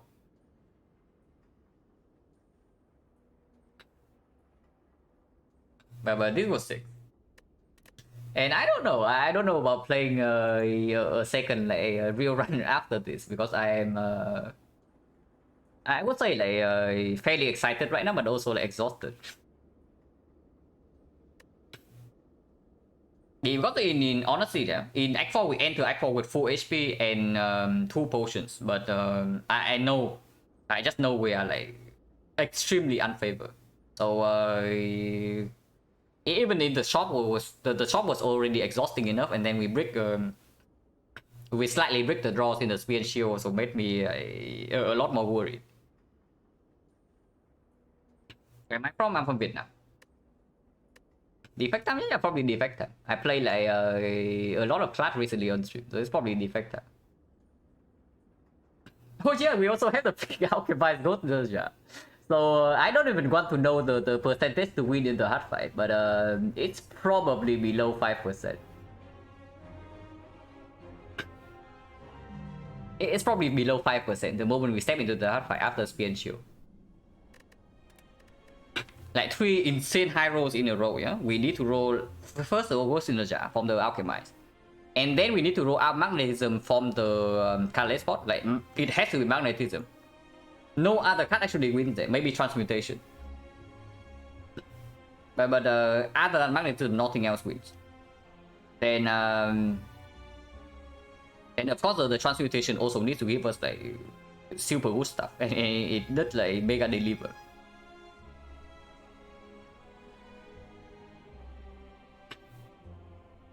Like, what's the reason run change people thinking of defect? Probably not. He's just playing like really well, but not a lot of new stuff.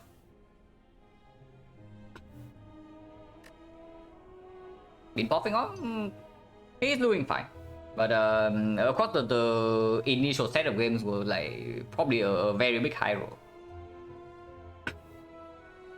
He has been low rolling recently, but I would say that it's probably like average out like in the end.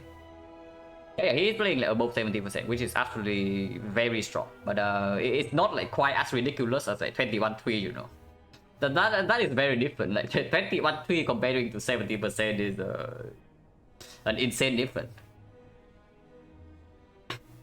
But yeah, he's just playing very solidly. I don't think there are a lot of macro changes just yet. Maybe when he plays more games, then some things can happen. But for some reason, I have a feeling he will not play more than 50. But I don't know, it depends.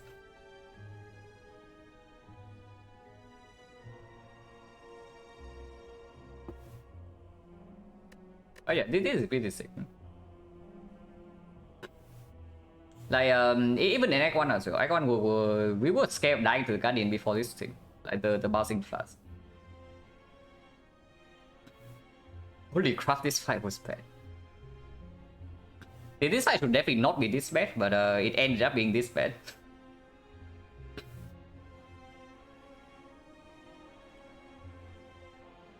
He tilted from good run ran into burning rectal, yeah.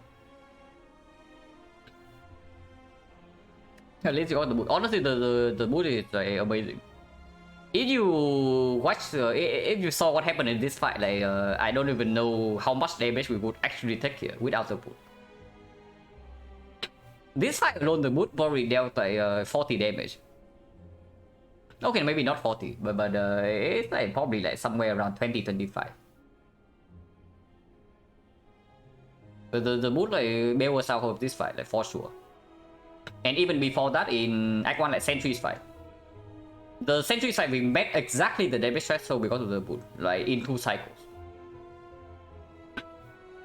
Yeah, it's just good. On par with Vajra, Vajra would actually be weaker than the boot in this fight. Like we pierced the plated armor by like 1 almost every single time. And we just trade HP for boot value. The Vajra would probably mean we take like maybe 10 more damage in this fight. But the boot killed it in 6 turns. Then also the boot here, like holy crap. This fight without the boot, we will also take like 14 more damage on turn 2. And then afterwards, the middle bird is also not dead. So here again, like the boot mega outperforms the Vajra. So the boot in these 2 fights alone only saved the run, because otherwise we could be at maybe 15 HP by this point, and then the run's over. But yeah, it's pretty sick. And of course, after we see the buy, the run goes upwards a little bit, because we also have buys mid on the boot with the pyramid. But then the run goes downhill again after this. Of course, we are still strong enough in Act 3. But this fight was sick.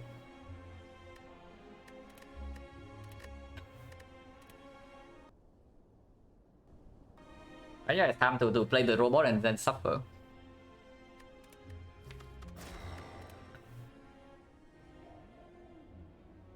On the best new option for us.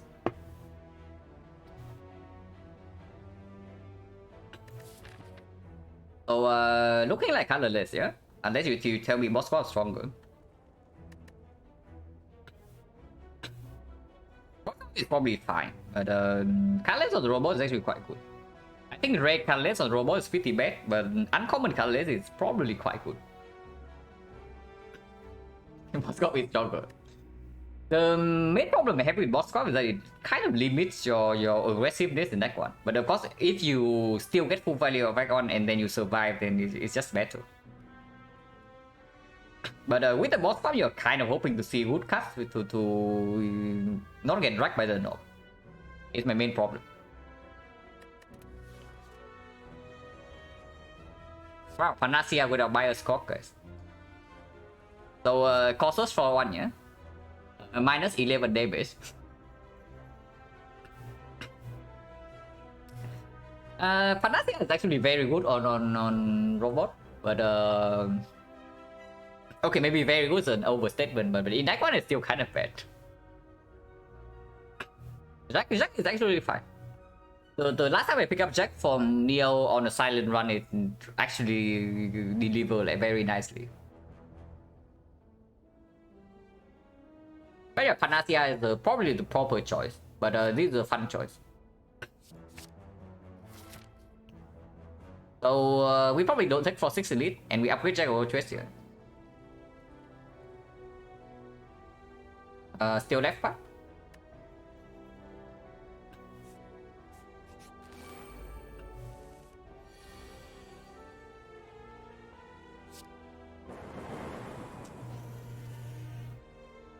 So we lost the what's the chance of this? It's 50-50. Yeah, exactly 50-50.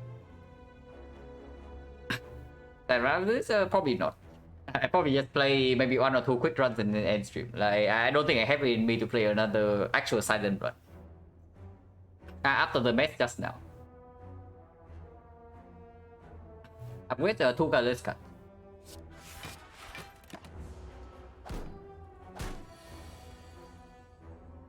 Root. It was the same cut all along, guys. So I thought that we picked Jack, but we actually picked Panacea. Minus 9, yeah.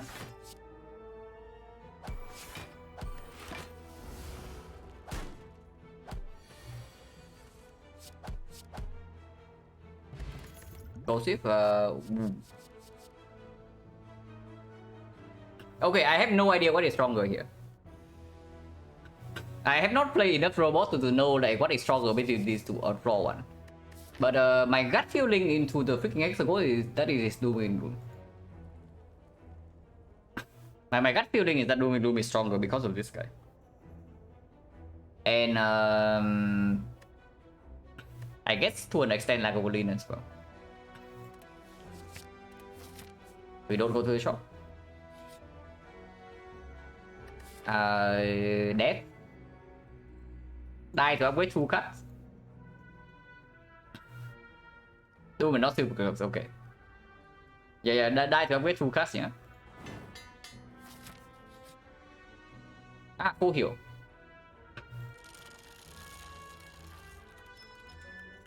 Not full heal.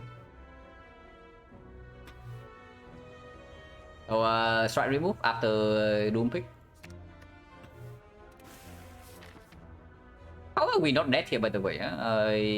Good question. I would also like to know the answer. Discovery. These are kind of not very good. Reinforced body is full block, but we deal no damage this turn. I guess that's good enough. Attack is blocking for like 2, so we still take 5.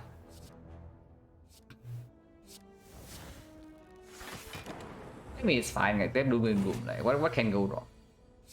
Defense upgrade like coming in hot. That is probably wrong over attack dual cast, but I want to do it anyway. Yeah, it's definitely wrong then. If we also draw dual cast like right now.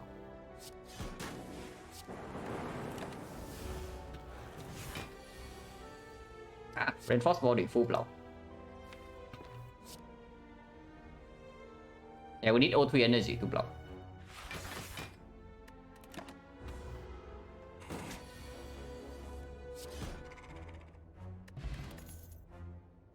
Defrag. needs an upgrade, which right now we don't really have because we are resting. Go for the eyes.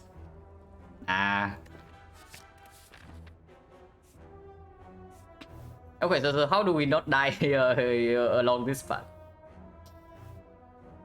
Well, I guess we collect more potions in these floors, and then something maybe can happen here. After we take this fight though, we can also go here and dodge this elite. Yeah, going to the shop right now and taking this elite right away is probably just bad. Ooh, so plus 20 go, plus 20 go.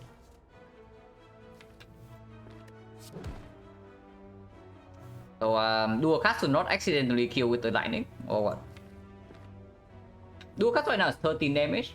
So it's -7 and the fight lasts for 3 turns, so it is better to dual cast. Also gets rid of the lightning off. So now we just redraw to Hand of Greed, yeah? Might need to kill next turn though. I believe. Exhaust this. Instead of playing Zap to guarantee lethal. Increase the chance of 3 HP for 20 gold. We cannot use the gold. And we are like kind of dying right now, so I don't know. Yeah, we actually cannot use the gold unless we go to this shop. But I take the gold. It's not even guaranteed though, it is the main thing. If we brick on this thing next turn, I'm going to be very sad. Yeah, have to greed, have to greed. There's no way we don't greed here.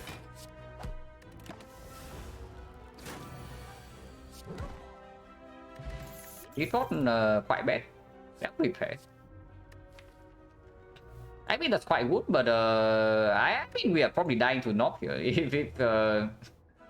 if nothing else happens. Yeah, we are like very well prepared for hexagons. Like 4-5 and we are already in the good HP range. With self-repair and this being a fight, maybe you can upgrade. Yeah, upgrade on Doom and Gloom will be the best against the sentries and against the knock. This upgrade is way better for Lagavulin, but we also don't have Frost. Or we make the good upgrade.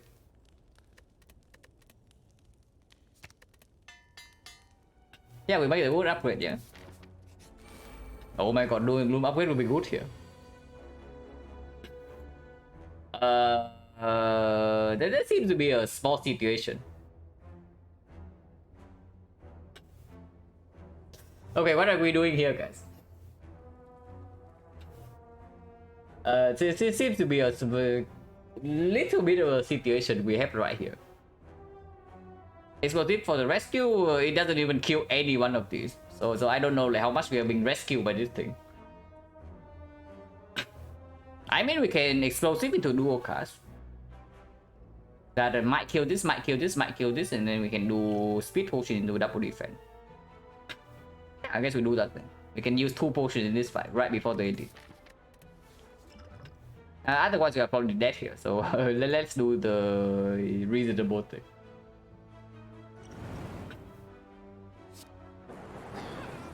Very nice. So now we can potion for 5 or we can just not potion.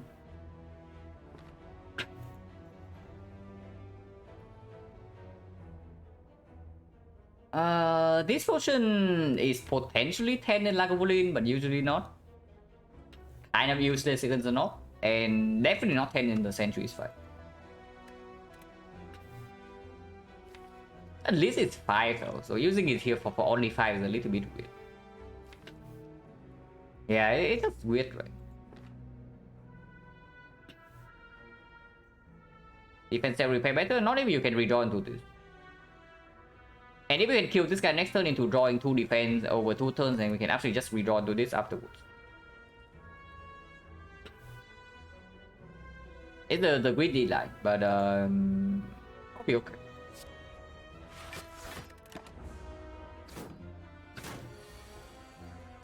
We draw to both defense, so next time we don't have a block.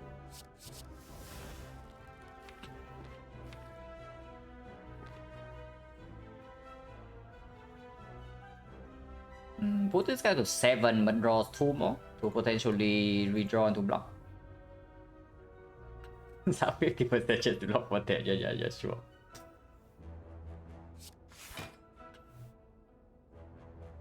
Probably do that. Is that double strike impatience here and make this guy a little bit angry. But we can always kill him next turn if we don't draw into any block.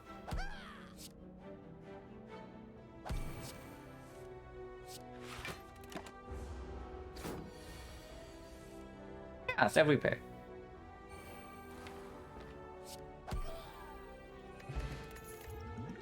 Okay.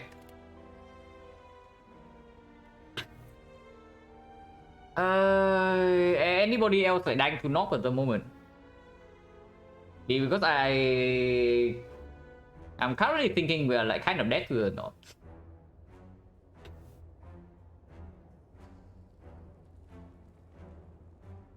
And if we are dead to the knock, then it's probably not this. I don't know, it does play with Jack or trade plus though. And if it's not the knob, then it's absolutely good. Against like a Wolin, for example, against Sentry is also fine. Just to delay for like Doom and Goom. And yeah, knob doesn't exist, right? Yeah, knob doesn't exist.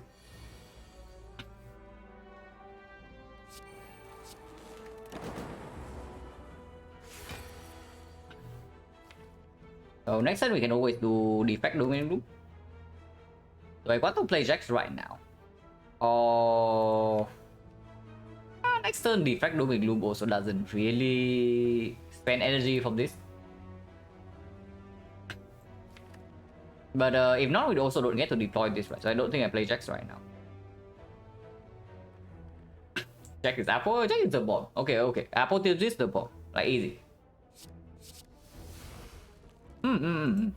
Unfortunately, we cannot do that. But we can forethought the charge battery to guarantee block on turn 3.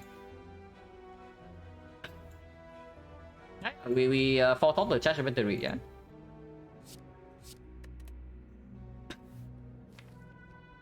And enter. Next time we open with defect Doom and Gloom, and then afterwards we have charge battery and guarantee.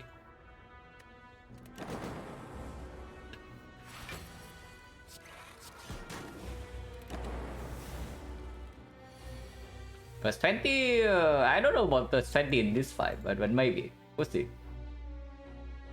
Can never potion here with triple block.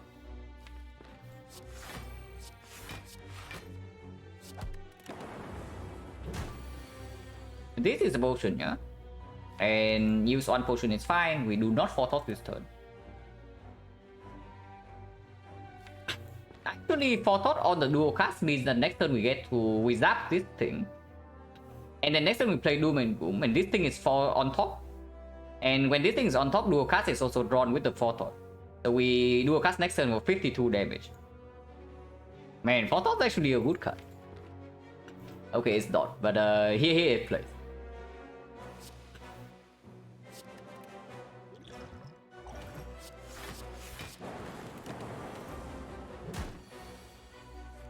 Unfortunately, this kills already, so we do not get gold.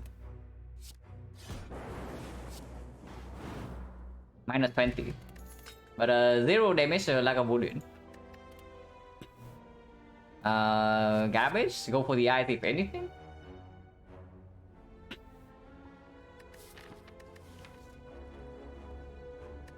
Scrape into Jack of all trades.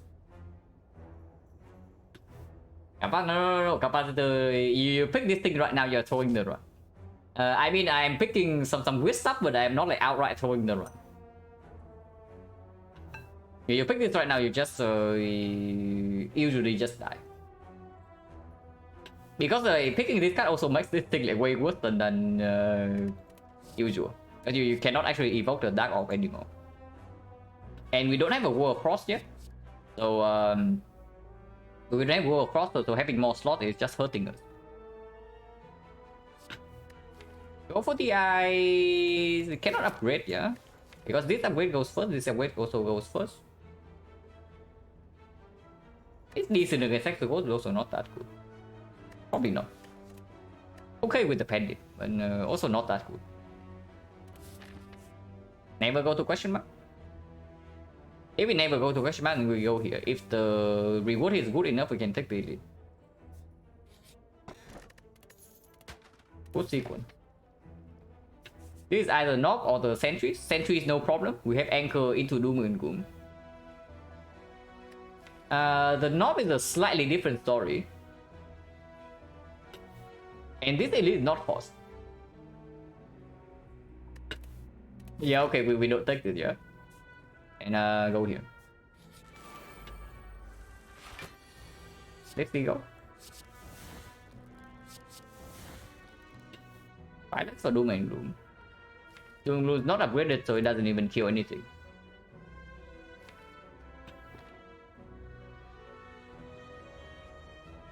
Can also just do charge battery defense. That's just better.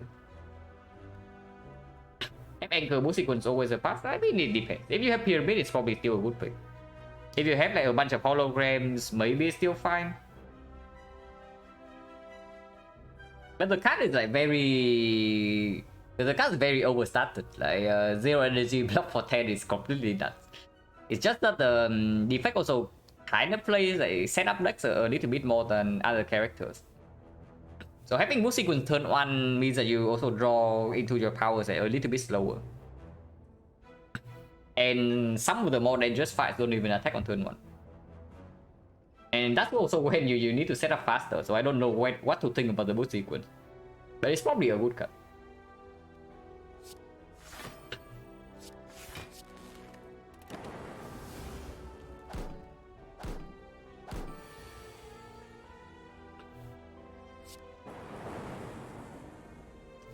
Don't get to kill this guy.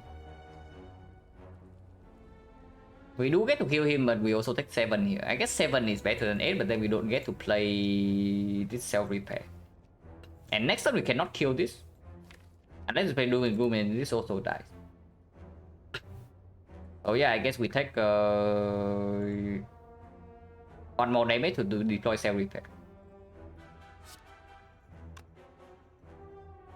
We don't need to actually touch this guy because he dies to Doom and Gloom next turn.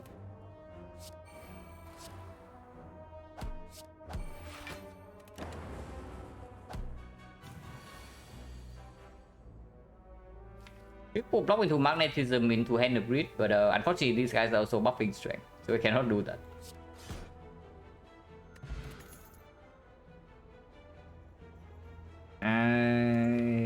Garbage. The auto shield to anchor like completely bad, and we pick a freaking block card already, and defense plus as well. Second charge battery kind of weird. Double energy too early.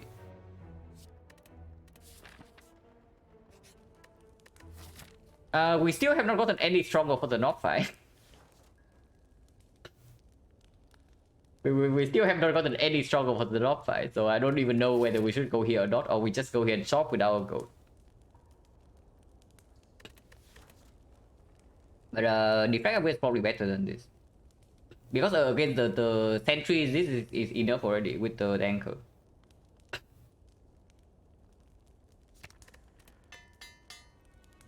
Resting better, not yet, but it's freaking hectic.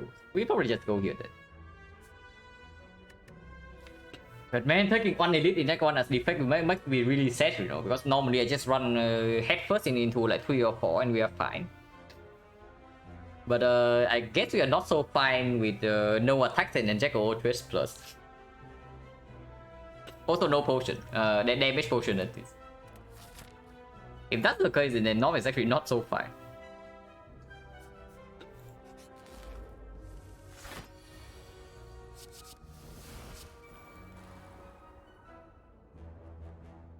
Take 1 for battery energy or what?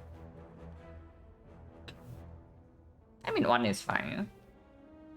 Yeah? Unfortunately Panache can never go off, even with 4 energy next turn.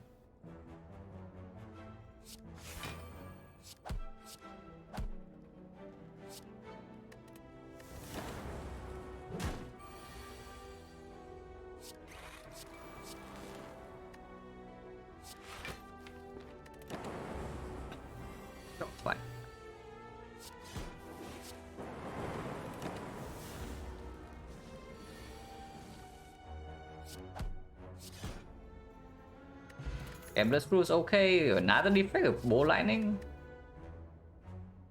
Ball Lightning, if you don't even take, at least the next one is slightly weird because it does make Act 2. It doesn't make Act 2 harder per se, but it's quite bad in Act 2. But it's another off cycle to help us evoke this deck. And if not Ball Lightning, there's nothing. Like second defect right now is too early. And also demands an upgrade as well. If we pick Ball Lightning, we can upgrade something else. Oh, that's Beam Cell with the Penny. But with defect plus already, I don't think so. It's probably Ball Lightning. Ball Lightning is like, it's not too bad. Into Hexagons, it's okay. If we cannot evoke the Dark here into the Hexagons, we are probably dead then.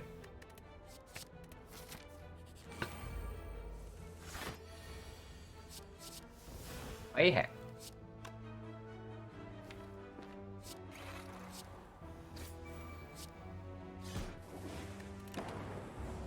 We should not have done that because now we cannot set up the thing for the Hexagons.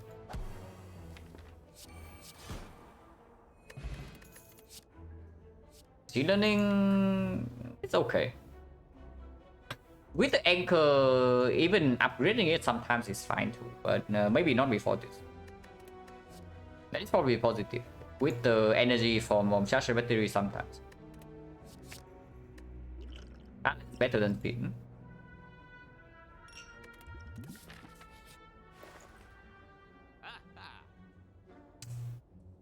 Panacea. Panacea would be good here. Like second defect, if had any first, I really dislike having two defects in my deck before Act 2. Like regardless of what else I have, unless the deck is already very fast.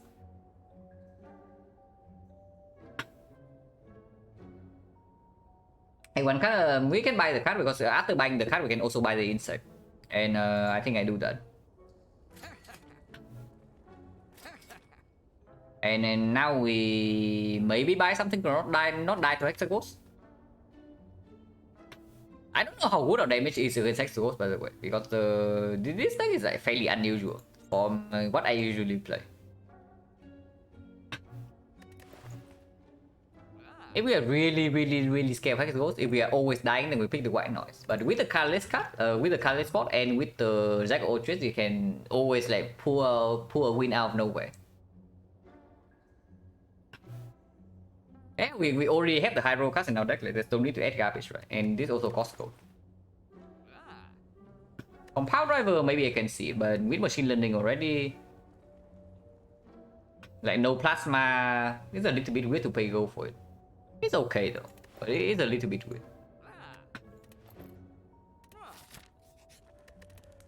Also, perfect HP for Hexagons, I cannot be better, yeah?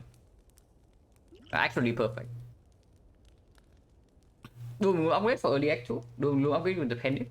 Or Zap upgrade with Machine Learning? But with the charge battery, this upgrade also becomes less useful. Into Hexagons also becomes less useful because of the burn draw. If with the 4 energy, this upgrade also not good. I'll probably upgrade this.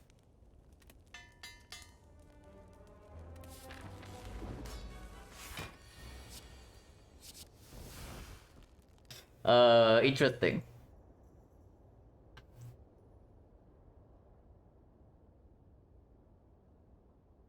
We probably can't let's spot next turn, yeah, for both potential Dark Shackles. Or Panic Button, because next turn is going to hurt. I mean, even Panache can play now with double finesse in the deck. Probably just to get this out here instead of playing 6 damage.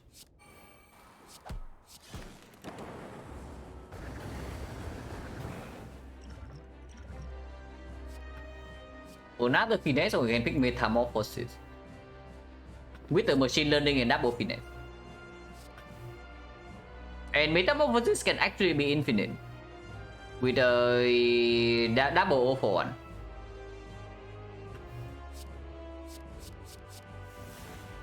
Okay, got a curse, an insane card, and somewhere in between. But yeah, this is basically a curse until the end of the fight.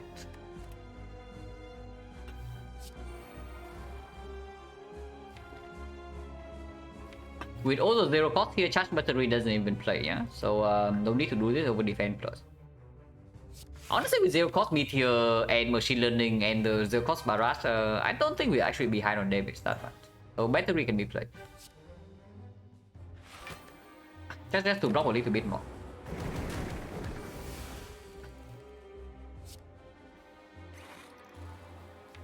I don't think I want the dark off, so meteor first.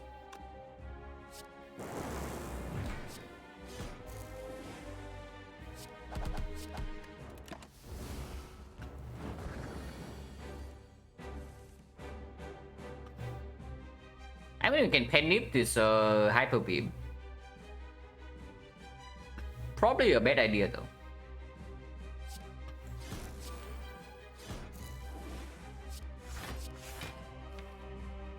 I'll do a cast right now because when we draw into meteor, we also play that.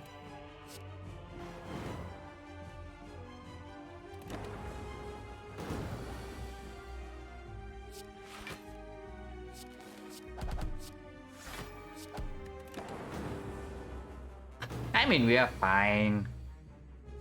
Like Metamorphosis just completely own this turn.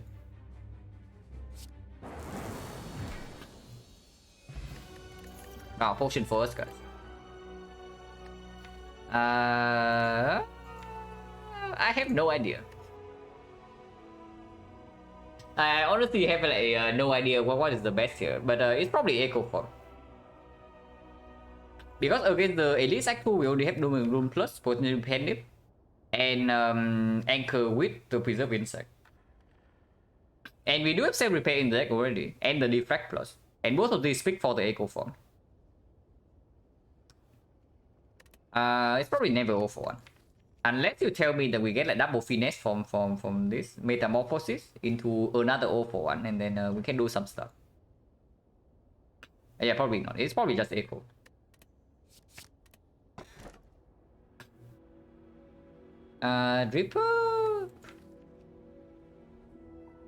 Reaper with Echo Self Repair seems good. The nuclear battery is okay too, but we want to do cycle ops a little bit, and we don't have slots.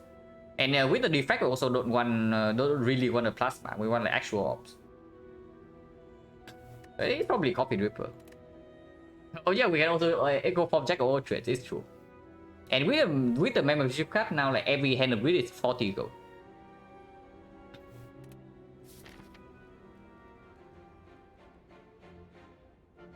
Okay, where are the elites? It's time for the classic defectors, yeah? We run into like every single elite in Act 2 and then we die. Because I don't play fights properly. So probably the shop with 200 plus gold. Into 2 elites.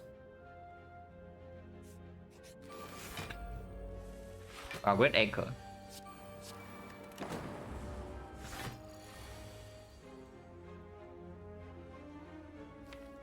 Yeah, I don't think Defrag is like... It doesn't even do anything, right? We don't have Frost yet. So we do the woodcut.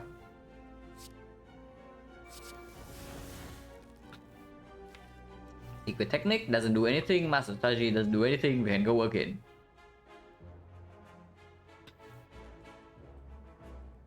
Yeah, Defrag defend into Transmute? Oh, we don't even play a Defrag. I mean, Defrag doesn't even do anything, right? So maybe it's just a defend Transmute.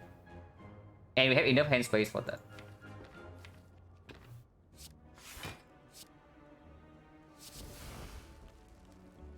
Thinking ahead. Metamorphosis. Oh for 1. Ah, Melter. We actually got the Melter, guys. So if we draw into the Melter right now, and another zero cost attack, we actually have little this turn. And this will never play, yeah? So we can exhaust it right now.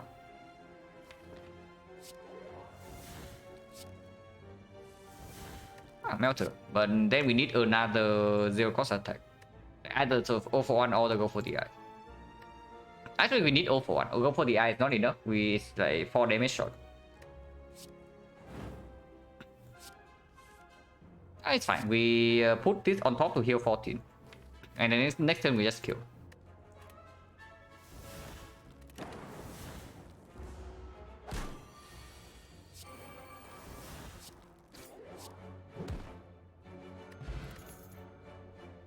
Aggregate minus, not interested, we already have 4 energy. Recursion with the dark is a little bit, but recursion minus, not really. And leap, no. Great question mark, yeah?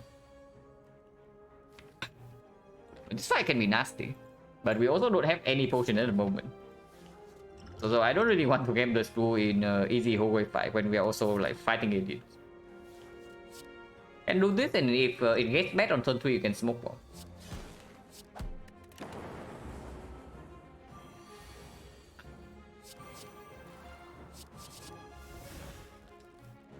Cannot play this.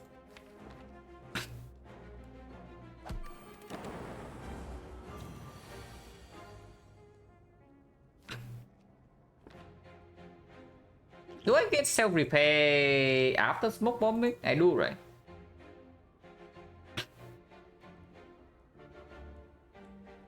Yeah, I do get self-repair after smoke bombing, yeah? So,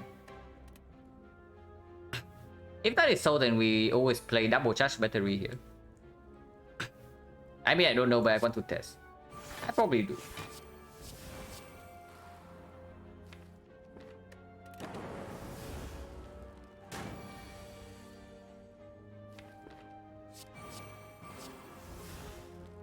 Can pen this thing, and I don't know what comes next. Without the fact we never have enough damage, so I can also heal 14. It is fine. Because running away also minus it's also minus gold. This is 36 exact, and then it dies. Strength point. So snap plus. First frost with potentially do focus. Also upgraded, yeah. And if not for snap plus, then there's nothing, because this guy is also not super good in Act 2.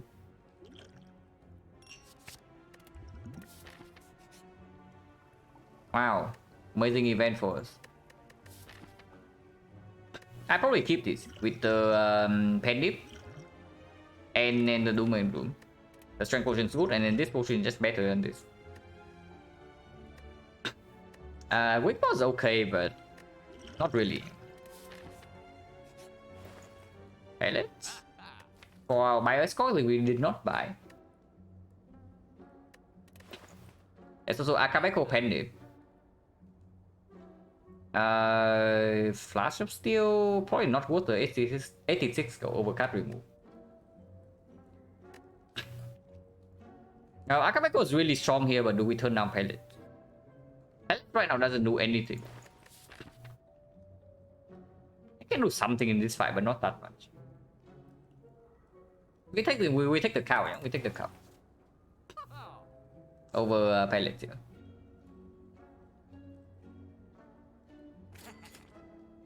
And removes clear and remove on probably Steel Strike. We're not taking bites.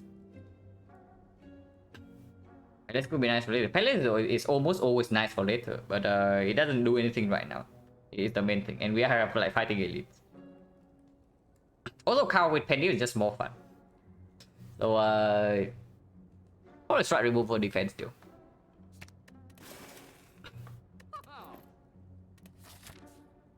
Yeah, 2 elites.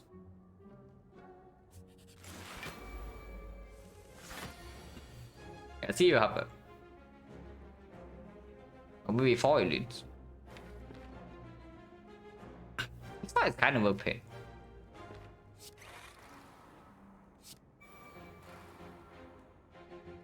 Probably save self-repair for later, so we just do zap it plus maybe a strike on here. Now, Palace would be nice to get rid of this fail and vulnerable.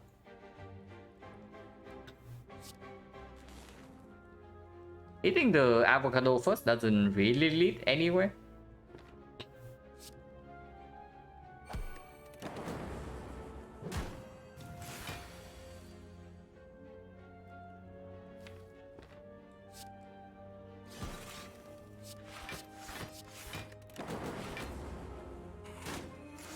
Ouch. Man, this guy's rude. Stick doesn't really do anything. It will be good here. Echo Force is definitely better than playing 4-4-3 because it does duplicate this thing for 7 later. But this hurts a little bit, yeah.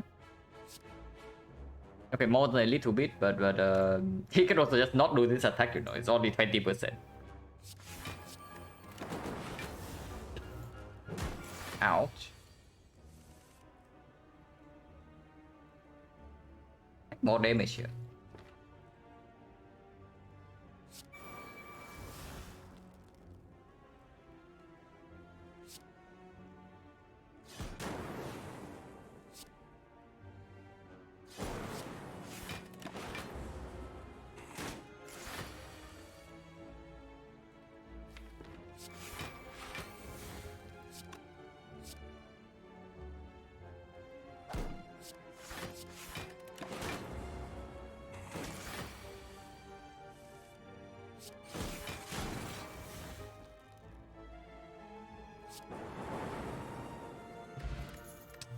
Another smoke bomb.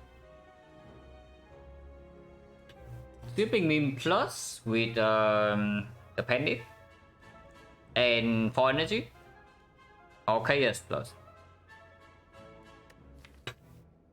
Chaos plus we are slot a little bit with. We have Compile Driver also a little bit with, but with only 1 Frost off, it's okay.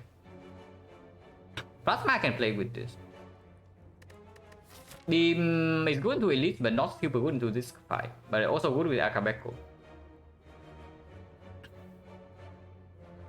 Yeah, okay, plus is quite good, but is a beam just not better here. What are we upgrading, by the way? And upgrade this for maybe +6. Or can go here first and upgrade after to get question mark. Question mark is probably better than this garbage, like whatever it is. Actually, no, question mark is also the garbage because we saw potion lab here. But then this question mark will not be garbage. Yeah, okay, cool.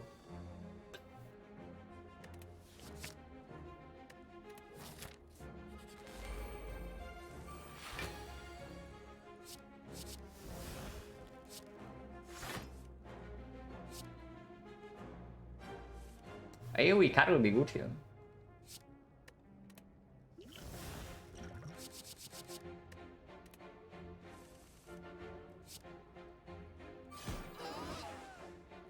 Yeah, I don't care about self repair here. Leap plus? Okay, Leap plus is a different story. Leap minus and don't take, but Leap plus we can take. Just that there's no slot yet, and also Frost Gen also very low. So blocking consistently is not a real thing in the moment. And in the champ fight, we also want the Dark Orb to build up. So at most we can only have 2 Frost. Force Field is quite decent too. We do have like 4 powers, but even when this costs 0, it's still only blocking for 12. We can go on self-repair with machine learning. It's probably self-repair.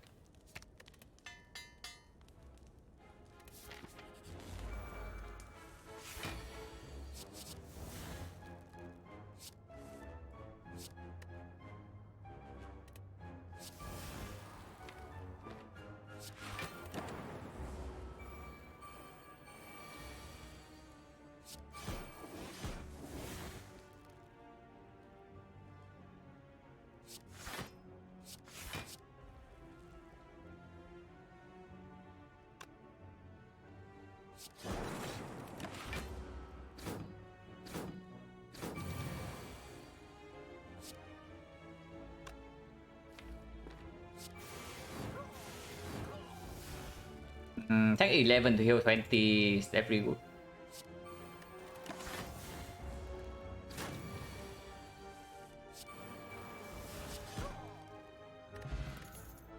Meteor Strike. We cannot play it right now, so it's basically a curse. But this can give us badness or the enlightenment. Yeah, okay, probably not. Man, I want to click this so badly, but it probably is just a brick. And yeah, we are running into burning leads, so probably should not pick some bricks. So steam barrier.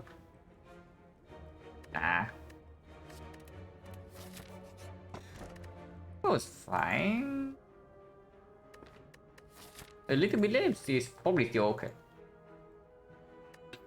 Yeah, it's possible with charge battery. Like with Echo Form as well, you have like 1 turn 6 energy. But it is good. This fight, I probably got strength potion for the next fight. But this I can see skill potion. Not this turn though.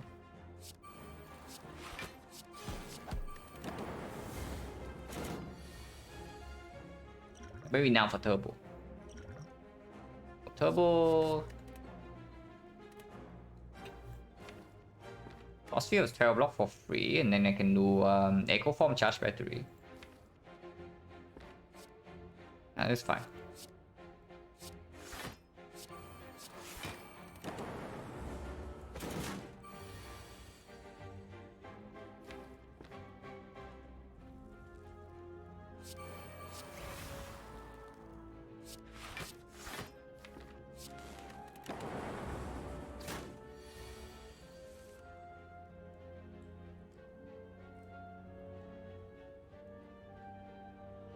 This is 20.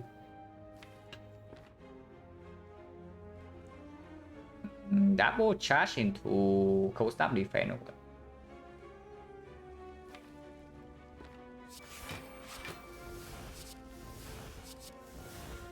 Easy.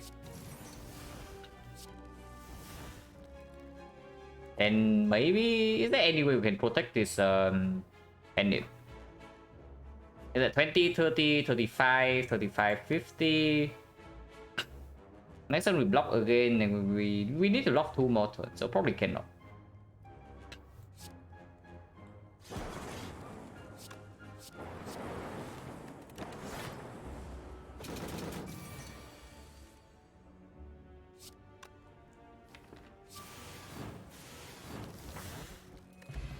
The fish, 2 HP.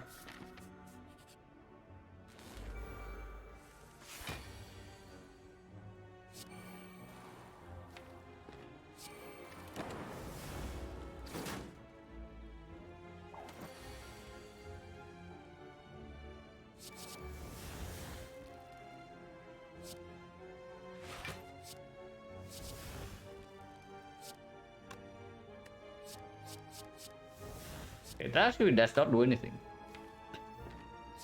And we can do Photon and Cold Snap to pull the Photon with the Violence.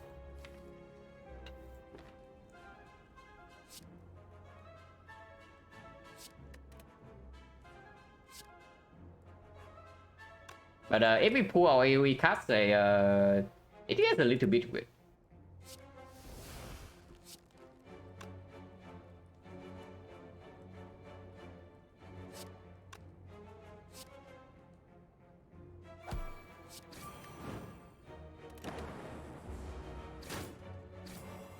Ouch.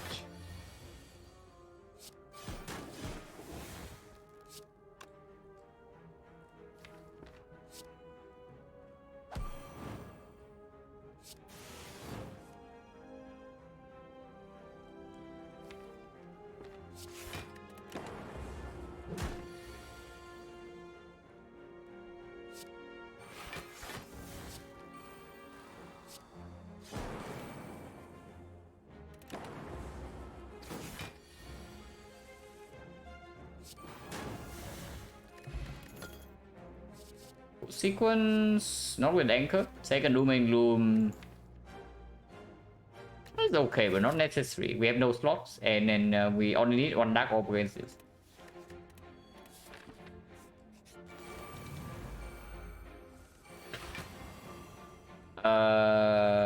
This hand is slightly better, I have to say. Okay, apparently we are dead textured or what?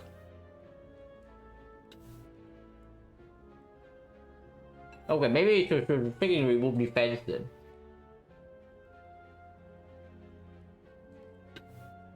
Okay, next turn, how much does she attack for? Like Burning Elite is plus 8, so plus 8 is 42. And we have no block left in the deck. This is totally an interesting hand. Yeah, we cannot stop her attack next turn is for 42. And we don't have block in the attack. Yeah, never attack. No, she always attacks. If you do not kill these things on turn 1, she always attacks turn 2.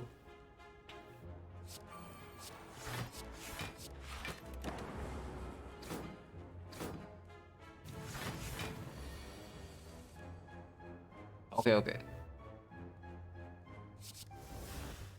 Secret technique or nothing, so we are dead. Well, that is unexpected. Okay, at least I did not misplay this fight, yeah? I know for sure that this fight is not misplayed. If there's any misplay, it was because of the potential game-less rule like from before. Or maybe removing a defense over strike. There's nothing to save here, yeah? Yeah, there's actually just nothing to save here, so we are dead no matter what. And no Remington, no nothing.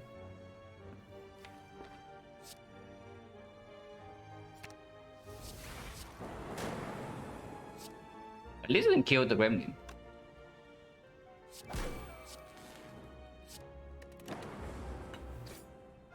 Ouch. And Captain? Probably not. Probably just end stream soon.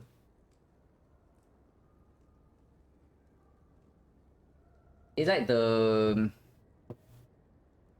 I'm like really excited from the silent run, yeah, and then the hit goes up, and now it has cooled down. And when the hit is like completely down already, I don't really think I can actually play another Earth run, even if I try to play it fast.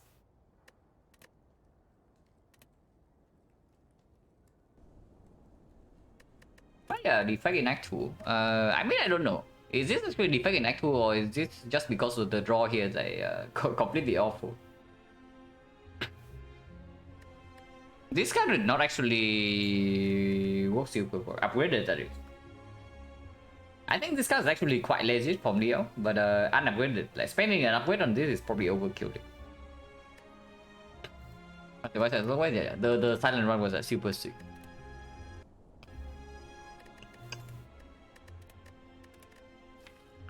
I probably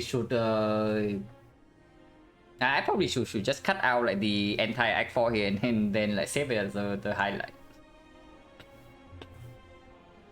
Because this is honestly one of the more difficult hard fights so far, like for sure.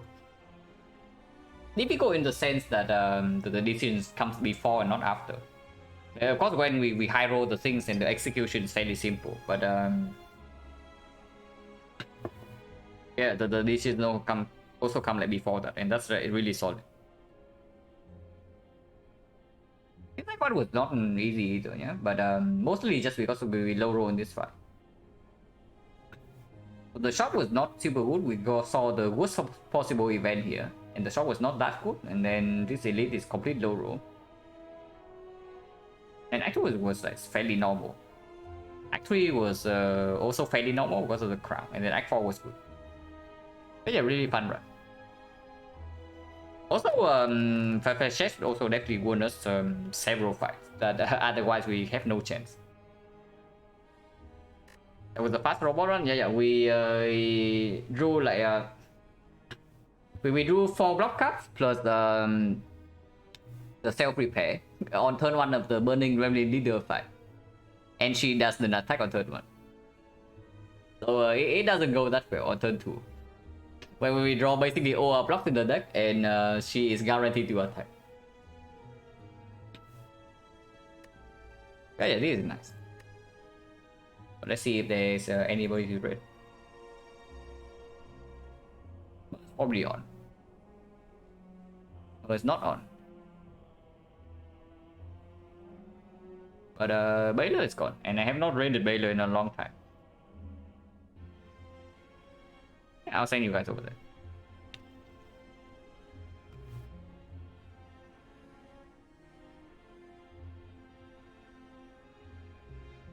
Good night. I mean, I just woke up like, I would say probably like 6 or 7 hours ago.